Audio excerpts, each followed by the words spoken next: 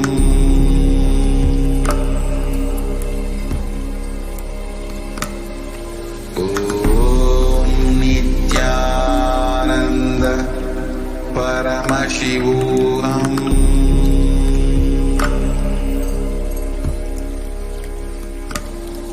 Om Nityananda Paramashivam.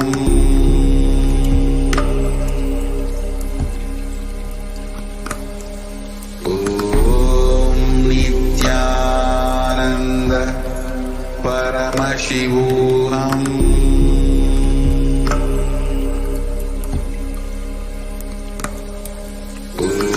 Om Nityananda Paramashivam.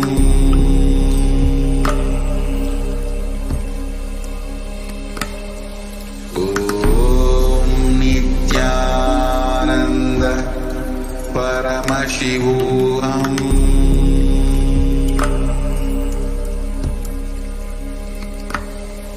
Om Nityananda Paramashivam.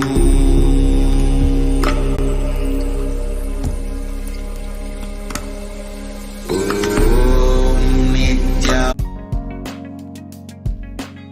You will have lowest reactionary assumptions, highest awakened response, alive response for life continuously.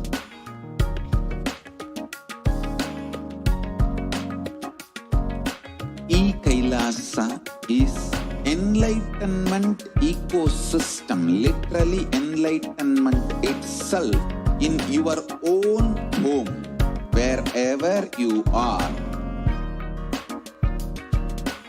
Proper customized spiritual service helping you to complete with your life negativity, withdrawal from life, self-hatred, self-denial, self-doubt, so much of tiredness, laziness.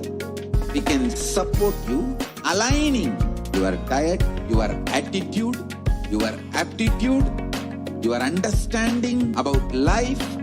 We can help you with everything.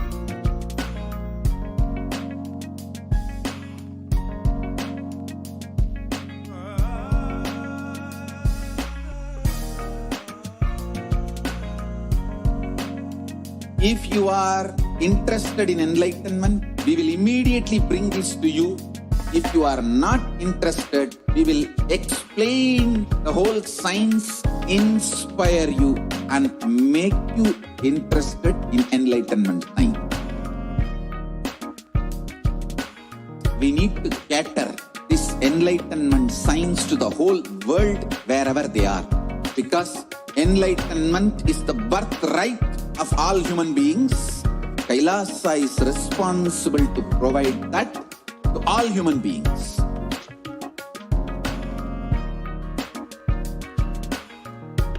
Kailasa is the totality of the knowledge I received from my gurus and practice manifested in my life, perfected by teaching millions of people from all cultures, time zones, backgrounds, genders, nationality, race, from every creed.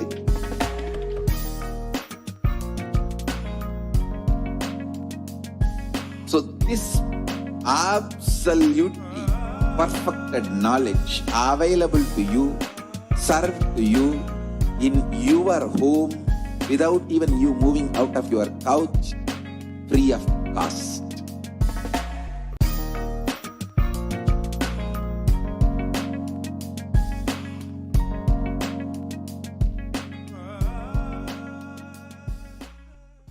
Just be alive for next 3 years. Don't die within next 3 years.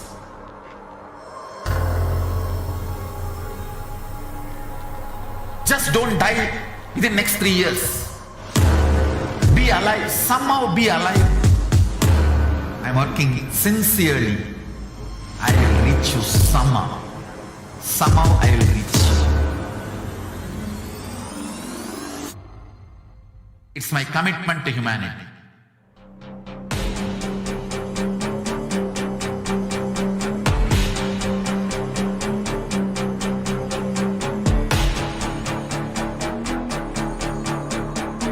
Just don't die within the next 3 years. I will reach you wherever you are, whichever corner of the world you may be. I will reach you with enlightenment.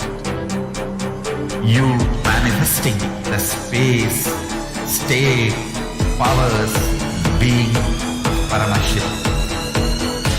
It is possible, and it is possible for you.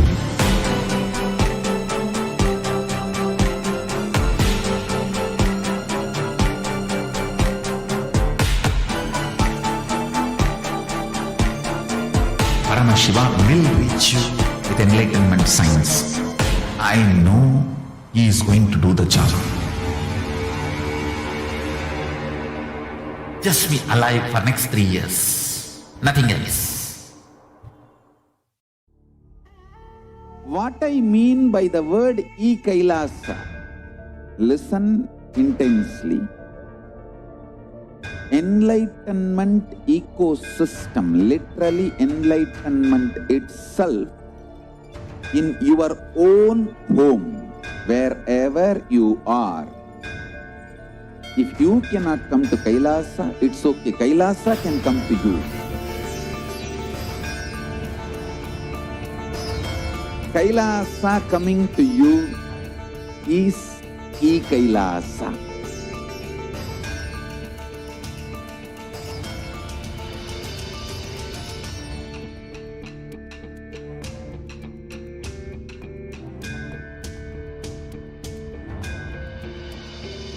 I will revive Hinduism.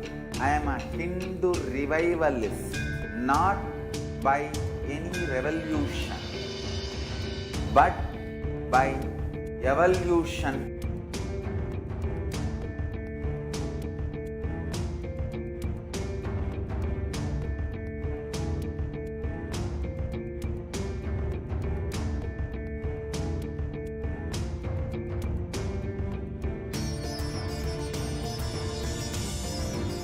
And setting model communities.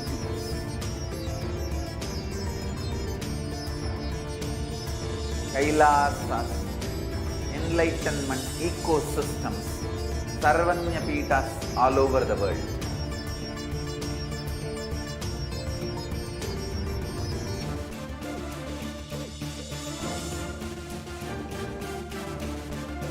All powerful cognition, knowledge, only when you live, power manifestation and possibilities manifestation happens. This is a fundamental truth.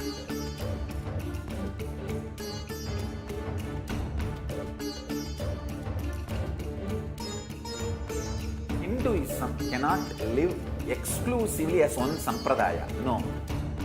All sampradayas of Hinduism is an ecosystem.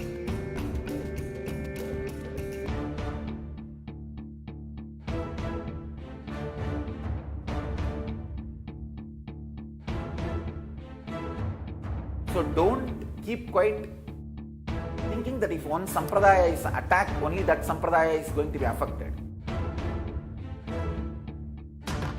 All of us are ecosystems.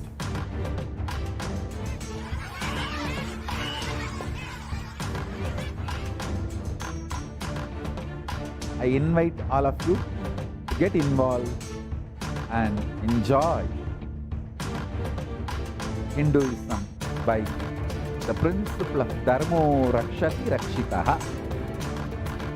When you protect dharma, dharma protects you.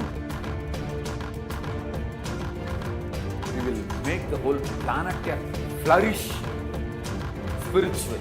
The spiritual prosperity will happen to the whole planet. We all have to coexist together.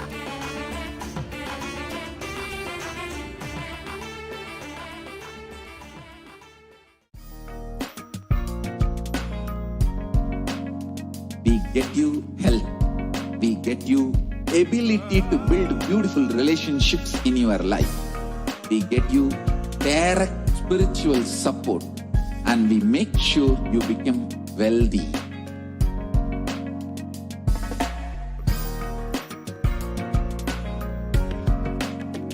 We won't stop giving you just good life. We will literally not stop till you live enlightened life. Manifesting the state of Paramashiva, space of Paramashiva, powers of Paramashiva, being of Paramashiva.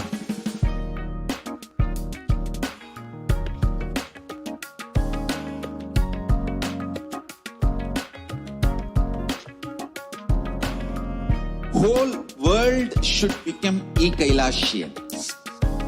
I want the whole world to know Hindus have something great to contribute to the world.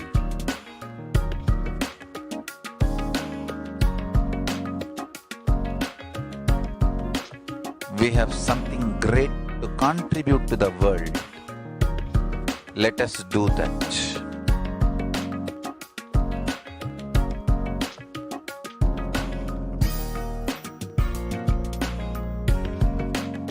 Kailasa is proper customized spiritual service helping you to identify your root patterns of suffering. We have perfected the science of helping every individual from every cultural, religious, nationality background.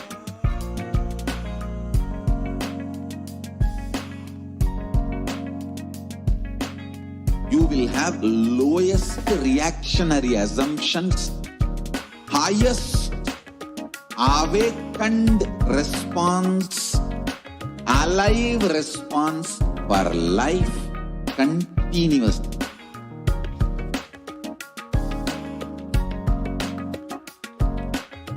Kailasa is enlightenment ecosystem, literally enlightenment itself in your own home, wherever you are. Proper customized spiritual service helping you to complete with your life negativity. Withdrawal from life, self-hatred, self-denial, self-doubt, so much of tiredness, laziness. We can support you aligning your diet, your attitude, your aptitude, your understanding about life. We can help you with everything.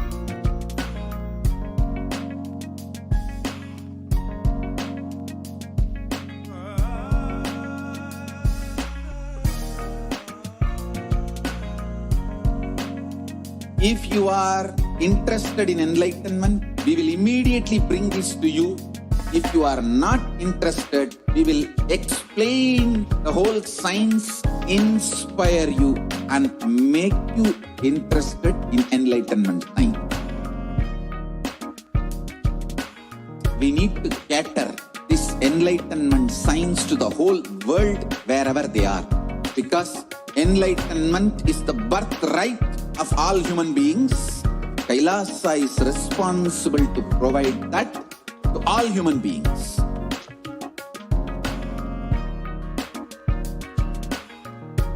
Kailasa is the totality of the knowledge I received from my gurus and practice manifested in my life, perfected by teaching millions of people from all cultures, time zones, backgrounds, genders, nationality, race, from every creed.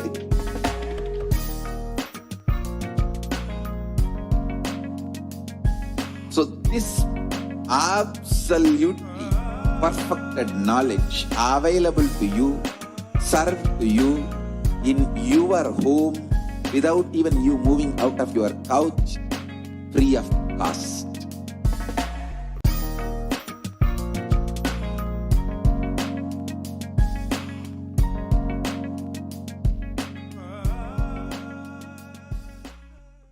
Just be alive for next 3 years. Don't die within next 3 years.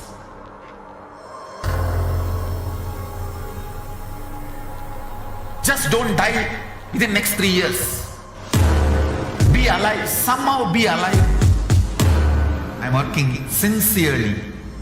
I will reach you somehow. Somehow I will reach you. It's my commitment to humanity.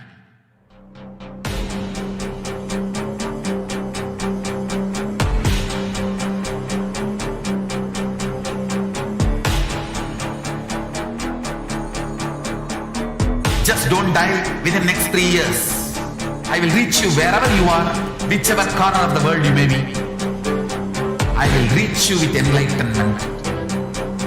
You manifesting the space, state, powers, being Paramashiva. It is possible, and it is possible for you.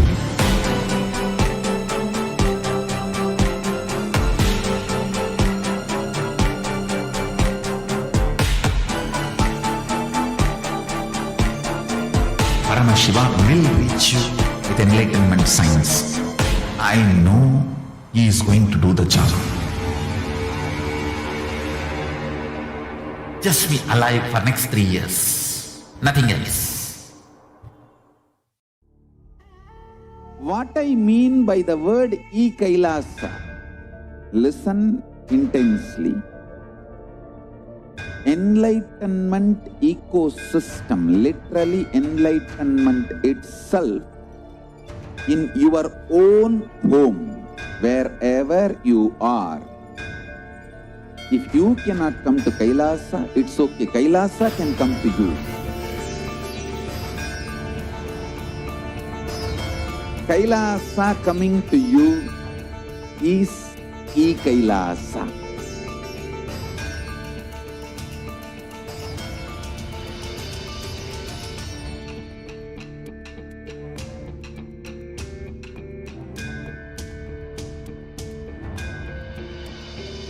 I will revive Hinduism.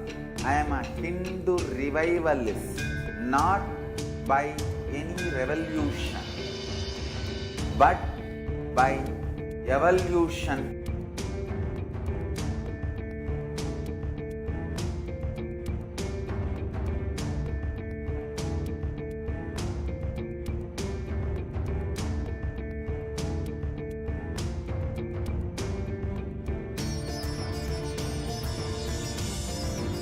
And setting model communities.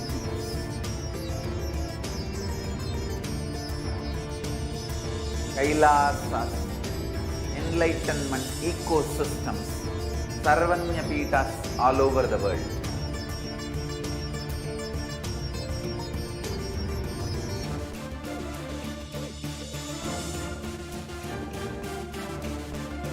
All powerful cognition.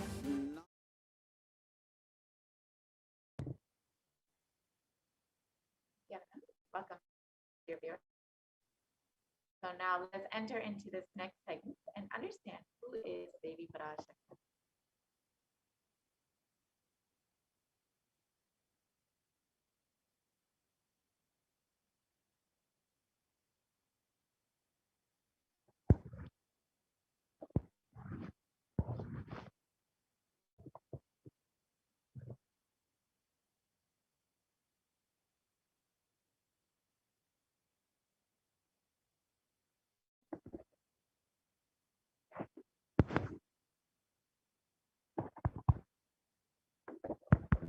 The Dhyana Shloka of Devi Parashakti describes the Divine Mother is to be meditated upon in shining in a vermilion red body with the triple eyes, sporting a crown of rubies, studded with the crescent moon, a face all smiles, a splendid bust, one hand holding a jewel cup brimming with mead, and the other holding a red lotus.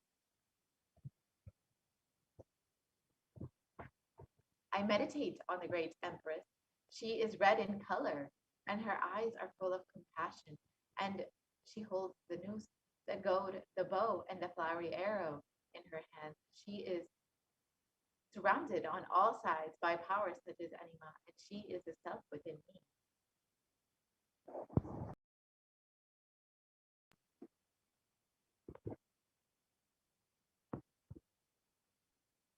Yes.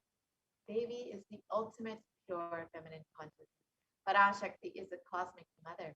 It is her cosmic womb from which billions and billions of universes come out and go in. Source where the Big Bang and black holes go on. Parashakti is the source Shakti, source energy, source power, from which all of us came, in which all of us are even now, in which all of us are going to merge.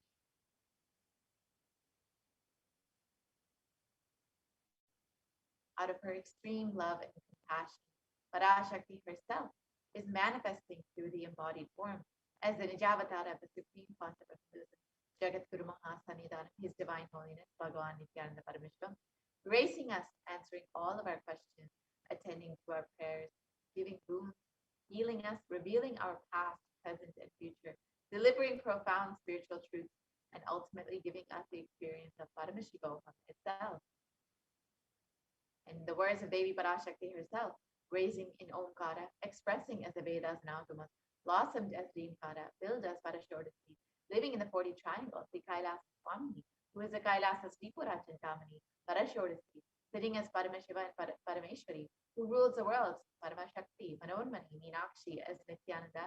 I took Nijavatara here to give good boon to everyone, to bestow all goodness, Hiranya Garbhasvarupini, Brahmanda Yoni, Shami, Chandramauli, Rapala, Aparna, Uma, Parvati, Savitri, Navayamana, Samraja Lakshmi, Parameshwari, raising in Omkara, blossoming as Shiva, Shiva manifesting as the source of existence, powers of existence, expression of existence, from the oneness of Om, blossoming into two as Prakriti and Purusha, blossoming as the three Shaktis, Ichakti, Anyana, growing as the four Vedas, expanding as the five Panchabhutas, beyond the six chakras, filled as the Gotras of the seven Rishis, expanding as the eight directions, existing as the nine Grahas, blossoming as the 10 Indriyas, being as the 11 Rudras. So how can we receive Devi Parashakti? In the words of the Supreme Pontiff of Hinduism himself, literally you are seeing Paramashiva and Parashakti at that moment. She is there in your screen, so always receive her very traditionally. Keep 2 betel leaf, 1 banana, 1 betel nut, and 1 coin in front of the screen. Watch Devi, and the coin is considered the traditional dakshina. In the Hindu tradition, it can be even the lowest value. In India, it can be even 1 paise. In the US, it can be even 1 cent. Offer that to Devi after the darshan is over. Do namaskar and eat the banana, the betel leaf, and betel nut. Take it as prasadam immediately. Collect the coins and send them to the LA temple. This betel leaf, betel nut may look too small, but in a few days, you will see how much it adds to your sentiment that really she is there. You will not take the Devi darshan for granted. Rituals will break your monotonous, unconscious mentality and lifestyle and remind you and raise you to the powerful cognition. It will break your unconscious behavior. So how can we set up our tambulam? We keep 2 betel leaf, 1 banana, 1 betel nut, and 1 coin. And offer that to Devi every time you have darshan. Keep it in front of your screen. And you will just see how your relationship with Devi Parashakti grows, how your relationship with Swami grows, and how it deepens your feeling connection with just this one small gesture. So now with this, we'll be entering into the next segment and understanding some of the revelations made by Devi Parashakti for us at this time. As so many of us have been struggling and suffering during this pandemic, during this Pralaya, Devi Parashakti has been continuously manifesting to guide us and bless us, to heal us at this time. So let us look at some of the guidance, revelations that Devi Parashakti has made for us at this time.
Now let us understand what Devi Parashakti has revealed about the sacred secrets of Hindu birth.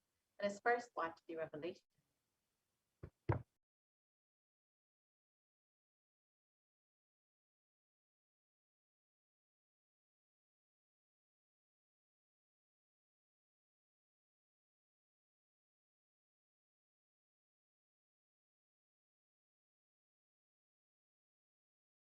எல்லோர்க்கும் அளிக்கின்றேன், நன்றாய் கேட்டுக்கொள். உன் கேள்விக்கு உன்மூலமாய் உலகெங்கும் இருக்கும் இந்துக்கள் எல்லோர்க்கும் அளிக்கின்றேன் உத்திரம். கேட்டு வாழ்ந்தால் உங்கள் வாழ்க்கை பத்திரம். நன்றாய் கேளுங்கள். பிறப்பின் ரகசியத்தை பிறப்பிலா பெருமை உடைய பரமேஸ்வரி சொல்லுகின்றேன் கேளுங்கள்.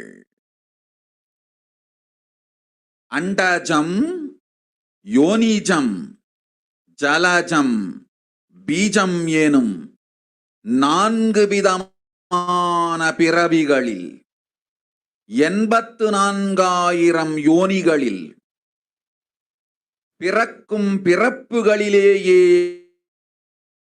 பெருமை வாய்ந்ததும் உத்தமமானதும் மனித பிறவி. அந்த மனித பிறவியிலும் பலமுண்டு. அரசியல், பொருளாதாரம், சுகபோகம், தர்மம், அர்த்தம், காமம் எனும் ஆசைகள், துக்கங்கள், அச்சங்கள் அனைத்திலும் அழன்று உழன்று இனி வேண்டாம் இப்பிறவி, வேண்டுவது மோட்சமே என்று முடிவெடுத்தோர்க்கு மட்டுமே ஹிந்து மத யோனிஜம், ஹிந்து பெற்றோர்க்கு பிறந்திடும் சனாதன ஹிந்து தர்ம யோனிஜம். மனித பிறவி உத்தமம், சனாதன ஹிந்து தர்ம மனித பிறவி உத்தமோத்தமம். இந்த உத்தமோத்தம பிறவி எடுத்த எல்லோருக்கும் ஜீவன் முக்த விஞ்ஞானத்தையும் சனாதன தர்மத்தையும் காக்கின்ற கடமையும் உண்டு. அதனால் வருகின்ற நன்மையெல்லாம் அனுபவிக்கும் உரிமையும் உண்டு. இந்த கடமையை செய்வோம் என்று சத்தியம் செய்ததனால்தான் அந்த உரிமை அளிக்கப்பட்டது. பூமிக்கு வந்தபின் மனம் மயங்கி மதிமயங்கி சனாதன தர்மம் காக்க மறந்ததனால் மாயை அவர்கள் உயிரை பறிக்கின்றாள். நன்றாய் புரிந்து கொள்ளுங்கள். உயிரை கொடுத்தாலும் தர்மத்தை காப்போம் என்று உறுதி எடுத்தவர்க்கே சனாதன ஹிந்து தர்ம யோனிஜம் அளிக்கின்றேன் யான். உடல் பெற்ற பிறகு ஊழிப் பெருவலியால் ஆசை அச்சங்களை உதறவிடாது, உதறியும் விடாது சனாதன ஹிந்து தர்மம் காக்க மறந்தோரை உயிர் வாழத் தகுதியில்லாதவர் பட்டியலில் உடனடியாய் மாயை சேர்க்கின்றாள். அதனால் ராட்சசர்களும் அசுரர்களும் தானாகவே இவர்கள் உயிரை எடுக்கின்றார். நன்றாய் புரிந்து கொள்ளுங்கள். உயிரை கொடுத்தாலும் தர்மம் காப்போம் என்று நிற்பவர்க்கு நிலைத்திடும் வீரஸ்வர்க்கமும் கைலாச பதவியும், எக்காரணம் கொண்டும் தர்மம் காக்க மறந்த உத்தமோத்தம ஜனனமான சனாதன ஹிந்து ஜனனம் பெற்ற மக்களுக்கு இல்லை வேறு கதி. சனாதன ஹிந்து தர்ம மனித ஜனனம் உத்தமோத்தம மனித ஜனனம். உங்கள் உரிமை உலகில் அதிகம், உங்களுக்கு கடமையும் உலகில் பெரிது. தர்மம் காத்தாலே கடமை, தர்மம் காக்காதார்க்கு உயிர் வாழும் உரிமை இல்லை.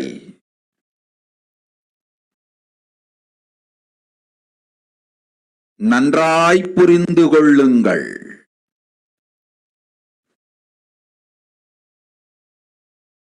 உத்தமோத்தம பிறவியான சனாதன ஹிந்து தர்ம பிறவி எடுத்த எல்லோரும் புரிந்து கொள்ளுங்கள். உங்கள் வாழ்வின் முதற்கடமை தர்மம் காத்தல். தர்மம் காக்க தர்மம் உங்களை காக்கும். சனாதன ஹிந்து தர்மம் காக்க மறந்திட்டால் வாழும் உரிமையை நீங்கள் இழந்து விடுகின்றீர்கள். அதற்கு மேல் வாழ்ந்தென்ன அழிந்தென்ன? பூமிக்கு பாரம் குறையட்டும் என்று அசுரர்களும் ராட்சதர்களும் உங்களை உண்டு தீர்க்கின்றார்கள். அதையும் மாயை கண்டு சும்மாவிருப்பாள். பிரபஞ்ச ரகசியத்தை, பிறவியின் ரகசியத்தை உலகிற்கெல்லாம் உத்தரமாய்ச் சொல்லிவிட்டேன்.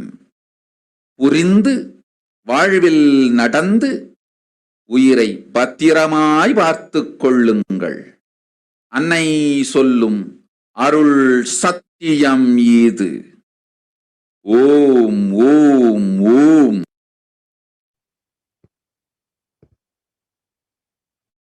So let us look at Devi Parashakti's revelations mapped into English.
Let us understand what Devi has revealed, mapped into English.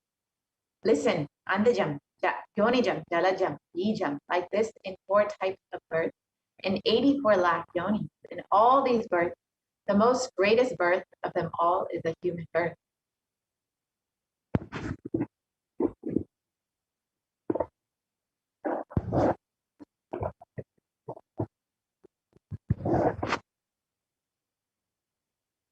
Even in that human birth, being born and toiled many times, after getting burnt and toiled in politics, in finance, in luxuries, in dharma, artha, kama.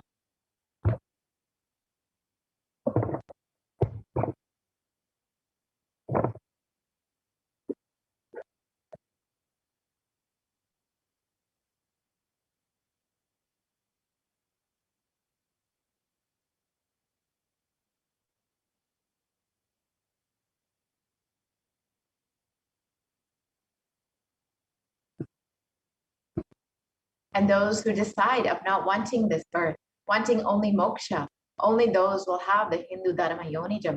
That's not the Hindu Dharma Yonijam of being born to Hindu parents.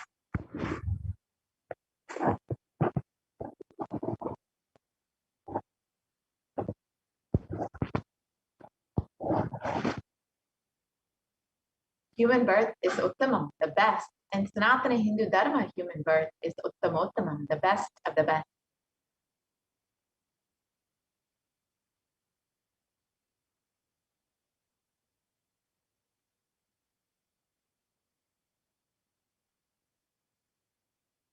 Everyone who took this Uttamottama birth has the responsibility of protecting the science of living enlightenment and Sanatana Dharma.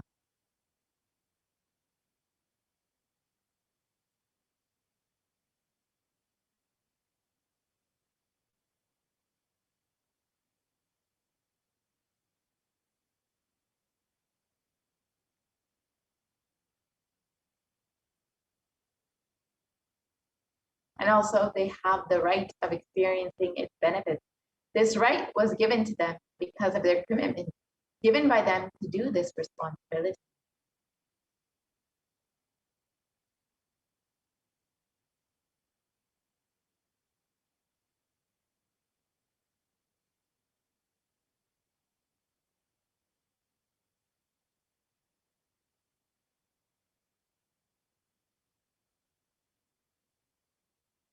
After coming to Bhuloka, by getting mentally deluded and forgetting the Dharma, protecting Sanatana Dharma, Maya, she is taking away all of their souls.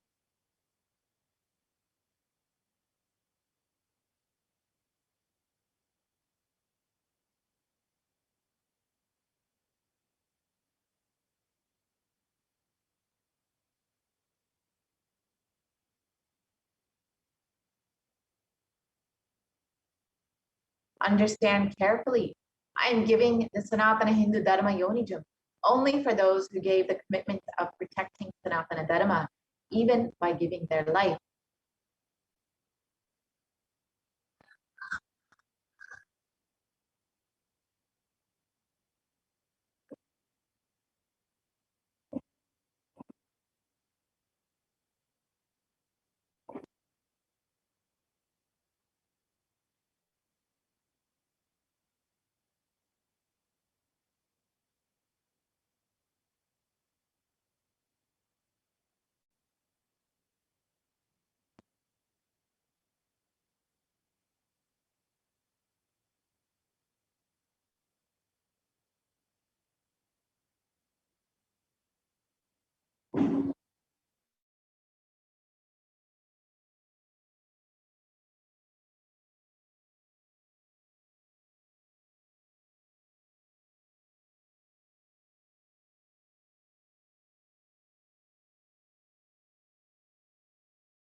Sorry for the technical glitch. We'll be right back with those slides.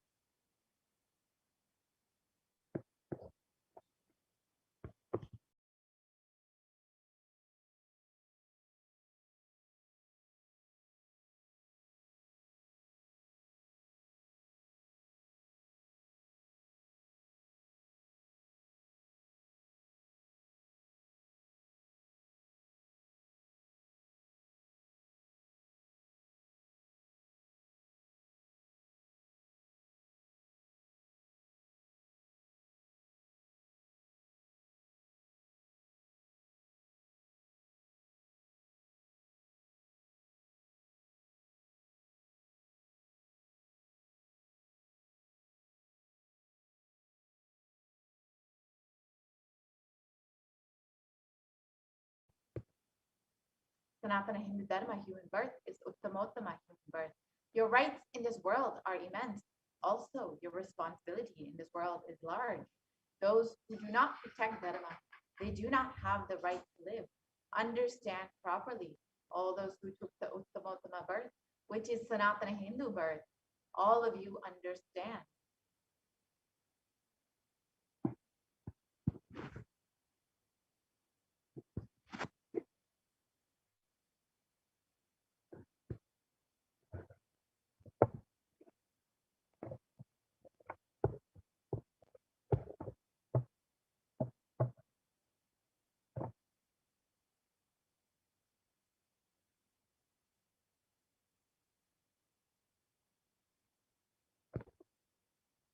the first responsibility of your life is protecting dharma. If you protect dharma, dharma will protect you. If you forget to protect Sanatana Hindu dharma, you lose the right of living.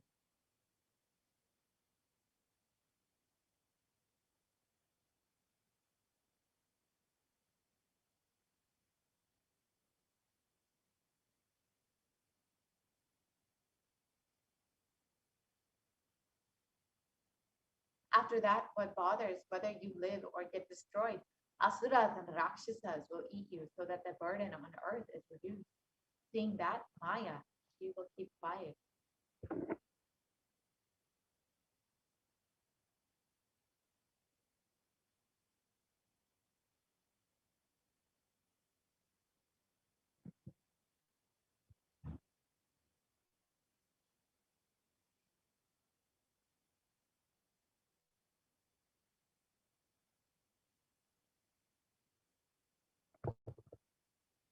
So as Devi revealed, it is the responsibility of Hindus to protect Sanatana Hindu Dharma. That is why we were given this birth, Sanatana Hindu birth. And it is our responsibility to protect it, and even with giving our life. So how can we protect Sanatana Hindu Dharma? It is only through a Hindu nation, building a Hindu nation, that we can protect Sanatana Hindu Dharma. Hinduism represents yet the world's most ancient yet progressive indigenous spiritual tradition. It is an open framework model of civilization that stands for peace, vegetarianism, nonviolence, yoga, worship of nature, temple-based living, and manifesting spiritual powers and the inherent divinity of every human being, every being.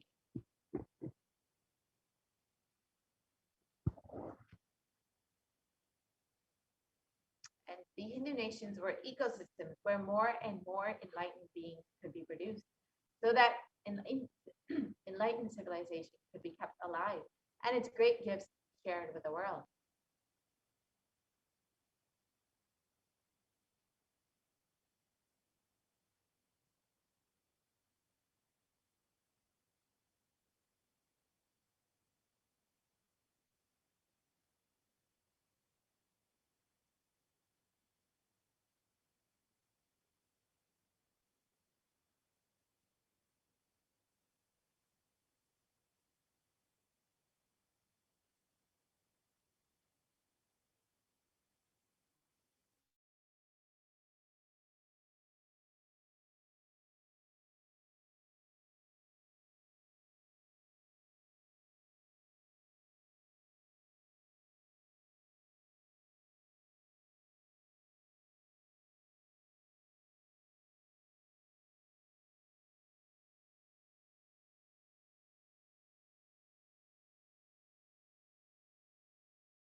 Sorry for the technical glitch.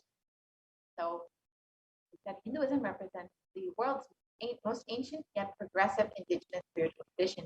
It is an open framework model of civilization that stands for global peace, vegetarianism, non-violence, yoga, worship of nature, temple-based living, manifesting spiritual powers, and the inherent divinity of every being.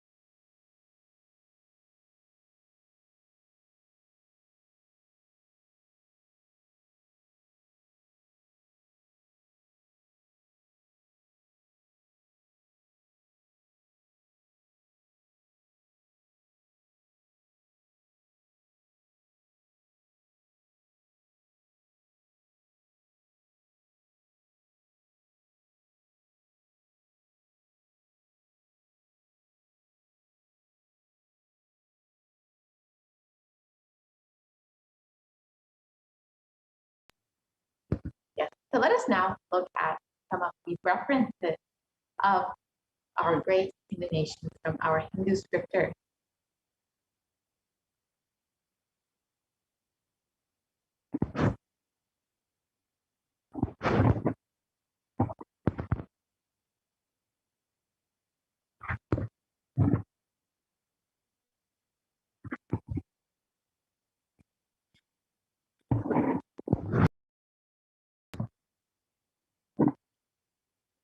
The Ramaraja, which was the nation ruled by Bhagavan Rama, was described in the Valmiki Ramayana.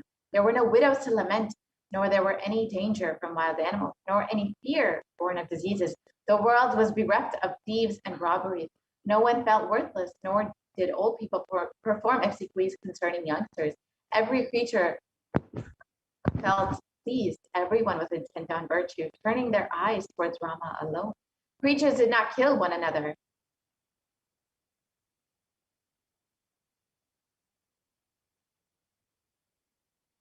People survived for thousands of years with thousands of their progeny, all free of illness and grief.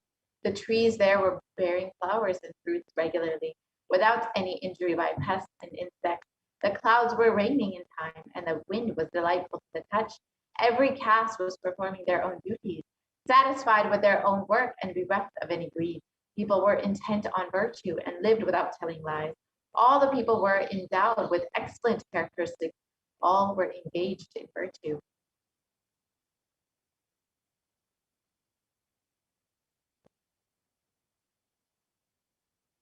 And the Hastinapur kingdom, ruled by Yudhishthira, was described in the Srimad Mahabharata. They was granted rain to fulfill all wants. The world became free of all diseases. There was no hunger or thirst anywhere. There was no mental suffering. Those without livelihood were given livelihood. There was abundance all around. There was no worldly worries left for anyone, and there was no cause for fear either. Happiness on earth was in fact even greater than in the heavens.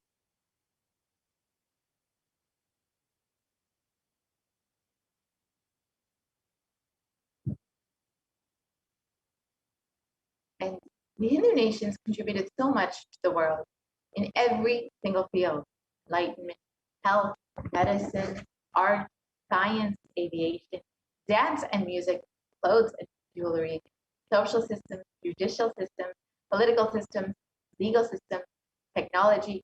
Every single field, Hinduism and Hindu nations gave a huge breakthrough to.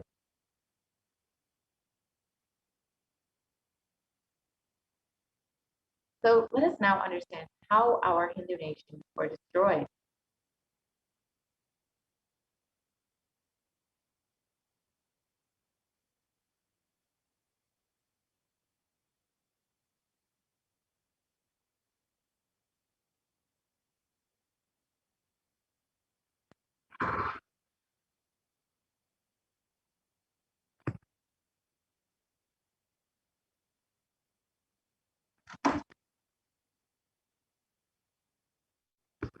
So the first phase of the destruction of the Hindu civilization came with the Islamic invasions between 800 and 1700 AD.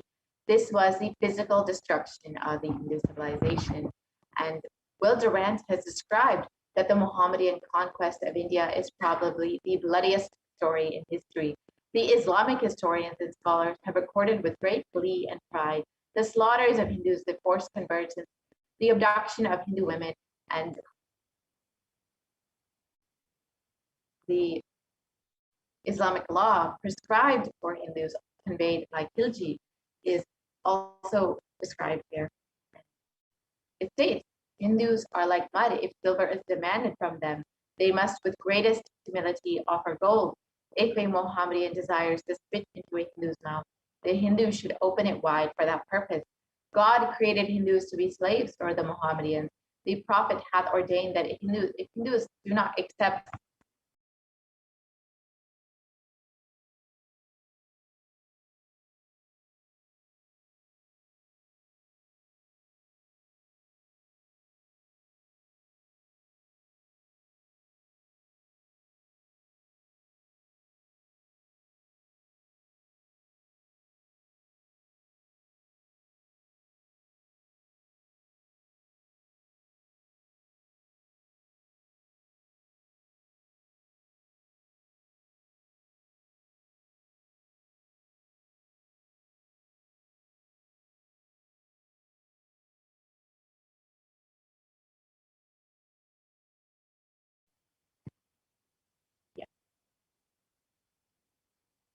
sorry for the technical glitch. So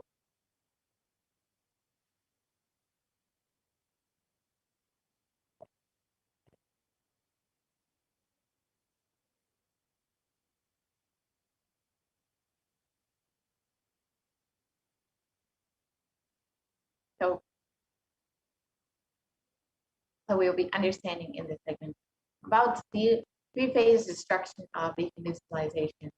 As we all know, over the course of 1,000 years, the Hindu civilization has been completely destroyed, such that where we had 56 nations, 56 deshas, we have none now other than Kailasa. And even most recently, Nepal, in the past 2 decades, has also become a so-called secular nation. Let us understand how our Hindu nations were destroyed over the course of 1,000 years with various invasions and destruction of the Hindu civilization.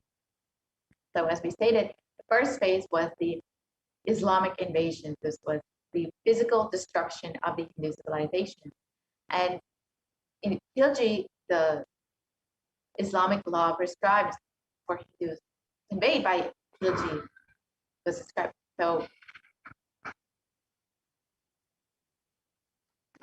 the Islamic law prescribed by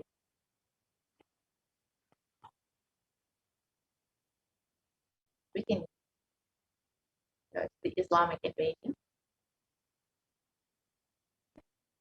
So the Islamic law prescribed for Hindus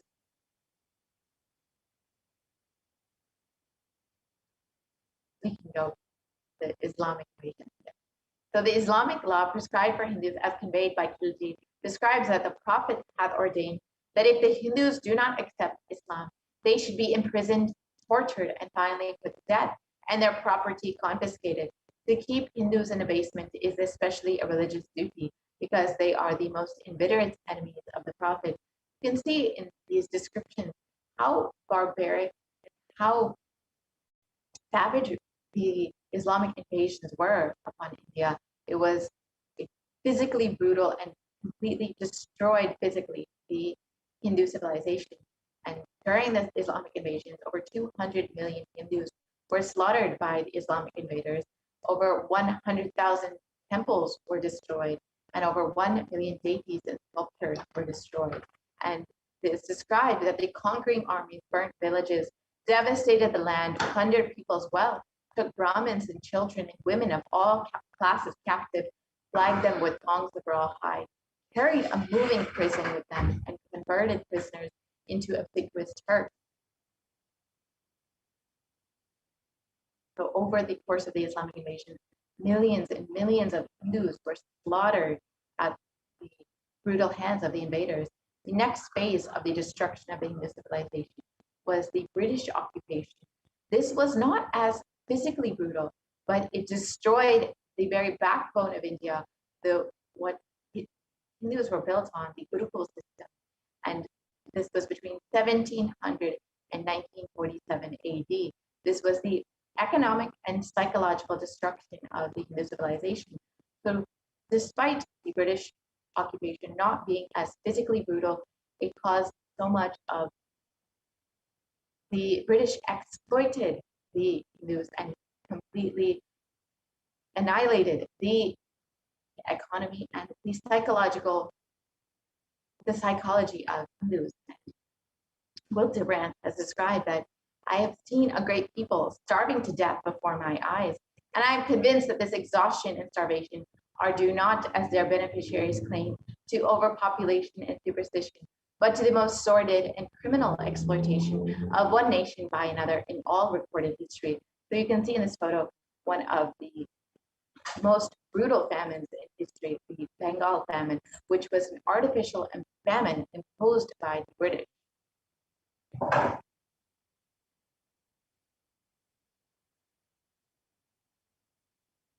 And during the British occupation, the British Empire used all possible means to destroy the Hindu civil and cultural institutions in order to delegitimize and demoralize the indigenous people of India so that they would become slaves in their own homeland.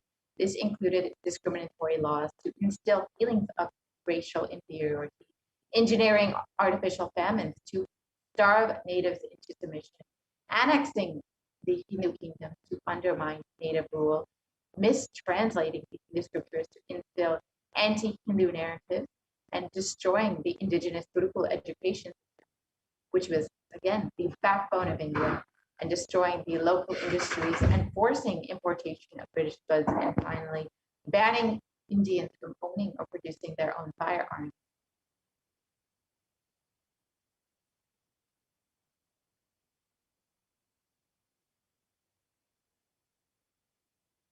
And over the course of the British occupation, the British looted $45 trillion from India, and over 45 million Hindus were put to death due to artificial famine and imposed poverty, and over 680 native kingdoms were usurped by the British Raj. And Sashi Tharoor of the Indian Parliament has described the British came to one of the richest countries of the world. Over 200 years of exploitation, looting, and destruction have reduced it to a poster child of third world poverty.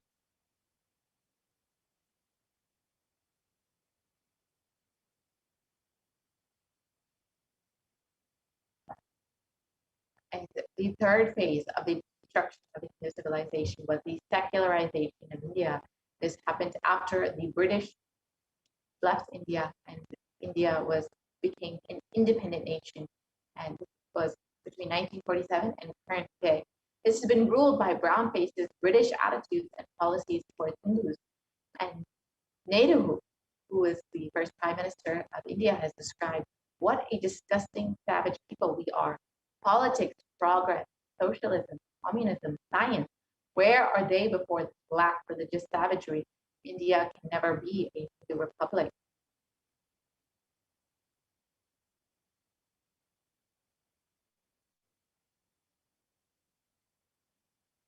And B.R. Ambedkar, the first law minister and principal architect of the Indian Constitution, has described that if Hindu Raj does become a fact, it will no doubt be the greatest calamity for this country.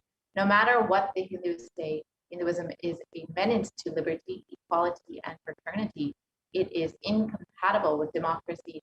Hindu Raj must be prevented at any cost. So you can see both of these are two of the most important leaders in the free nation, the free India, and yet they had clearly a very anti-Hindu agenda, despite it being a secular nation. And you can see that the ecosystem environment after the invasions and, of course, the secularization of India has become completely anti-Hindu.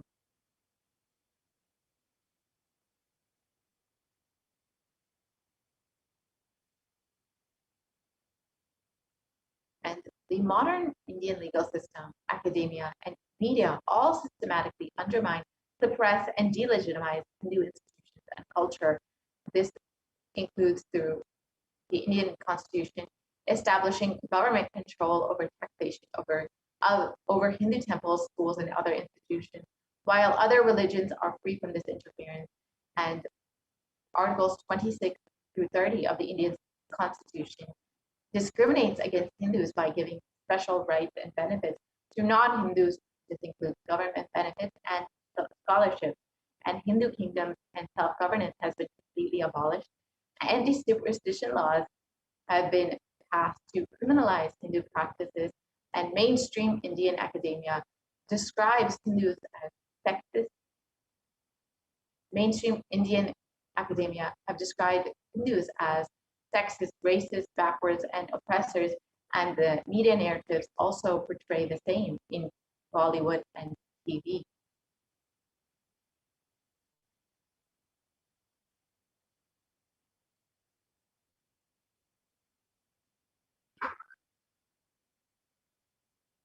And media narratives have been used to stereotype and demoralize Hindus. The Bollywood and other mainstream media outlets consistently portray Hindu gods and gurus as cartoonish, dishonest, corrupt sex fiends in a manner that is similar to imperial propaganda.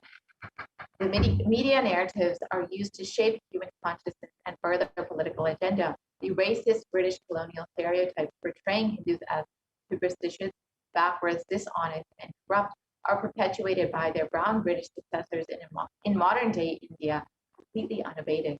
And you can see some of the examples of how Hindus are portrayed in mainstream media. So now let us look at the revival of the Hindu nation.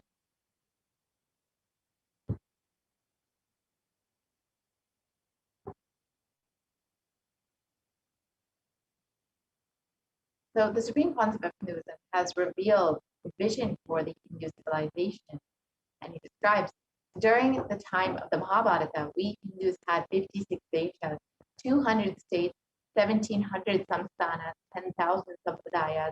In all 56, we Hindus are persecuted. Now we have lost all of the 56. The last one to fall was Nepal. I am the collective voice of all the persecuted Hindus. I will revive and rebuild a Hindu nation built on the Vedagamic principles as a refuge for all practicing and aspiring Hindus, a safe haven for all persecuted Hindus.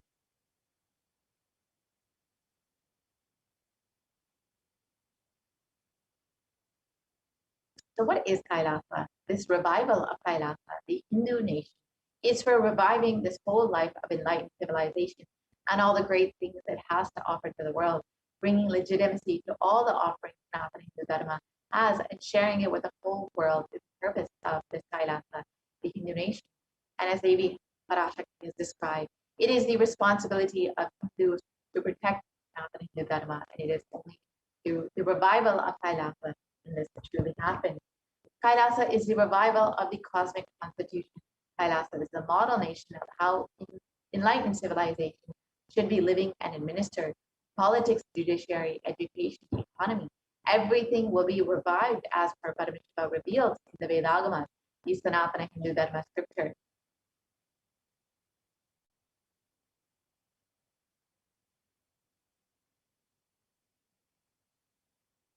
Hinduism represents the most persecuted,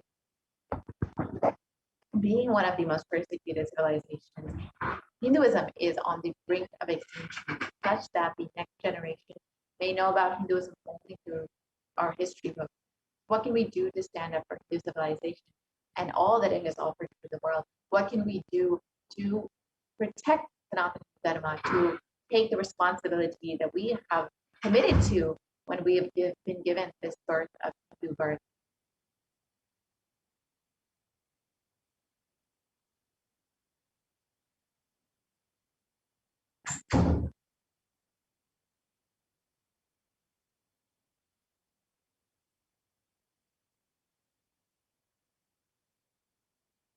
Today, Hinduism is a political orphan.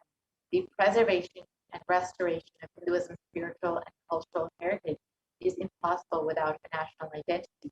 So what can we do to save Hinduism? What can we do to protect Sanatana Hindu Dharma?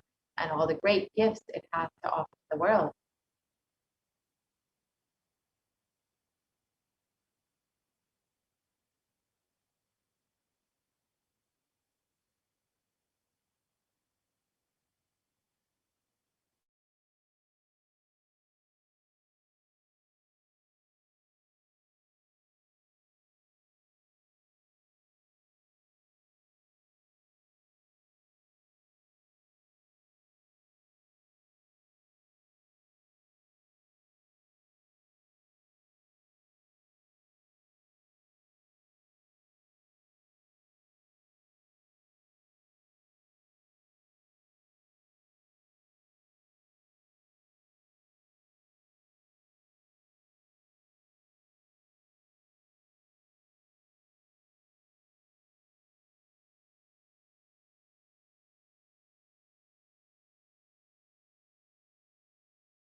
Sorry for the technical glitch. Go back to the previous slide.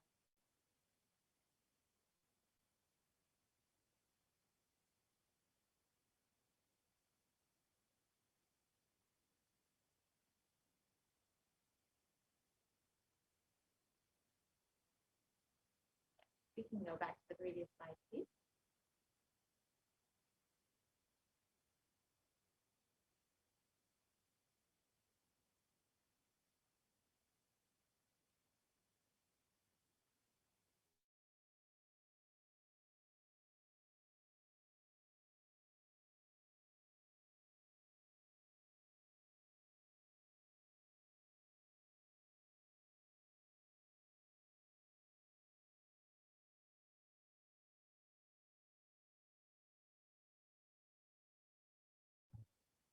Sorry for the glitch.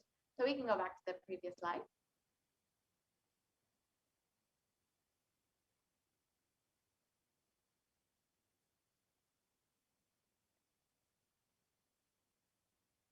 Go back to the previous slide, please.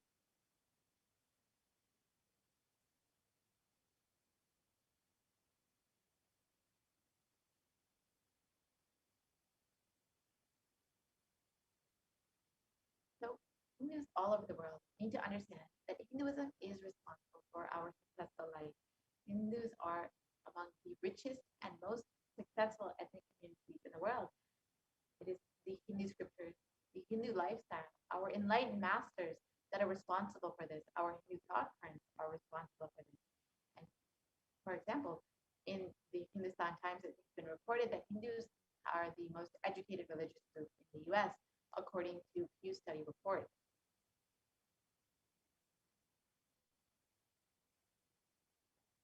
We can continue. Next slide, please.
So let us all reclaim our Hindu identity.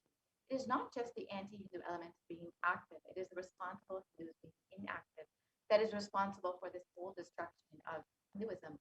Let us now take the responsibility for Hinduism and let all the Hindus all over the world reclaim our Hindu identity. As they be revealed, we were given this Hindu birth because we have taken up the responsibility. We've committed to protect Hinduism. So let us understand what is the responsibility.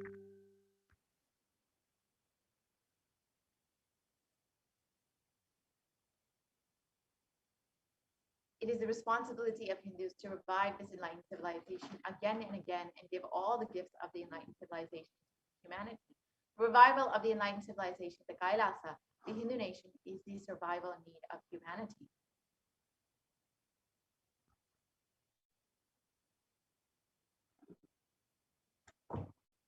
So this is an invitation to all of the Hindus out there, those who are born Hindus, practicing Hindus, those who are sympathetic towards Hinduism, those who are curious about Hinduism, those who want to explore and enjoy Hinduism. Please come and be a part of this revival of Kailasa, the only Hindu civilization, the only Hindu nation. So you can sign up to become a part of Kailasa by visiting kailasa.org and signing up to be an e-citizen of Kailasa. Be a part of this revival. Be a part of standing up for Hinduism and take responsibility for the commitment that you have given to protect Sanatana Hindu Dharma. So now let us watch a short video on what the Supreme Pontiff of Hinduism has revealed about Kailasa and the need for Kailasa.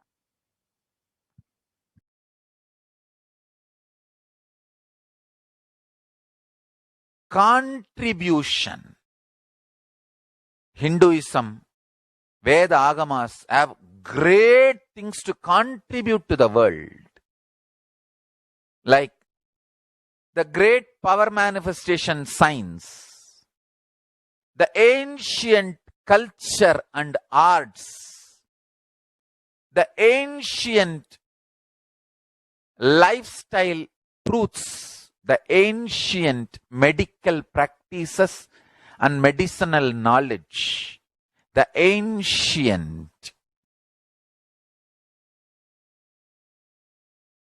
indigenous cultural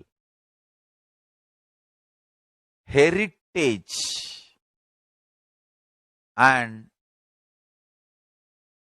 jewelry, perfume, dance, music,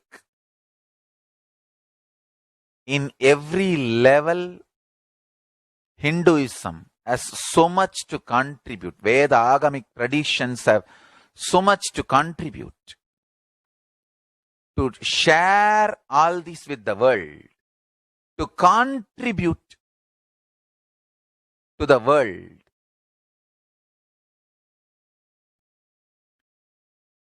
Hindus need to tell the world what they are contributing in every level. The brand of Hinduism itself is enriching and empowering and enlightening. Hinduism is all about enlightening the world, empowering, enlightening, enriching the world, contributing.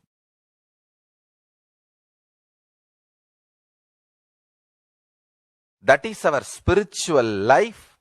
That is our spiritual strength. That is our spiritual core principle. O humanity,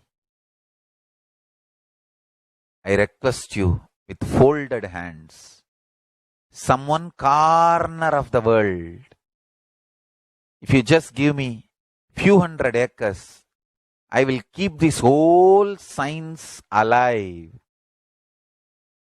Leave it for the whole humanity freely.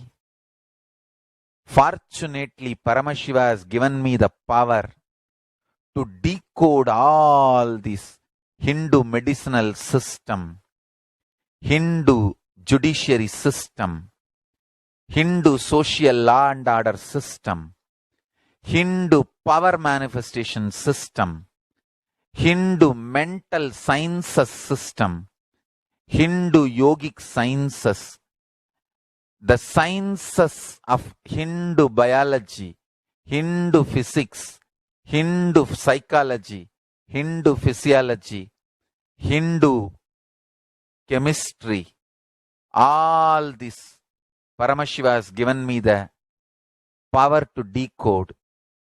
Whatever the remaining scriptures are available with the humanity, Paramashiva has blessed me, and I have collected.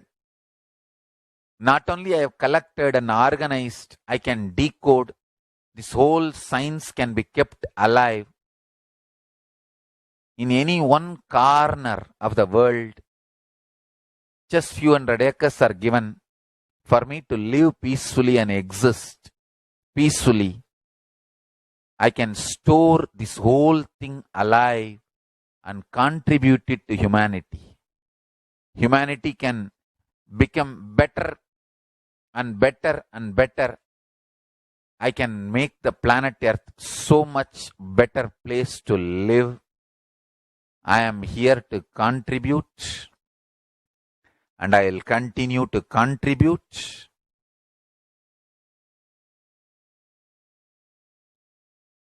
As long as I am allowed to live, I will contribute. I have collected all the remaining available scriptures, maybe 2 crore books. 2 crore means 20 million, I think, books on Hindu physics, Hindu chemistry, Hindu biology, Hindu physiology, Hindu psychology, Hindu law and order, Hindu social system, the power manifestation sciences of Hinduism, yogic sciences of Hinduism. I have collected, and Paramashiva has given me the blessings and power to decode. I have decoded and continuing to decode them. If the humanity, somebody is kind enough to give me few hundred acres in one corner of the world and let me live peacefully, I can keep all these scriptures there and go on sharing with the world, revealing this whole sciences to the world, and go on contributing.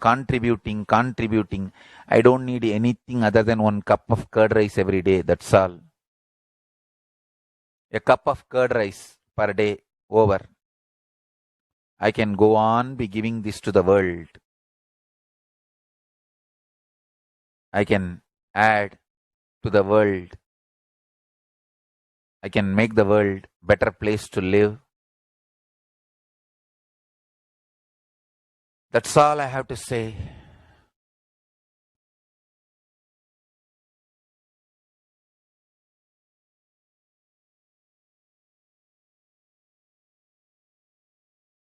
Thousands of medicines are described detail in ancient Siddha and Ayurvedic scriptures. Paramashiva has given me the power to decode them, read them, and properly translate and map them to the modern day human language. And I am ready to work 20 hours a day. I just need few hundred acres where I can sit peacefully and keep this library, run a Gurukul where thousands of people can learn this and share it with the world. Understand?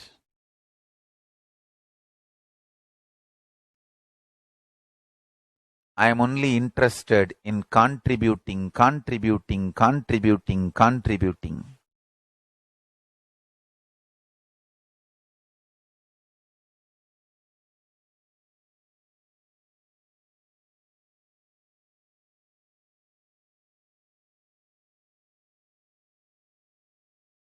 If we can decode all this great knowledge, whole world can prosper from this knowledge. Whole world can enjoy from this knowledge. If I prosper, I will only create a university. I will not create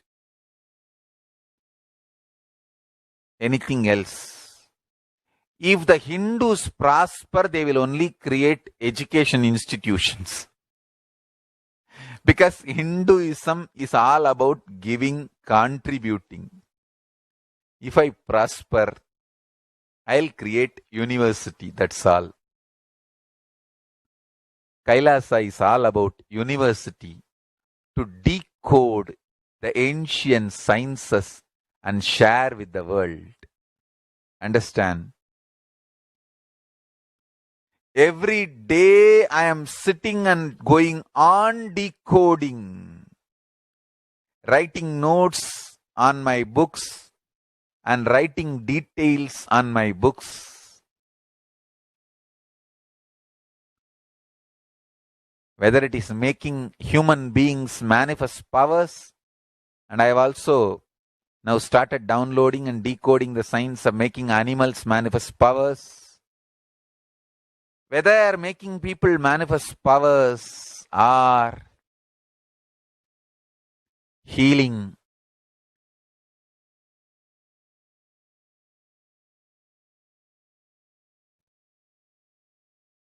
in every level, life is all about contribution.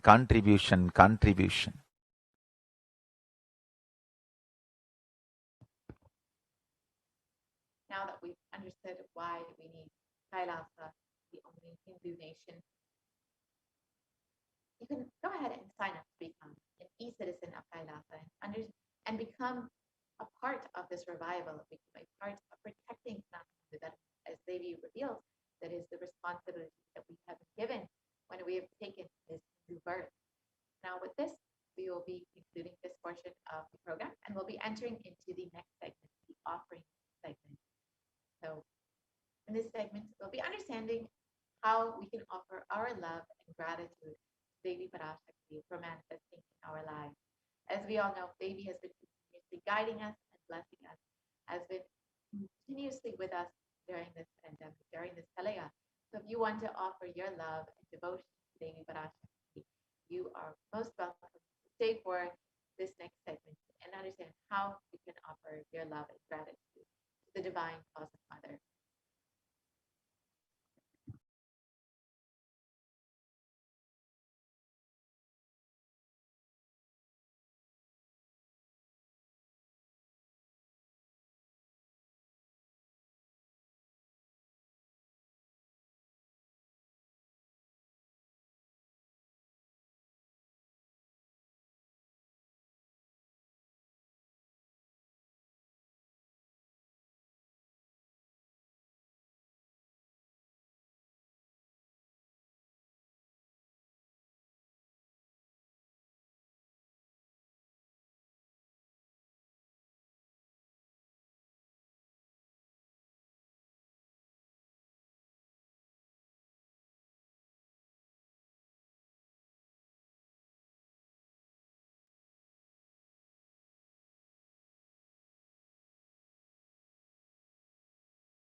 Nityananda, and welcome back to this segment where we'll be learning more about the various offerings to Devi Parashakti, the traditional offerings that we can offer to Devi Parashakti as we get ready to receive her darshan and blessings today.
Nityananda, we apologize for the technical glitch. Now we'll be moving into the segment where we'll be learning about the traditional offerings to Devi Parashakti.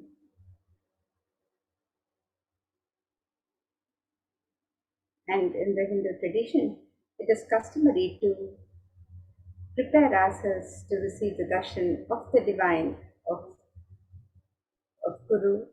When we go to a temple, we always make a token offering of our gratitude, love and devotion to open ourselves to receiving the best from the divine, to receive the showering of the auspicious blessings from the divine. And this tradition of offering is a pure gift of love, devotion, and oneness. And when the divine accepts one offers, the offering becomes complete. The offerings are not made out of fear or greed. And when in our lands, the offerings are purely a part of the grand Leela, laid out only for the purpose of enlightenment. So let us look at the various traditional offerings that we can offer to Devi Parashakti today.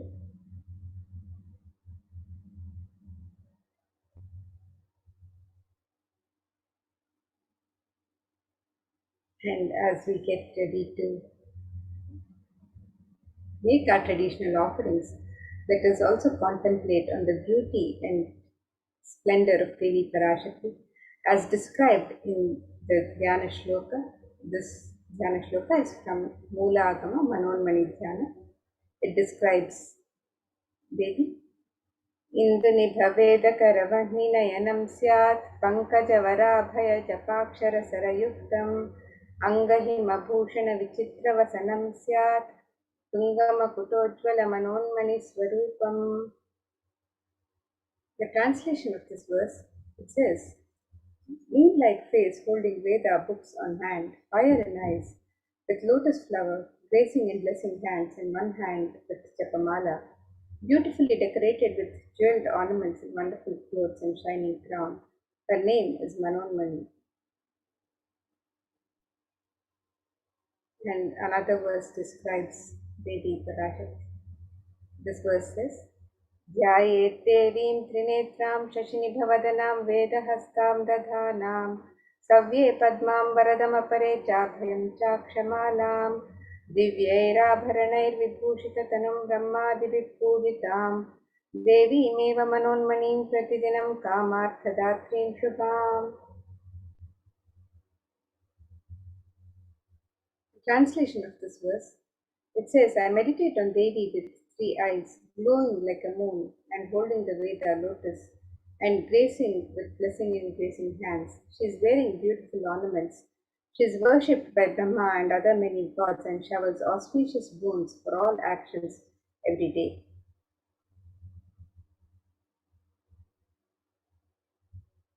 And in the Hindu tradition, the divine element of gold is used in abundance in all of our rituals and worship and offerings to the divine.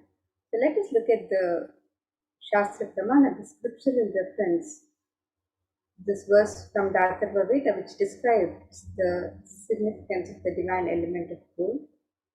And this verse says, Tredhajutam janmanedam hiranyam agmerekam priyatamam babhuva somasyaikyam insitasya parapatata apamekam vedasam veta ahutatte hiranyam trividastrai vishe.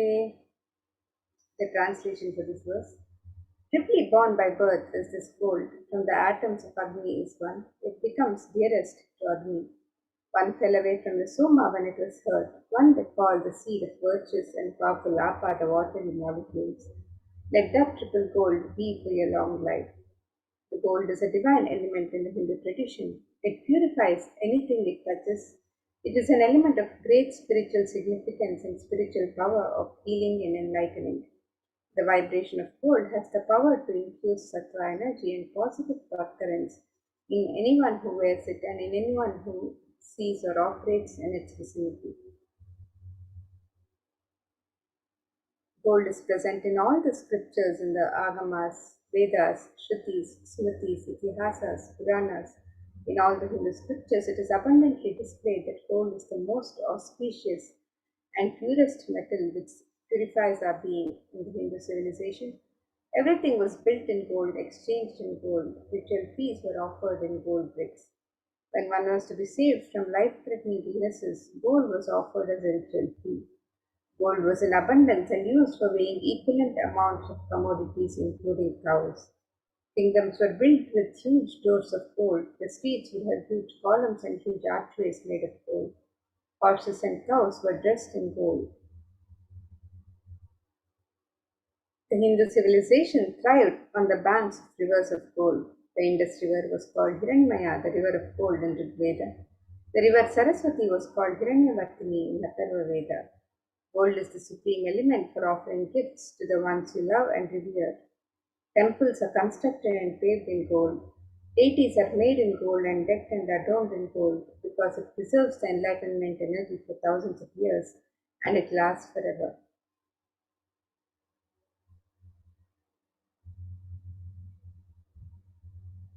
And let us now look at the various traditional offerings that we can make to Devi Parashakti.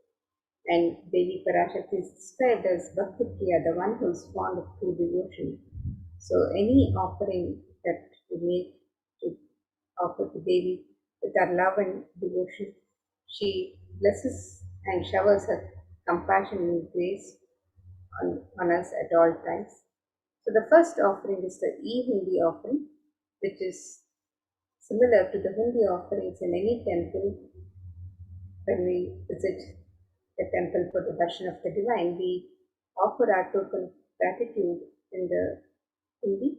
Similarly, you can make the e-Hindi offerings in multiple currencies and any amount as you would wish to offer. And this verse describes Devi's love for true devotion. Let us look at this verse. Bhakti Priya Bhakti Gamya Bhakti Vashya Bhayapaha Shambhavi Sharada Radhya Sharvani Sharmadaini. The translation for this verse. It says Devi is fond of true devotion and is realized through true devotion. She can be won over through true devotion and she removes all fear. If there is any fear in the minds of the devotee, Devi is sure to remove that fear. It is stated that Devi likes to be worshipped in autumn. Here it is meant the autumn of our lives. When thoughts turn more and more inwards, the role of the divine is known and understood clearly. The need for Devi worship then becomes stronger. Shambhavi is the consort of Shambhu, Lord Shiva. Sharadaradhya is the one who is worshipped by Devi Sharada, Devi Saraswati herself. Sharvani is the wife of Lord Shiva. The Linga Purana says Lord Shiva is called Sharva in his earth form. Sharmadaini is Devi who bestows happiness on devotees, and you can offer your gratitude, your kanika to Devi Parashakti through the e-Hundi offerings and be blessed with the grace and compassion of Devi Parashakti in your lives. So you can make the offering of the e-Hindi on the website www.kailasamailer.com/sevas.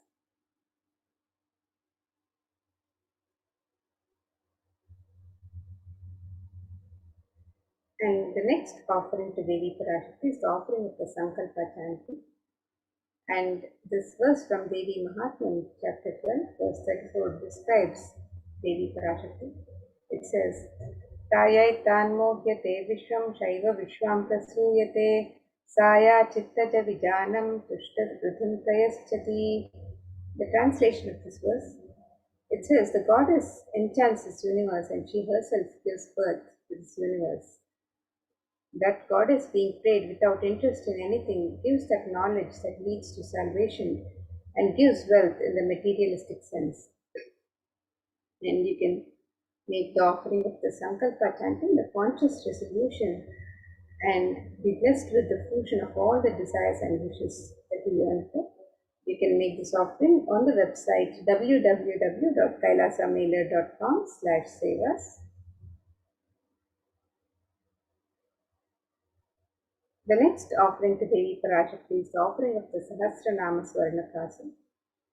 Devi is described as the one who likes the repetition of her various names, as she's described as Nama Parayana Prita in Lalita Sahasranama. And this offering of the Sahasranama Swarnakasu, the pure gold coin, inscribed with each coin inscribed with one of the 1008 sacred names of Devi Parashakti. This is a very special and unique archana offered to the Mahameru of Devi Parashakti.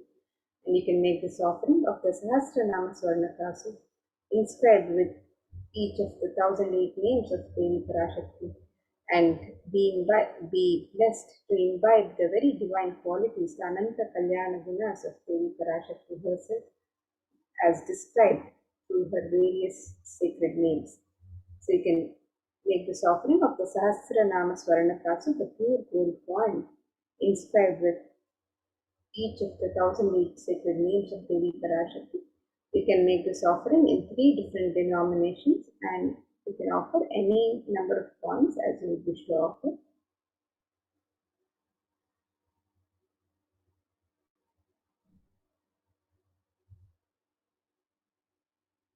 And the next offering to Devi Parashakti is the offering of the Mukta Anguti, the gold finger ring embedded with pearl. Devi is described in various verses as the one who is adorned with pearls and jewels. Let us look at this one verse which describes Devi Parashakti's beauty, that she's adorned with pearls and jewels. This verse says, Muktahara lasat kirita ruchiram punendu vakra prabham Shinjannupura Kinkini Manidharam Padma Prabhabhasuram Sarvabhitapalapradam Girisutam Vani Rama Sevitam Meenakshim Pranatosmi Santatamaham Karunyavaram Nidhin. The translation of this verse: I bow to the goddess Meenakshi, whose crown has garlands of pearls and the face shining like a full moon, who wears anklets that are studded with gemstones and has small bells, who is shining like the splendor of lotus, who grants all the wishes, the daughter of the mountain, who is worshipped by goddesses Vani and Rama. I remain ever bowing to the goddess Meenakshi, the ocean of compassion.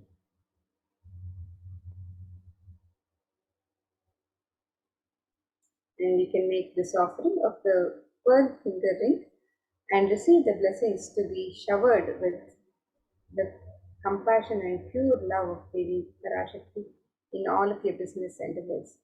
You can make this offering of Punithamriti, the gold finger ring with pearl, on the website www.kailasamailer.com/sevas, and you can make this offering in 3 different sizes. The next offering to Devi Parashakti is the Swarna Padma Pushpa, the gold lotus flower. And in the Kamika Agama, this verse describes one of the many significance of the lotus flower in the rituals and worship of the divine in the Hindu tradition. So let us look at this verse from the Kamika Agama. It says, Ashtavidyeshwaropeta kumbhavarana samyutam सर्वे ससूत्रवस्त्राध्या हेमपङ्कजभूषिताः सपिधनस्य पुरच्चश्च पक्वबिल्वफलप्रभा स्नपनध्याय संसिद्धा प्रमाणेन समन्विताः. The translation of this verse, it says, all the kalashas should be wound around with suitable thread and covered with new cloth. They should be adorned with the lotus flower made of gold. And there are hundreds of scriptural references in the tradition to using the lotus in the worship of Paramashiva. Almost everything in the worship of the ultimate, involving the consecration of deities of worship or meditating on the mudras and asanas used during worship, involves the lotus flower, the lotus leaf, the lotus pericarp, the lotus petals. The lotus is a divine flower in the tradition. Shakti of Paramashiva is also called a lotus. The base of the Paramashiva linga is a lotus. The disciple of Paramashiva is also considered a lotus, one who is about to bloom. And you can make this offering of the gold lotus in any of the 3 different sizes as you would wish to offer, and be blessed to have the state, space, powers, and being of Devi Parashakti in your inner space amidst any and every adverse situations of life. The next offering to Devi Parashakti is the offering of the Swarna Mekti, the gold touring. And this verse from Saundarya Lahari describes the beauty of Devi Parashakti's sacred lotus feet. Nakadhiditi sanchanna namajjanatamo guna padadvaya prabhajala parakrita saroruha. The translation for this verse, it says, you whose brightness from the toenails destroy the darkness of ignorance from the minds of your devotees who prostrate at your feet. You whose brightness from your 2 feet overpowers that of the lotus flower too. And you can make this offering of the Swarna Mekti, the gold touring to Devi Parashakti, to adorn her sacred lotus feet and to be in constant gratitude for receiving her blessings in even the most difficult aspects of life. So you can make this offering of the Swarna Mekti on the website www.kailasamailer.com/sevas.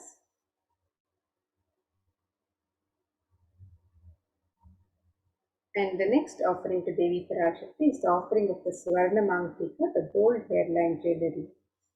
Devi is described as Sudasharabhivarshini, she who makes the nectar flow in all our nerves from the samskara. It is she who gives the very pleasant experience of the ultimate.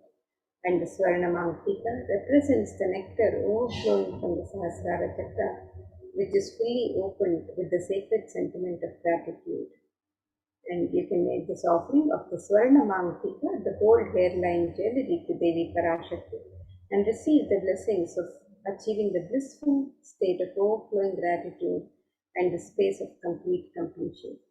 And you can make this offering on the website www.kailasamailer.com/sevas. And the next offering to Devi Parashakti is the offering of the Pratyaksha Pada Puja. This is the traditional offering of gratitude from disciple to Guru. And in this verse from Saundarya Lahari, this verse describes the grace of Devi Parashakti, the grace of bowing down to Devi Parashakti's feet. It says, the illumining splendor of Devi's stonings dispel the darkness of ignorance in the devotees, prostrating at her feet to feet, the lotus in beauty. And it's further states, the nails that have been sharpened by constantly being touched by the crowns of celestial beings who always prostrate before Devi, their tamaguna, the tamas which is indicative of the ignorance in the minds of the devotees, is removed by constantly prostrating before Devi, and they attain the ultimate knowledge. So you can make this offering of the Pratyaksha Pada Puja to the sacred lotus feet of Devi Parashakti, Nijavatara, Supreme Pontiff of Hinduism, His Divine Holiness Bhagavan NITHYANANDA Paramashivam, and be blessed with all the auspiciousness and blessings of Devi Parashakti and the Supreme Pontiff of Hinduism, Jagat Guru Mahasanidhana, His Divine Holiness Bhagavan NITHYANANDA Paramashivam. You can make this offering on the website www.kailasamailer.com/sevas.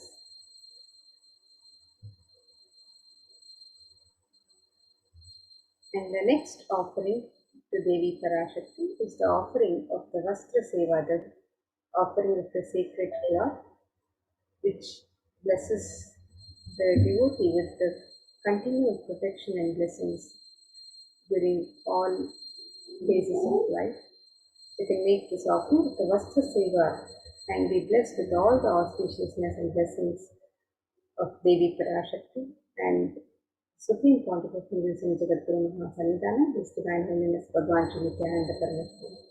You can make this offering of the Vastra Seva, the sacred cloth, on the website www.kailasamailer.com/sevas. So here's a summary of the various offerings that can be made to Devi Parashakti today, the traditional offerings that can be made on the website www.kailasamailer.com/sevas. The first offering is the e-Hindi offerings, which can be made in any amount and in multiple currencies. The next we have the Sankalpa chanting, which is the offering of the conscious resolution. We also have the Devi Sahasranama Swarnakasa, the pure gold coin inscribed with one of the 1008 sacred names of Devi Parashakti, each coin inscribed with one of the 1008 sacred names of Devi Parashakti. And you can make this offering in 3 different denominations and offer as many coins as you wish to offer. Next is the Mukta Anguti, the gold finger ring embedded with pearl. And this offering can be made in 3 different sizes. The Swarna Padma Pushpa, the gold lotus flower, can be offered in 3 different sizes. The Swarna Medley, the gold toe ring to adorn the sacred lotus feet of Devi Parashakti. This offering can be made on the website also. The Swarna Mantika, the gold hairline jewelry, which represents the overflowing nectar of gratitude from the Sahasrara Chakra. And the Pratyaksha Pada Puja, which is the ritualistic offering of gratitude from disciple to Guru. And the Vastra Seva, which is the offering of the sacred cloth to Devi Parashakti. All of these offerings can be made on the website www.kailasamailer.com/sevas. And let us now look at the website where we can make all of these traditional offerings to Devi Parashakti as we get ready to receive her darshan and blessings today.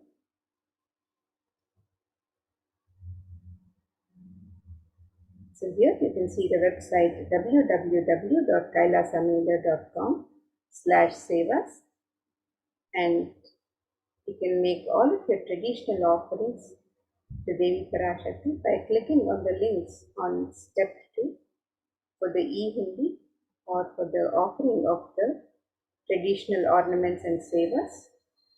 And if you would like to make an intention to make an offering and would like to receive the blessings of Devi Parashakti to manifest your intention into reality, you can fill out the form on step 1. And once you've made your traditional offerings to Devi Parashakti, you can also fill out the sankalpa details for yourself and your family members. So, sankalpa is the conscious resolution that you make along with your names and the names of your family members. So, you can fill out the details of the sankalpa in the form on step 3. So here we have the e-Hundi offerings, which can be offered in multiple currencies: US dollars, Australian dollars, New Zealand dollars, Canadian dollars, euros, Indian rupees, Singaporean dollars, Malaysian ringgits, Great Britain pound, and the Chinese yen. And you can make this offering in any amount of your choice. In the next, we have the traditional offerings of ornaments and sevas to Devi Parashakti, where you can make the offering of the Sankalpa chanting, the conscious resolution, the Devi Sahasranama Swarnakasa, which is the pure gold coin inscribed with the 1008 sacred names of Devi Parashakti. This offering can be made in 3 different denominations and any number of coins. The Mukta Anguti, which is the gold finger ring embedded with pearl. The Swarna Padma Pushpa, which is the gold lotus flower, which can also be offered in 3 different sizes. The Swarna Mekti, which is the gold flooring trod on the sacred lotus feet of Devi Parashakti. The Swarna Mangtika, which is the gold hairline jewelry representing the overflowing nectar of gratitude from the Sahasrara Chakra. The Pratyaksha Pada Puja, the traditional and ritualistic offering of gratitude from the disciple to Guru. In the Vastra Seva, the offering of the sacred cloth to Devi Parashakti. All of these traditional offerings and sevas and any other traditional offerings and sevas that you wish to offer can be made on the website www.kailasamailer.com/sevas. And with that, now we'll continue with the next segments of this program, where we'll be learning more about Devi Parashakti and the various facilities being made available to all of the disciples, to all of the devotees and to humanity at large, for the well-being of the whole of humanity during these times of pandemic, as guided by the Supreme Pontiff of Hinduism himself, and these various facilities being made available at the de facto spiritual embassies of Kailasa. So let us now get ready for the next segments and prepare ourselves to receive the darshan and blessings of Devi Parashakti.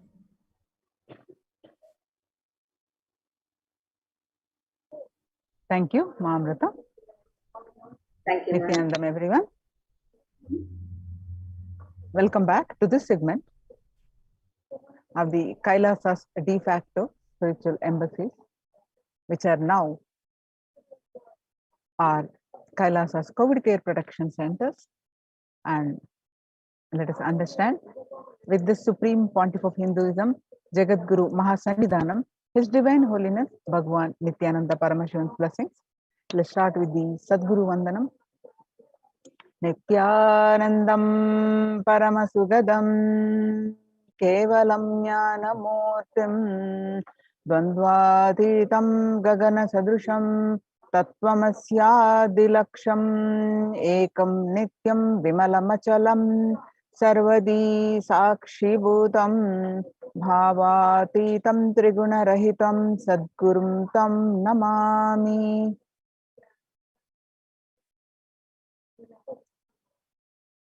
So what we learn from this segment today concerning statistics on mental health and global peace across the world due to COVID-19 pandemic.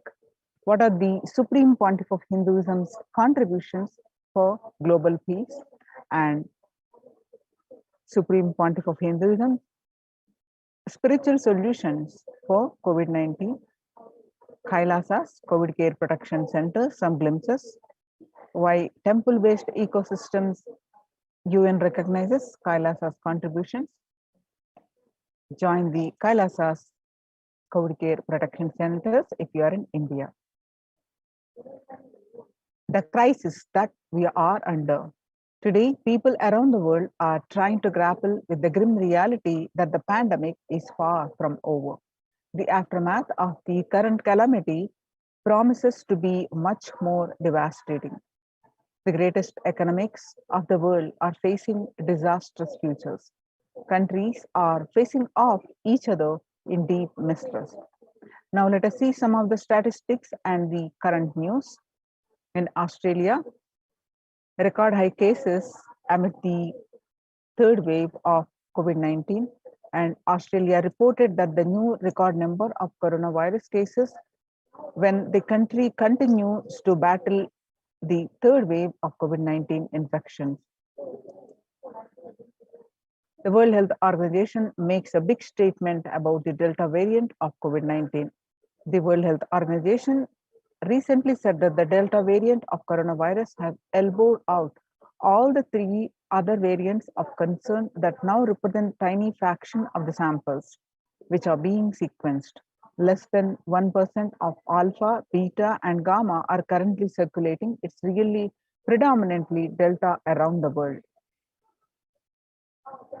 COVID-19 has killed more Americans than the influenza pandemic of 1918 to 19.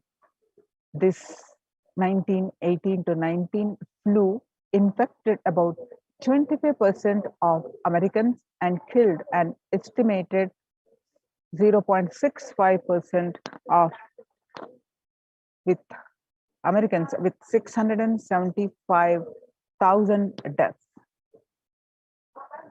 COVID-19 has infected more than 12% of Americans and killed about 0.2% with 676,000 deaths. Now that the US death toll from COVID-19 has surpassed 676,000, the coronavirus pandemic has killed more Americans than the 1918 to 19 influenza pandemic did, and it is declared as US deadliest pandemic ever. And Axios and Associated Press both reported the grim milestone recently. People infected with the variant, alpha variant, exhales 100 times more virus into the air than original COVID strain. 6 feet distance may not be enough to prevent viral transmission indoors. Washington, the physical distancing of 2 meters, about 6.5 feet, may not be enough to sufficiently prevent transmission of virus carrying airborne aerosols indoors. According to a study, the result published in the journal Sustainable Cities and Society suggests that the physical distance alone is not enough to prevent human exposure to exhaled aerosols and should be implemented with other control strategies such as masking and adequate ventilation.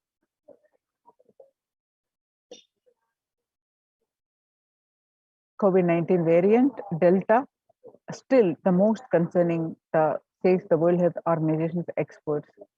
In US, COVID-19 pandemic is nowhere under control, says the Chief Medical Advisor, Mr. Anthony Fauci. He said, right now we are still in pandemic mode because we have 160,000 infections a day. That's not even modestly in good control. In an interview with Axios, the US has reported 40 million cases of COVID-19 since the outbreak of the virus, with over 4 million infections adding up in the past few weeks. The increase in COVID cases comes as the US administration earlier this month announced that it is planning to provide a booster shot of vaccine as the Delta variant has become dominant in the nation and is wreaking havoc.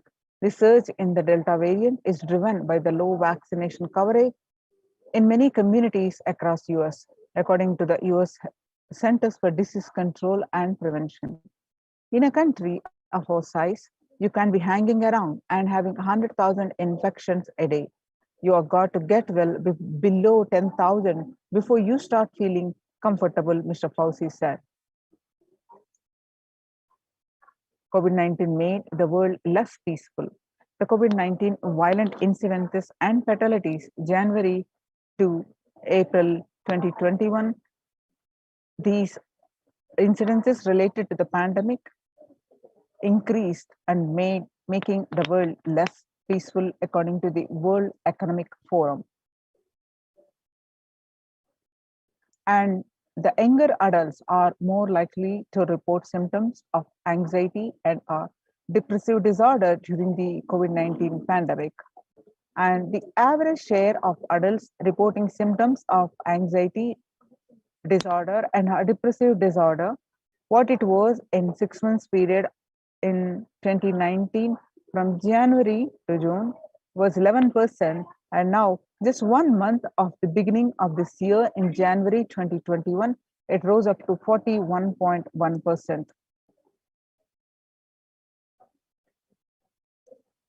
And some more statistics confirming the same, that the younger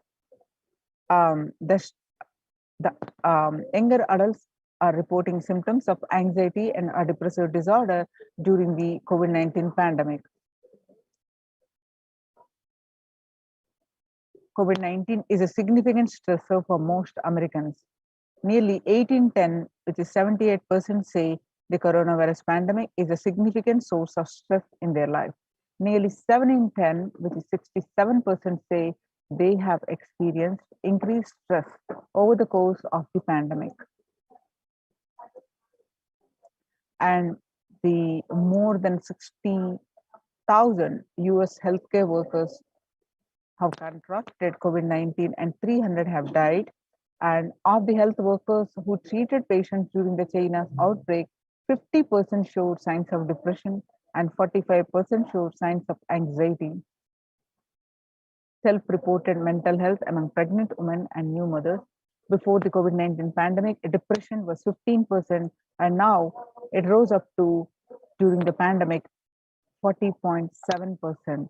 And the anxiety in pregnant women and new mothers was 29% before the COVID-19 pandemic. Now it rose up to 72% during the COVID-19 pandemic. Living under stay-at-home orders, 8 in 10 students are struggling with focus on school or work and avoiding distractions. 55% of all students do not know where to go for help for their mental health. Nearly 82% of women surveyed said their lives have been negatively disrupted by the pandemic. The global economic outlook during the COVID-19 pandemic, a changed world. The pandemic is expected to plunge most countries into recession in 2020, with per capita income contracting the largest fraction of countries globally since 1870. International Labour Organization, COVID-19 is a threat to peace building in conflict-affected nations. The COVID-19 crisis has worsened already fragile situation. The ILO is more aware than ever of its responsibility to promote peace and resilience in the time of this global pandemic. And in India, Mumbai Mayor says the third wave is already here. Breakthrough infections found in 25% of health staff. A little over 25% of healthcare workers were infected with coronavirus despite getting fully vaccinated. According to a study has revealed, giving an insight on the breakthrough infections due to the Delta variant, the study jointly conducted by the Institute of Genomics and Integrative Biology, Maximum Hospitals in Delhi NCR found that the vaccination breakthroughs were far more common during the Delta outbreak in Delhi than previously reported. The new COVID-19 variant Mu shows signs of vaccine resistance. Now that we have seen some of the statistics and the the related effects on not just the physical health, fatalities, but the mental health and leading to the global peace, affecting the global peace. So, how to cope up with the current COVID-19 pandemic? It is important to address the COVID-19 pandemic, which is seeing another wave, destroying many more lives. The Supreme Pontiff of Hinduism says the pandemic fatigue setting in as a result of continuous lockdown is resulting in delusional ignorance.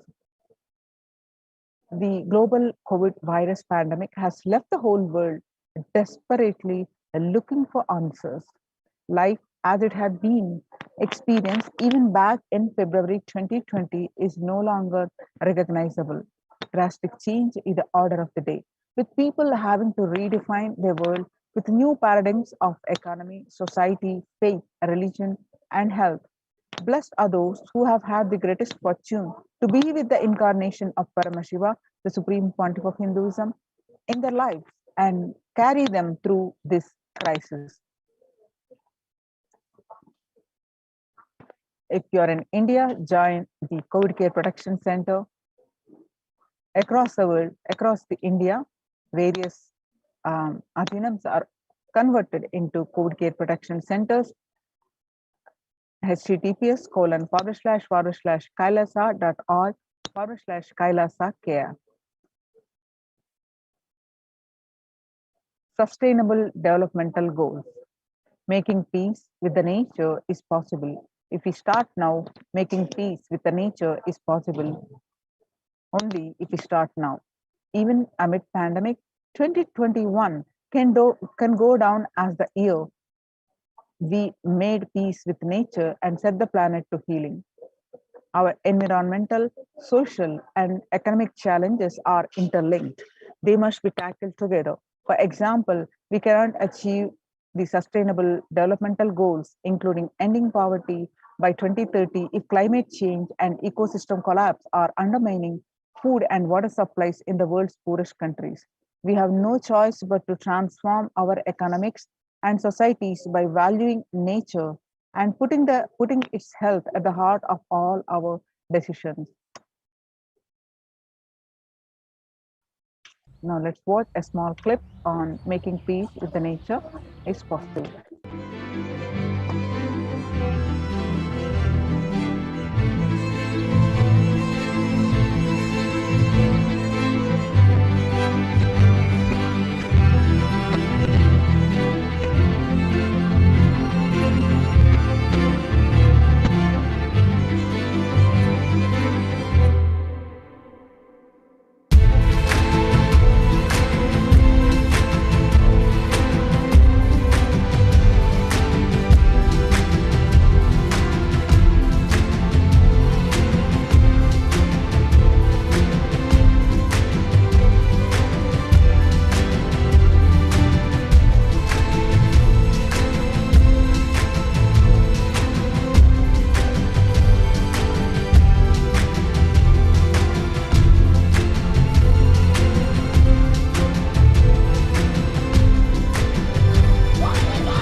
The World Health Organization's on Health and Peace Initiative.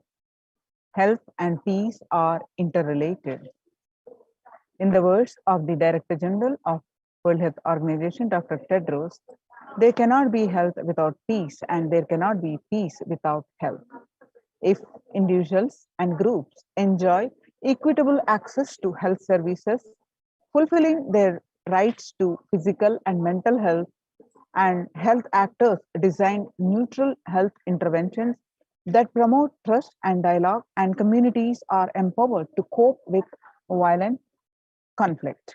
Then health coverage is more universal, grievances can be heard and addressed to generate trust, and around the health emergency concerns, affected communities are more likely to make meaningful contributions on peace and reconciliation and to resist incitement to violence.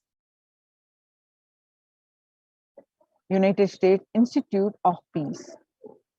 Amid COVID, we need enhanced international coordination to build peace. Tackling the pandemic and building resilience in fragile situations require concerted international action at local, national, and global levels. As the humanitarian and economic toll of the COVID-19 pandemic continues to grow, so does the risk that this crisis will fuel new conflicts around the world while stemming prospects for resolving ongoing ones. Stronger health systems and universal health coverage must be a priority. Remarks on the General Assembly special sessions in response to the COVID-19 pandemic.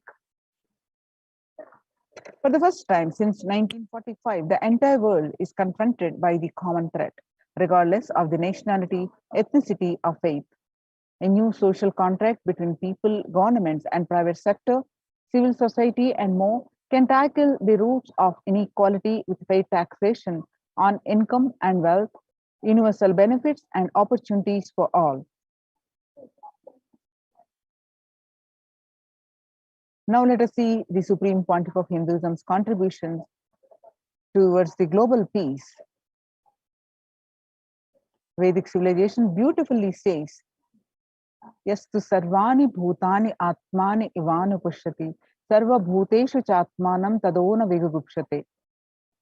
Verse from Isha Upanishad, global peace is the byproduct of individual bliss.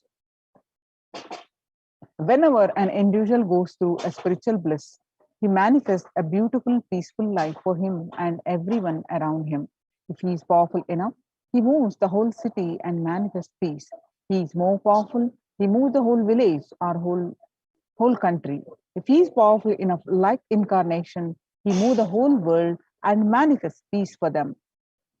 And the global peace surely is the byproduct of the individual bliss. So how do we achieve that individual peace? By the Supreme Pontiff of Hinduism describes, given various solutions on practicing completion, practicing unclutching, and various other solutions. And now, in his own voice, let us listen some of these to get the individual peace, which leads to the global peace. Can directly impact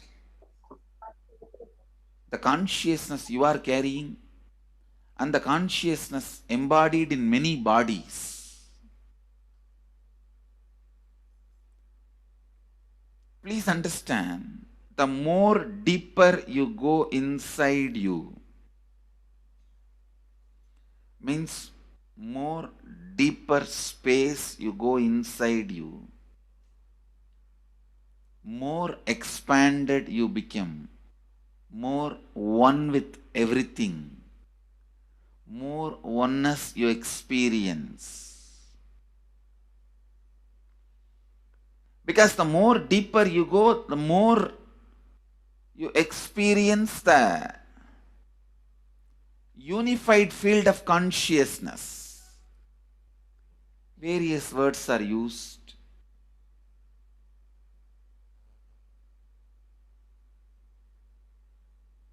Some of the Hindu traditions uses the word Atma, Brahman. Some of the Hindu traditions use the word Nirvana. Whatever word you may use, Atman, Brahman, Nirvana, unified field of consciousness, whatever. But one thing I want to tell you, the deeper and deeper you go in your inner space, you experience the vast oneness. The more superficial you are, the more incompletions you carry with others, even with yourself. The more superficial you become, even your own right hand and left hand fights with each other. Different parts of you fights with you. Different thoughts of you fights with you. Even you fight with you, the more superficial you go, the more deeper you start traveling. First, you get integrated. The you fighting with you stops. Then, the people around you get integrated. They fighting with you stops. Completion with yourself, then completion with others, then comes completion with other things, not just living beings, even with inanimate beings. The completion starts happening. Even with a nature, completion starts happening. Please understand, the more deeper you travel, the more deeper you go, the more deeper you settle down, the more deeper you start living. Your cognition expands. Your cognition includes. Your cognition becomes more and more inclusive.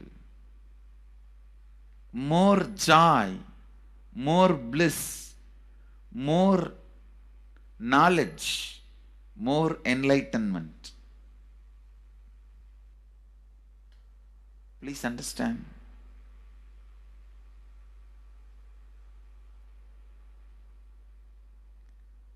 The more and more completion happens in you, you will see everyone around you feels complete with you. That is why I am saying, whether they have body or they are disembodied, in the deepest corners of your being, deepermost layers of your being, deepest parts of your being, you experience such powerful awareness, such joy.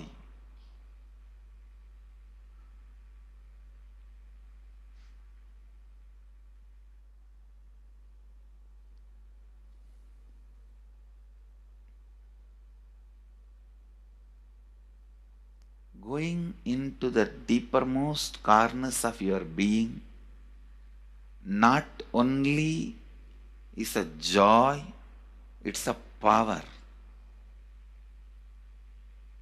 Because suddenly you will see everybody around you, everything around you listens to you.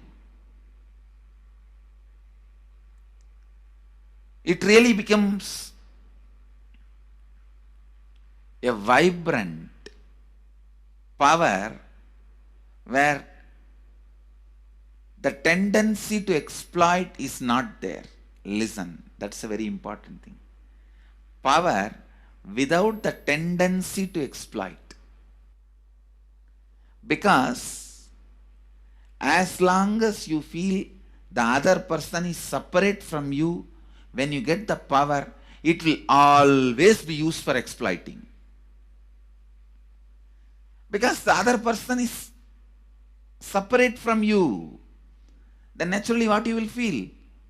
Let me suck all the possible energy, intelligence,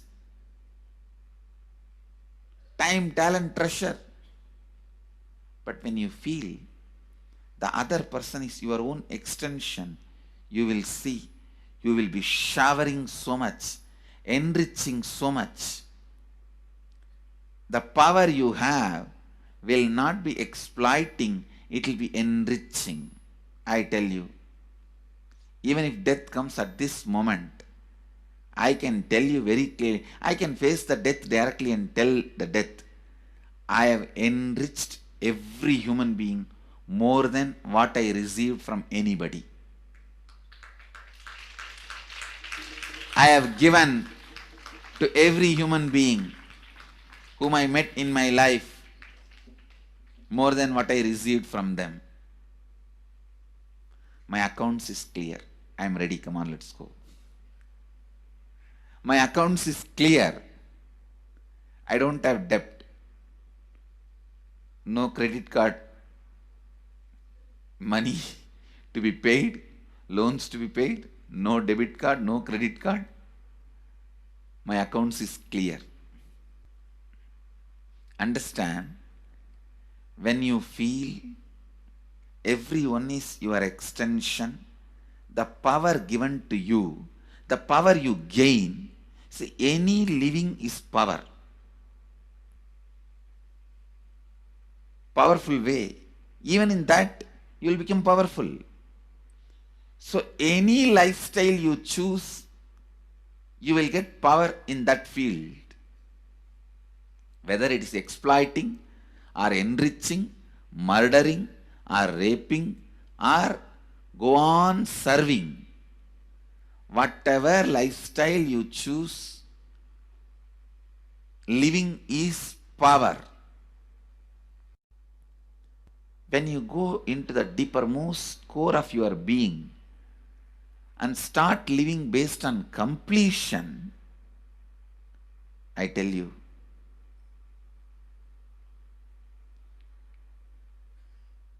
the first power you will experience is everything around you listens to you. That power will simply make you enrich everyone. The best power you can have through living is power of enriching. Whatever you do, as I said, whether you live the life of enriching or exploiting, you will become powerful. I tell you, the power of exploiting brings more and more conflict within and without. And those conflicts naturally bring suffering. And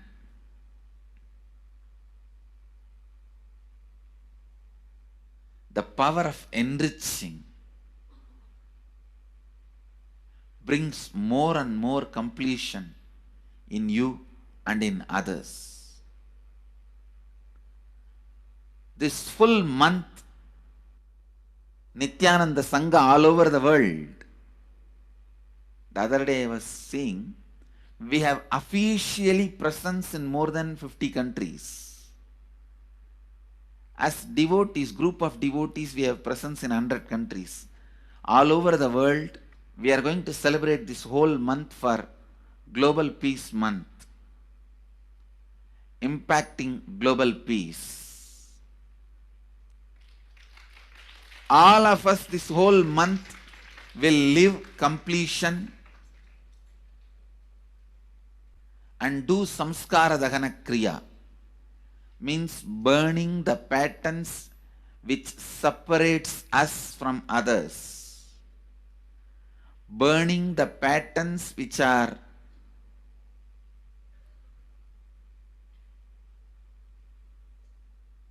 constantly keeping us in a superficial level. All over the world, we will be doing samskara dahana kriya, burning our patterns and leading us to more and more completion. And we also have special 3 Nitya Dhyana Yoga program teaching people signs of completion and facilitating samskara dahana kriya. This month, 20th, 21st and 22nd,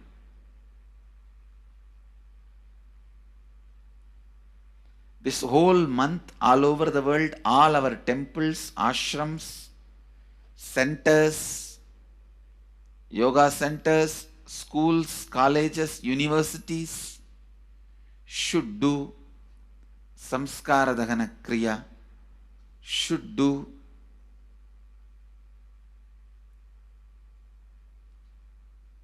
the practice of burning all the incompletions and patterns which leads to conflicts, bringing more and more peace inside us and outside us, spreading peace. This whole month, let's impact global peace. Let us really contribute to the global peace, not just talking about it. Let's do it. Let's do it. Not just talking about it. Let's do it.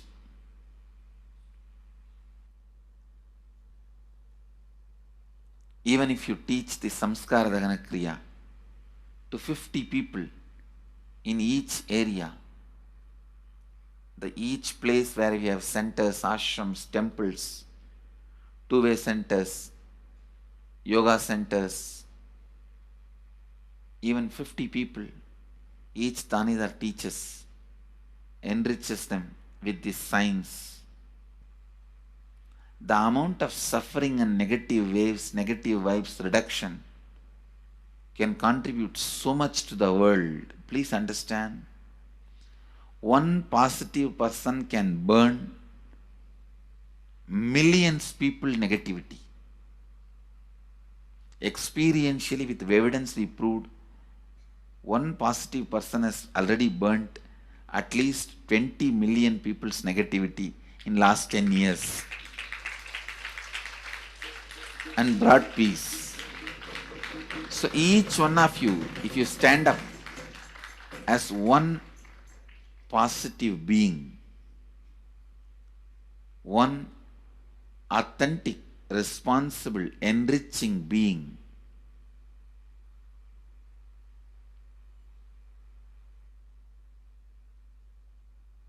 I tell you,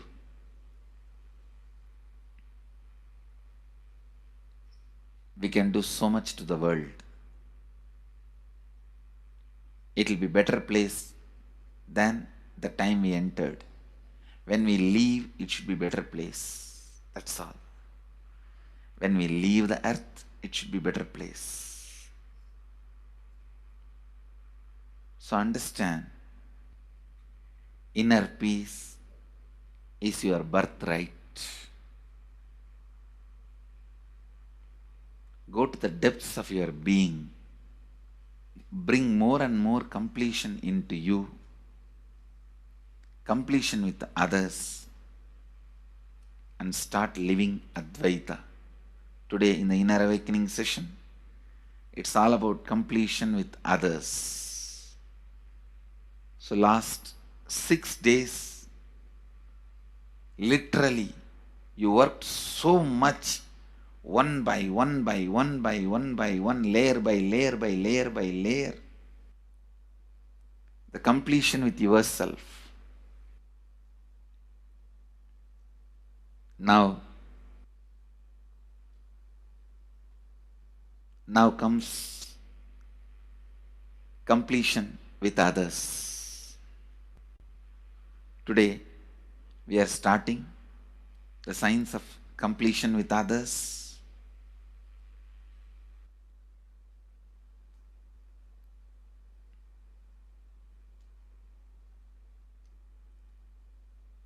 It's one of the most powerful science. Does so much to human beings, not just healing their relationships, even inside their consciousness, this inner space, so much of good is done. So much of awakening is done.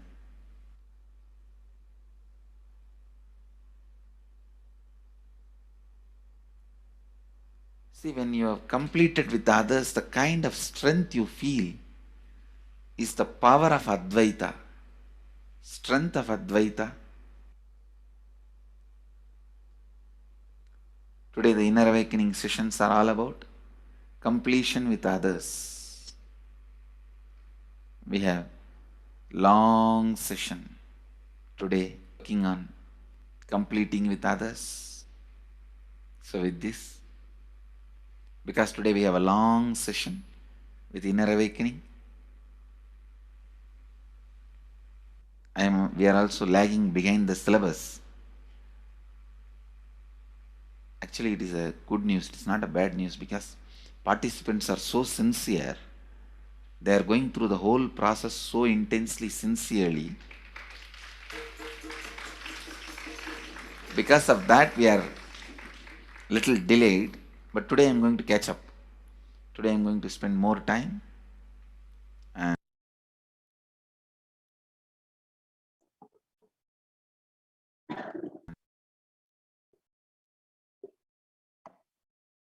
Now let us listen from the Supreme Pontiff of Hinduism that the self-transformation is the secret to achieve global peace. Means I'll tell, oh, you should all work for global peace. You should all work for turning the world. You should work for revolution. You should work for all these, that things. You should vote only the party which says that it will stop the war and all these things. This is the social answer. Nonsense. If you want the honest answer, I tell you, simply transform yourself. You can't do anything. If at all you can do, you would have done it. Be honest. If you can do, you would have done it. You are raising this question because you are not able to do.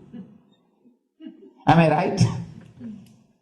So let us be very clear. Let us be honest. We are not able to do. Socially. That's the truth. That's the reason you are sitting here and raising the question. I tell you, understand few important things. There are a lot more attached to this question. There are many things which is attached to this question. We always feel the present is the world is totally spoiled. It is not going according to the rules or how it is supposed to be. It was wonderful once upon a time. In ancient time, things were going properly. Everything was well and great. And I tell you, 10,000 years ago, they found some writings on stone in Harappa Mohenjo-daro culture. Some stone writings have been discovered. The other day I read a beautiful book about that stone writings. That writings, it says, oh, nowadays the society is not as it should be. So much of war. There is no peace. In the early times, there was so much of peace. Society was really great. Things were as it should be. And it almost looks like a today newspaper editorial. 10,000 years ago, the same thing carved on a stone. Then understand, there was no such time as only good prevailed. It is just a fantasy. Hinduism, they call it Satya Yuga, the age of truth. There was a time only truth prevailed. And every religion, Christianity, they say the Garden of Adam and Eve. There was a time everything was wonderful. Every religion has got the fantasy. The past was great. There was golden past. Always the idea of golden past exists only in the past. The more you go back, again you say the past was great. And I tell you one thing, it is a wonderful way of postponing accepting the reality. Otherwise, I can be sure the world was same as it is today. Whether it is 5,000 years ago or 10,000 years ago. Maybe one thing, there was no CNN channel that time. So the news did not reach you so quickly. That's all. The news did not reach you so quickly. That may be the only difference. But otherwise, I can be sure the good and the bad was equal.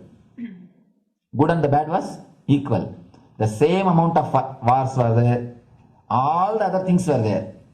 You read the Puranas, the mythological stories of India, you see enough of things.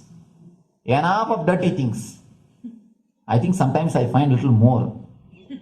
And if you see, if you read completely the Puranas or the Hindu scriptures, there are a lot of things much worse than modern day. The criminal activities or bad things or negative things, whatever you say, all this stuff. And never think only present day is corrupted or violent. In the ancient days also, all these things were there. Only one thing was not there, the CNN news or the internet. So the news did not reach you. But otherwise I can tell you, enough the good and bad was there. It always will exist. It will exist. All you can do is, if you awaken yourself, if you reach the enlightenment state, you can go beyond it. And I tell you, enlightenment is the only service you can do to the society. Just become enlightened so that you will reduce the negativity. Now, as of now, you are also the part of negative group. Naturally, we will be a negative group. As long as we are unenlightened, we will be the part of collective negative consciousness. So if you become enlightened, at least you will reduce your weight. That's the only thing we can do. Nothing else can be done. So all I request you to do is just become enlightened. Realize that you are a lion. That's the only way to help yourself and the society. Otherwise, all revolutions, you see, all revolution again end up as one more tradition. In last 2000 years, 3000 wars have happened in the humanity. In 2000 years, 3000 wars. Human beings have not done anything except doing wars, except fighting. Everybody claims he wants to do revolution. He wants to spread peace. You see, every country claims their army is a defensive army. Then who is offending?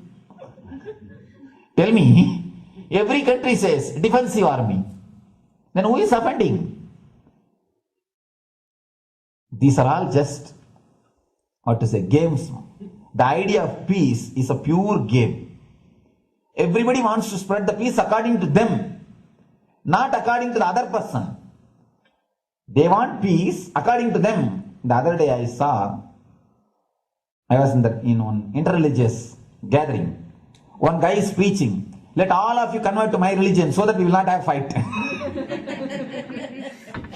He wants peace the way in which he wanted, not the way in which. And there's a beautiful saying, the sword of Muhammad, it is written, peace alone should survive, something like that. He has written some statement about the peace on the sword. We all take sword to spread the peace. So no revolution is going to help, because in last 2000 years, 3000 revolutions have happened, but still world is same, I think much worse. So no revolution is going to help, only individual evolution is going to help. So be very clear. Instead of working in the outer world, start working in the inner world. That will help you and society some way. Social answer means Now, the Supreme Pontiff of Hinduism says, Sri Kaila is all about peace-based powerfulness. Listen carefully. The space of Shanti,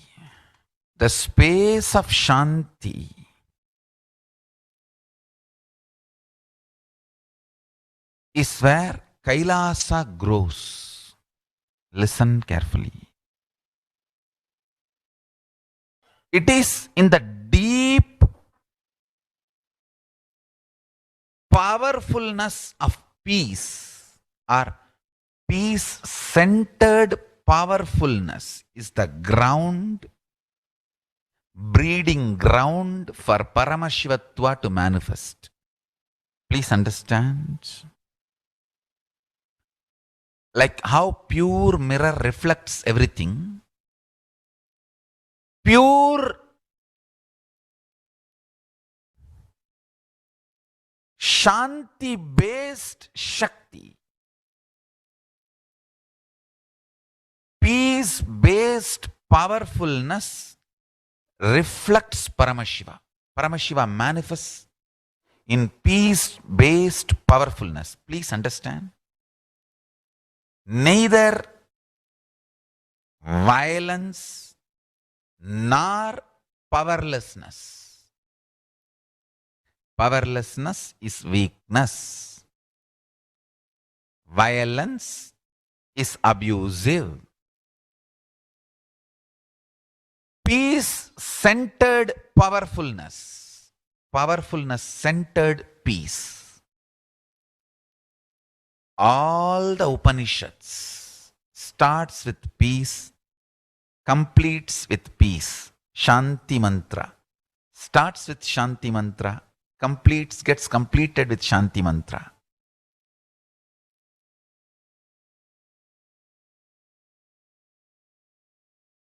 Peace-based powerfulness is a fundamental requirement for Paramashivatva to manifest. That is why people who don't want us to manifest Paramashivatva or power manifestation do not want to allow the peace in our life or do not want peace in our campus. Understand? But only if you are peaceful, which cannot be shaken even by the demons and devils and rakshasas, we can be in eternal peace. So, remember this very clearly.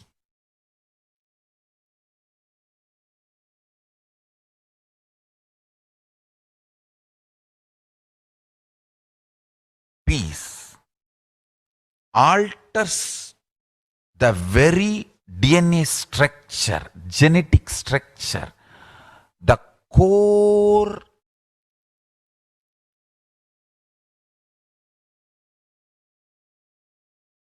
Anu Mahat structure. Understand? Anoraniyan Magato Mahiyan. The consciousness in you is atom inside the atom, Mahat, more than Mahat. That Anoraniyan Magato Mahiyan. That consciousness starts growing in you with more and more peace-based powerfulness developing in you. Nothing can be compared to unclutching. Spend more and more time, energy in unclutching. It will never be wasted. Time spent on unclutching is the most productive time for you in your life, because unclutching completely makes you altogether a different material. Understand? It makes your very biomemory, muscle memory, core structure, molecular structure, genetic structure, DNA structure, everything. All the 8 energy flow circuits, 7 energy flows, 1 the pure conscious explosion. So totally 8 energy flow circuits exist in you. All the 8 explodes when you unclutch. Understand? Unclutching is the space of Sri Kailasa.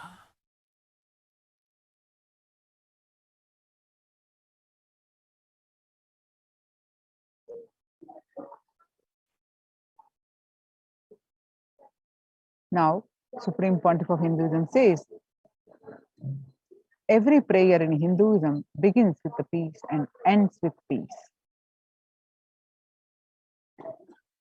Every chanting, every prayer in Hinduism ends with Shanti, Shanti, Shanti 3 times.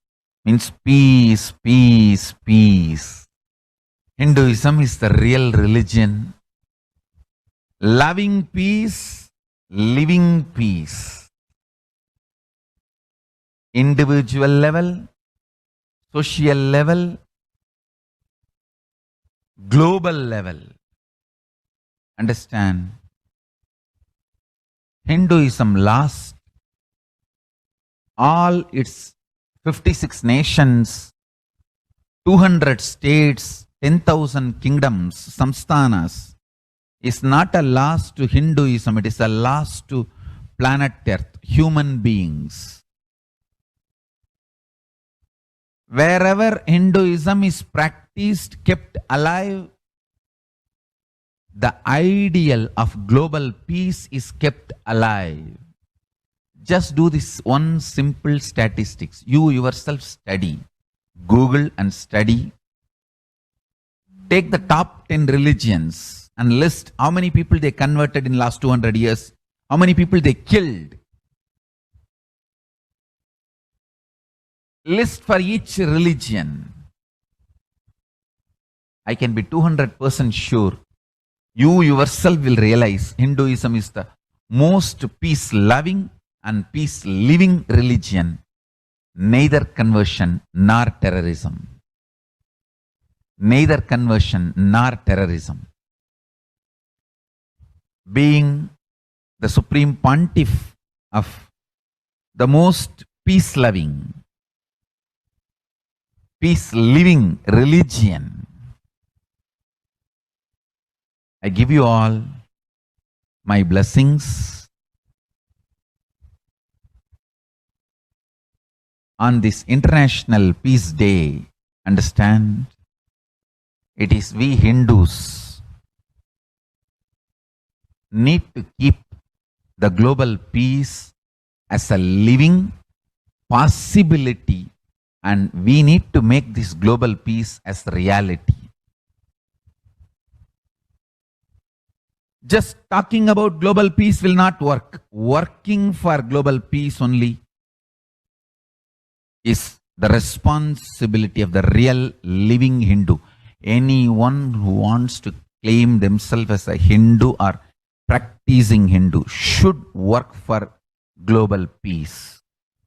Global peace is our responsibility.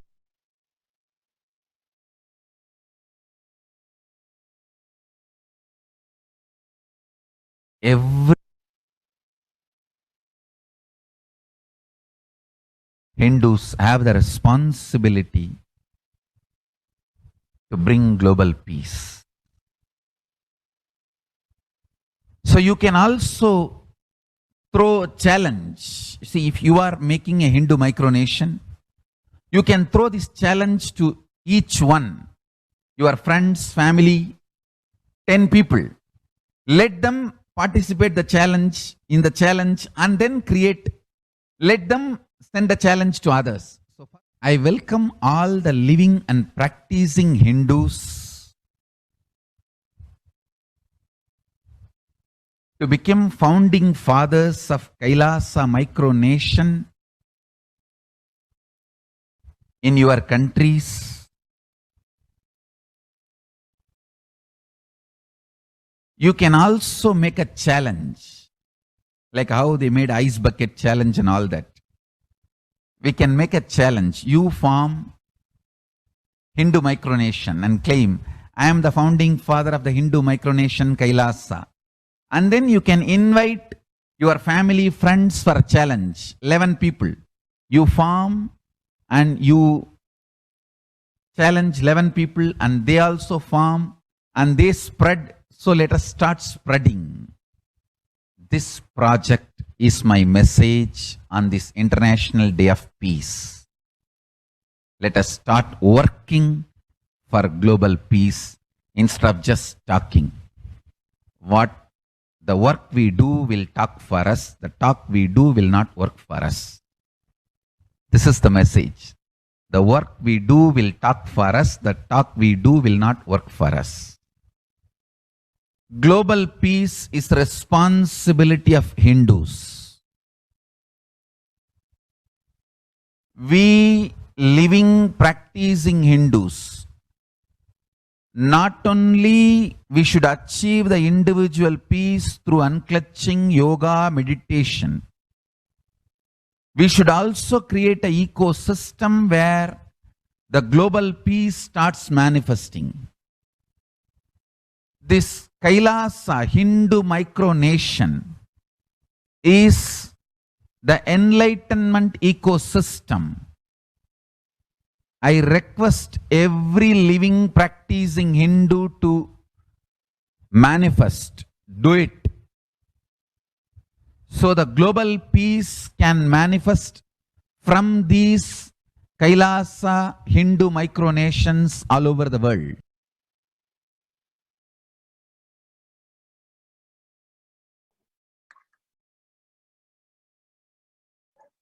Hindus have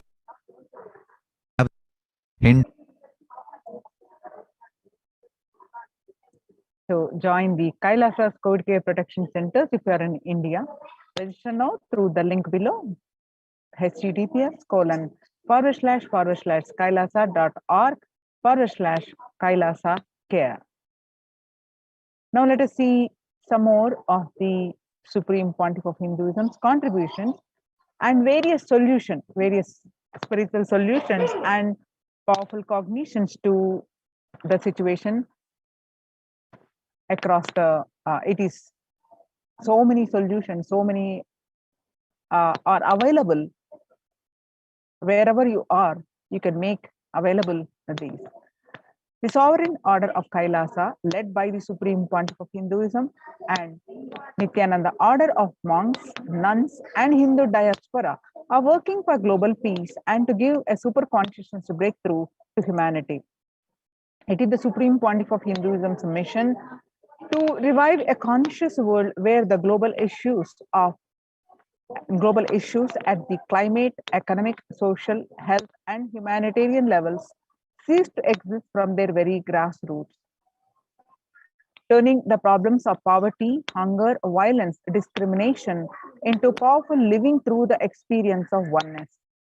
Supreme Pontiff of Hinduism has been working from the very grassroots level to usher in an era of peace at all levels, individual, social, national, and global.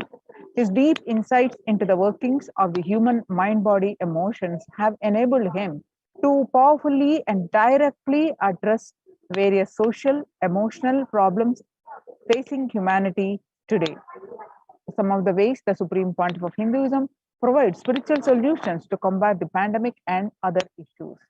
Since the beginning of the global lockdown, the amount of contribution and activism of Kailasa has increased multifold through the Paramashiva program, bringing superconsciousness breakthrough to the whole humanity. By starting the Akhanda Nirvikalpa Samadhi Jnana Yajna and contributing almost 5 billion minutes so far, Paramashiva Sankalpa chanting, sacred Sanskrit mantra chanting to heal 24/7 via Zoom sessions, spiritual healing to one and all via 24/7, helping humanity to cope up with insecurity, fear, disease by empowering individuals to heal themselves and learn to cope up emotions like depression and tough situations in relationships, providing alternative solutions to worldly problems through power manifestation, initiating thousands every day into manifesting innate superhuman capabilities in Kailas courtyard sessions. In the long term, establishing self-sufficient communities, continuing and intensifying the service of Annadan, that is free food, in Nityananda Annalayas around the world, including Tirunamalai, Los Angeles, and various other adhinams. Paving way with the New World Order, starting the agriculture-based communities in Adi Kailas and several other locations. Peacekeepers of Kailasa offering various life solutions from the teachings of the Supreme Pontiff of Hinduism. Hinduism prescribes various methods for global healing. One such is Maheshwara Puja, nullifying collective negativity simply through the presence of the avatar and his order of monks, offering Maheshwara Puja to the natural hit calamities victims. Bhava Samadhi Darshan to raise the individual consciousness breakthrough. Society was created with delusional ideas of too many human beings, blind spots, and decisions made from those blind spots.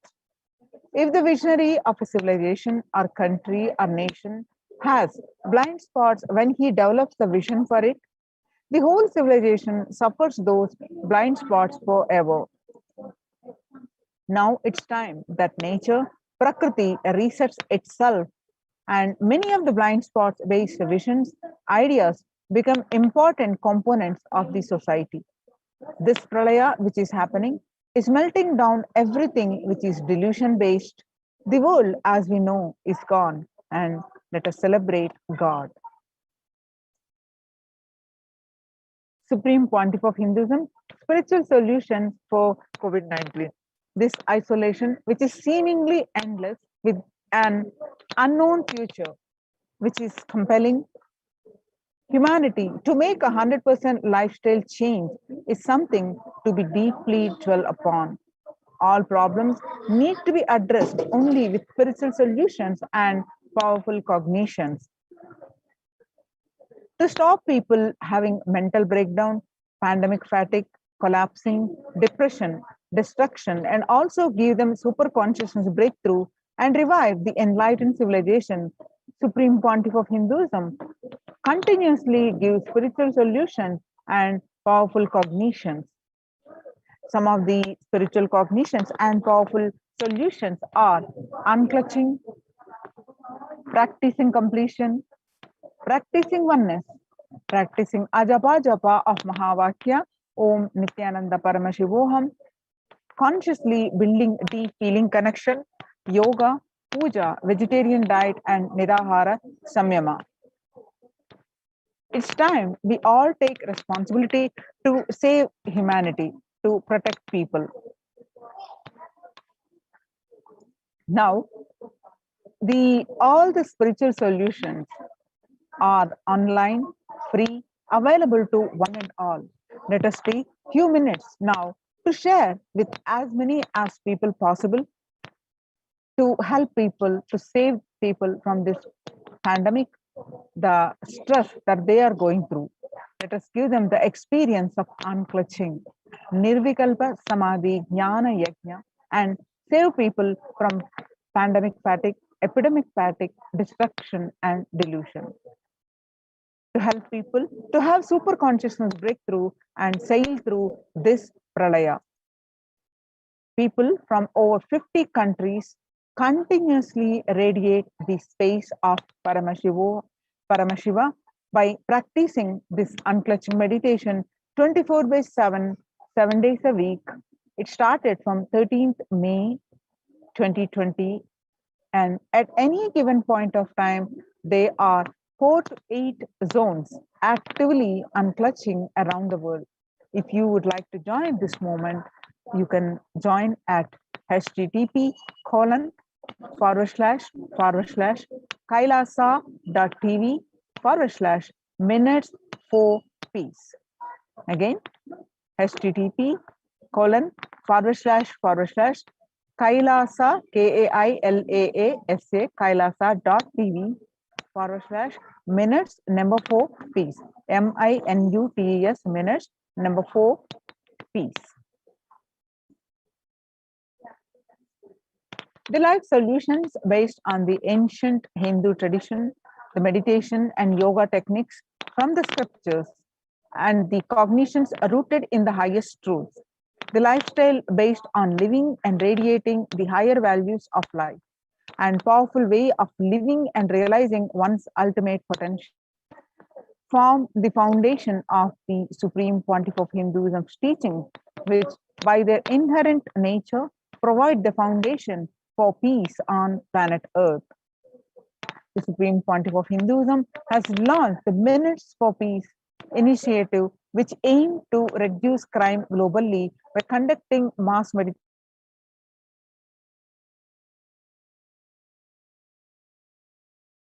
The program, it crossed over 1 billion minutes of meditation. The scientific studies have shown a reduced crime rate after the participation in the meditation and completion techniques. In 1976, it was found that when 1% of a community practiced meditation, pujas, the crime rate was reduced by 16% on an average.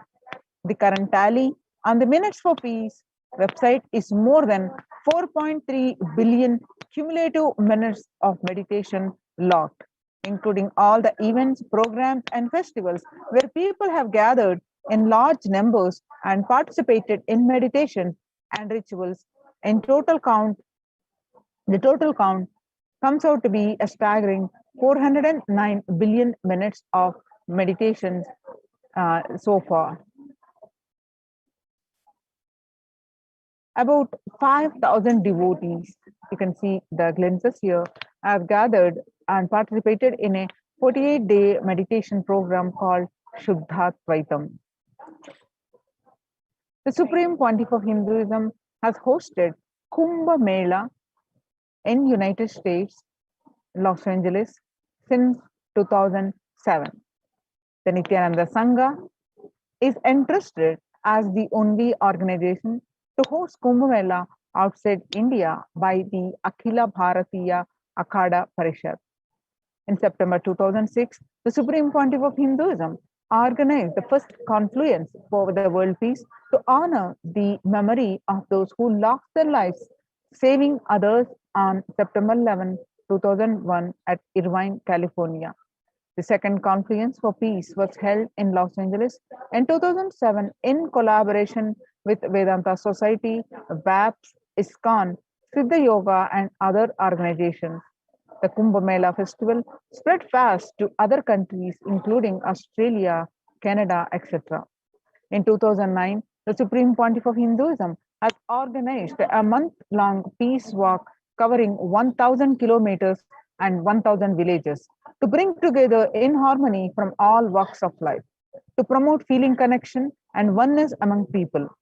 During the walk, health camps were conducted in villages along its path. The Supreme Pontiff of Hinduism has conducted a large-scale collective meditations on September 25th, International Peace Day, to raise the collective consciousness. One of the greatest contributions that the Supreme Pontiff is contributing continuously is initiating thousands into sannyas. Sannyas is our social responsibility. Let us save Hinduism and humanity. Supreme Pontiff of Hinduism has revitalized the monastic tradition of sannyas by initiating hundreds of people into Nityananda monastic order. The all-renouncing monks contribute to the best thing to human civilization, living their life with the cognition that life is for others. These monks and nuns act as hall beginners of peace and empowerment for the human society distraught with violence, depression, and other forms of life negativity.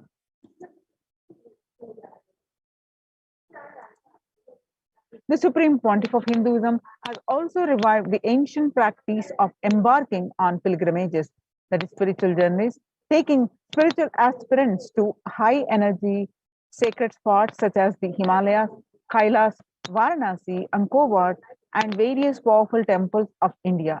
Even though prevalent in India, this practice is rapidly losing its original context, turning into a recreational family vacation.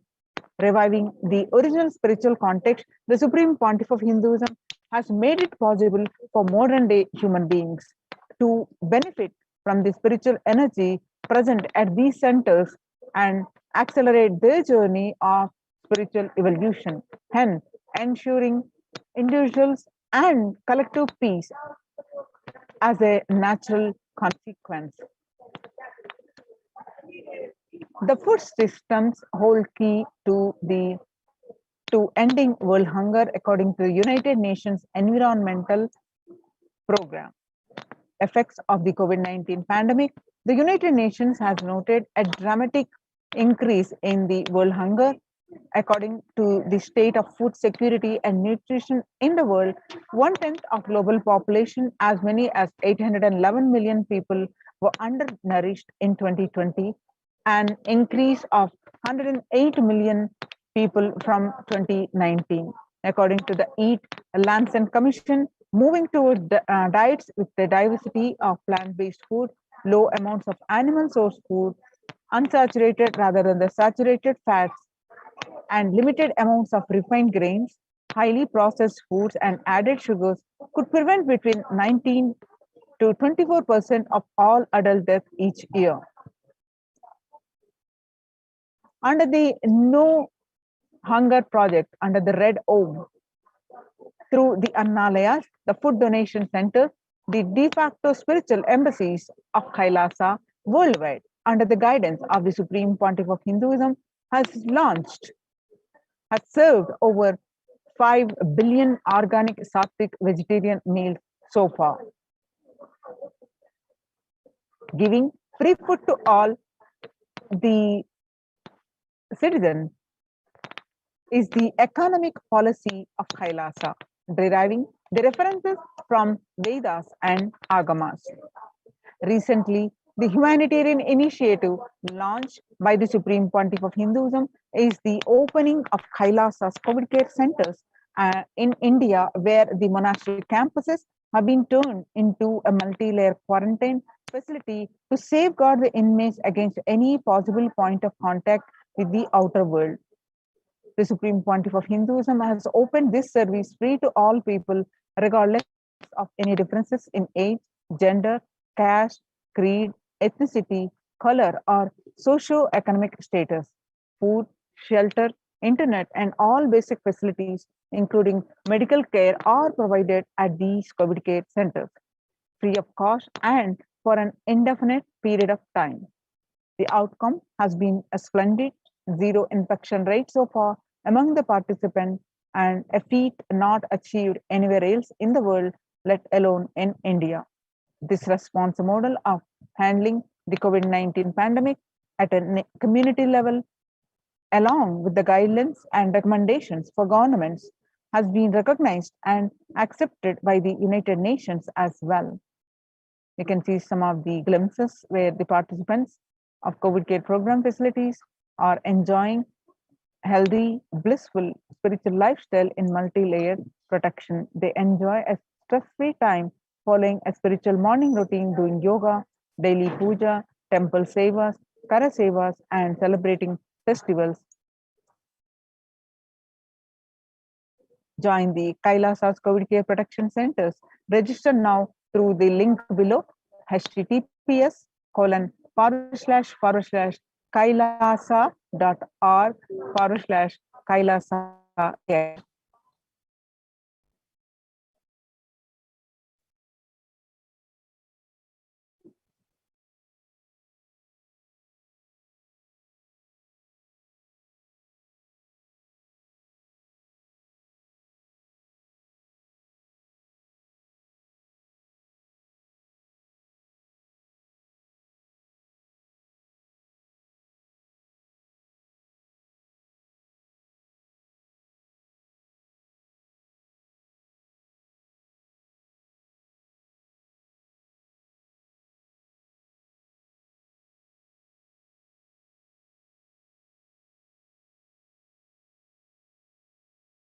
Sorry for the technical glitch.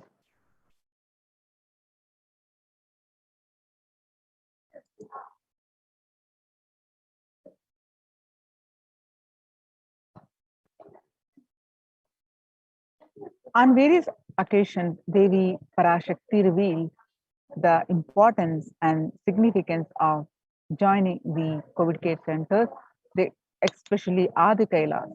On 5th July 2021, Devi revealed that taking the soil of Adi Kailas and mixing it with the water of Navapashana Linga of Vaidya Sarovar and applying it, all pains will vanish, breaking the attachment to body.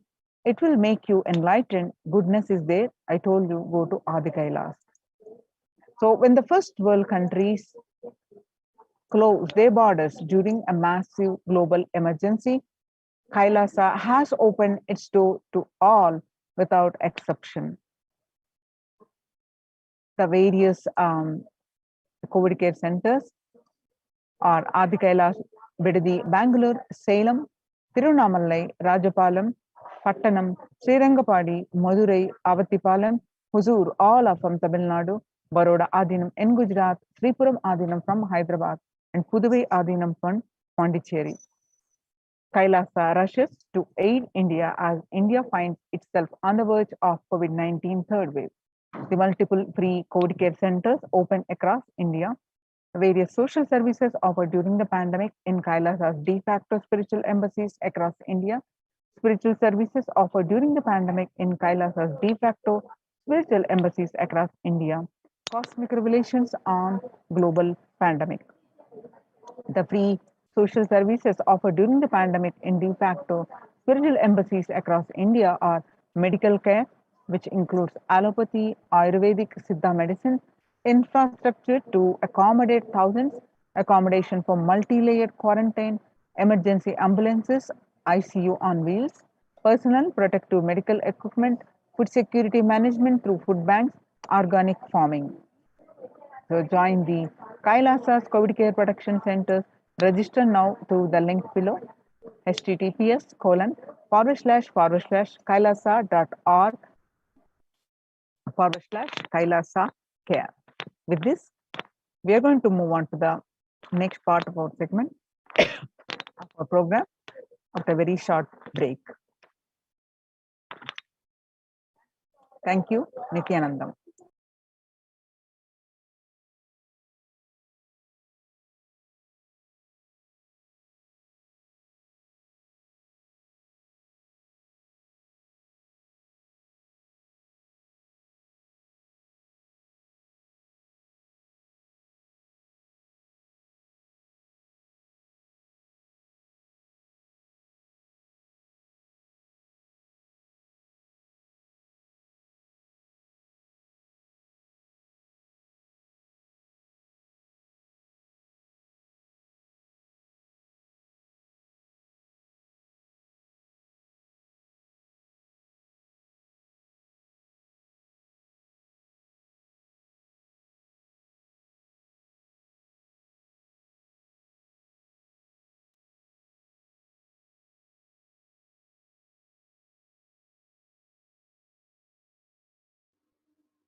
Nithyanandan. And welcome back to this segment where we'll be learning more about Bhagavan Sundareshwara Paramashiva and getting ready for the live darshan of Dayanar Sundareshwara Paramashiva Sayujya Samadhi Darshan.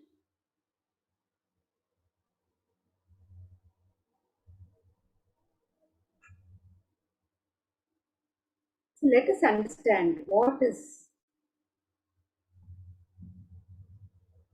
the Sundareshwara Paramashiva Sayujya Samadhi Darshan. And Bhagavan Sundareshwara himself has beautifully explained. Manifest the superconscious experience of the Shiva Sayujya Samadhi through the darshan of Idayanar Bhagavan Sundareshwara Paramashiva, and get ready for the rare and unique powerful initiation into God equation to make the human beings into multiverse species by Sundareshwara Paramashiva.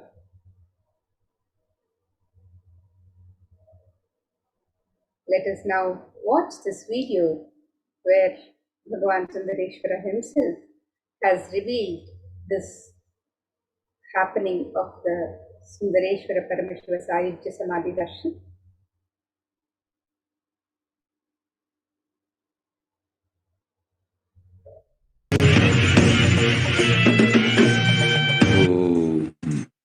Shave, shave, shave.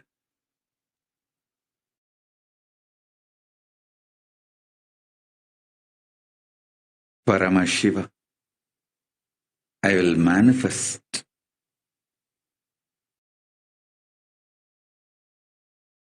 the physics of my existence. Cognize this in your Hridaya Akasha, in the Gandha. You will experience my existence. Sundareshwara Paramashiva. The countless, uncountable by any visualized, assumed mathematics, Brahmandas manifest in me, exist in me, get rejuvenated in me, get deluded inside me, gets liberated inside me. For all the countless Brahmandas to exist,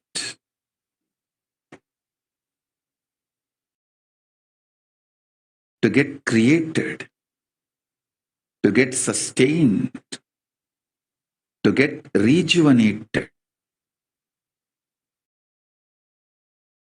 to get deluded, to get liberated. I am the space.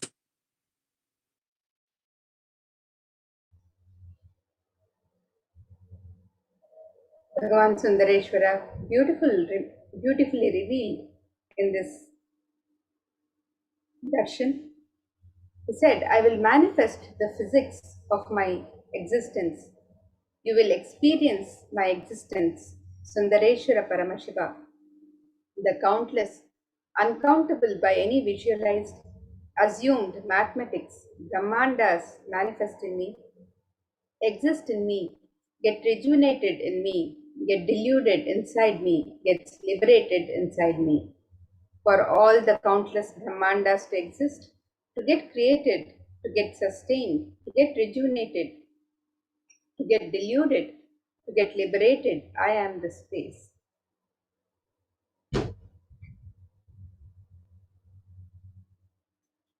And let us now look at some of the existing conditions of our world today.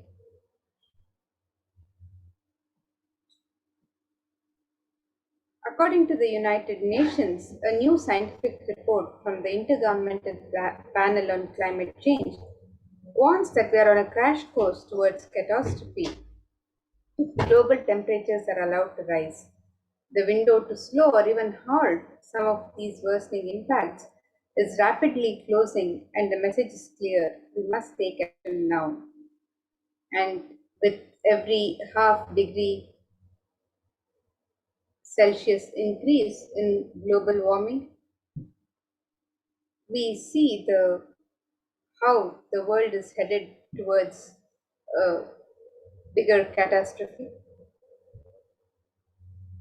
With extreme weather, the risk of global warming by 2 degrees Celsius could lead to a 170% increase in flood risk, 180 and 18% of insects, 16% of plants, and 8% of vertebrates will be affected by the increase of 2 degrees Celsius in the global warming.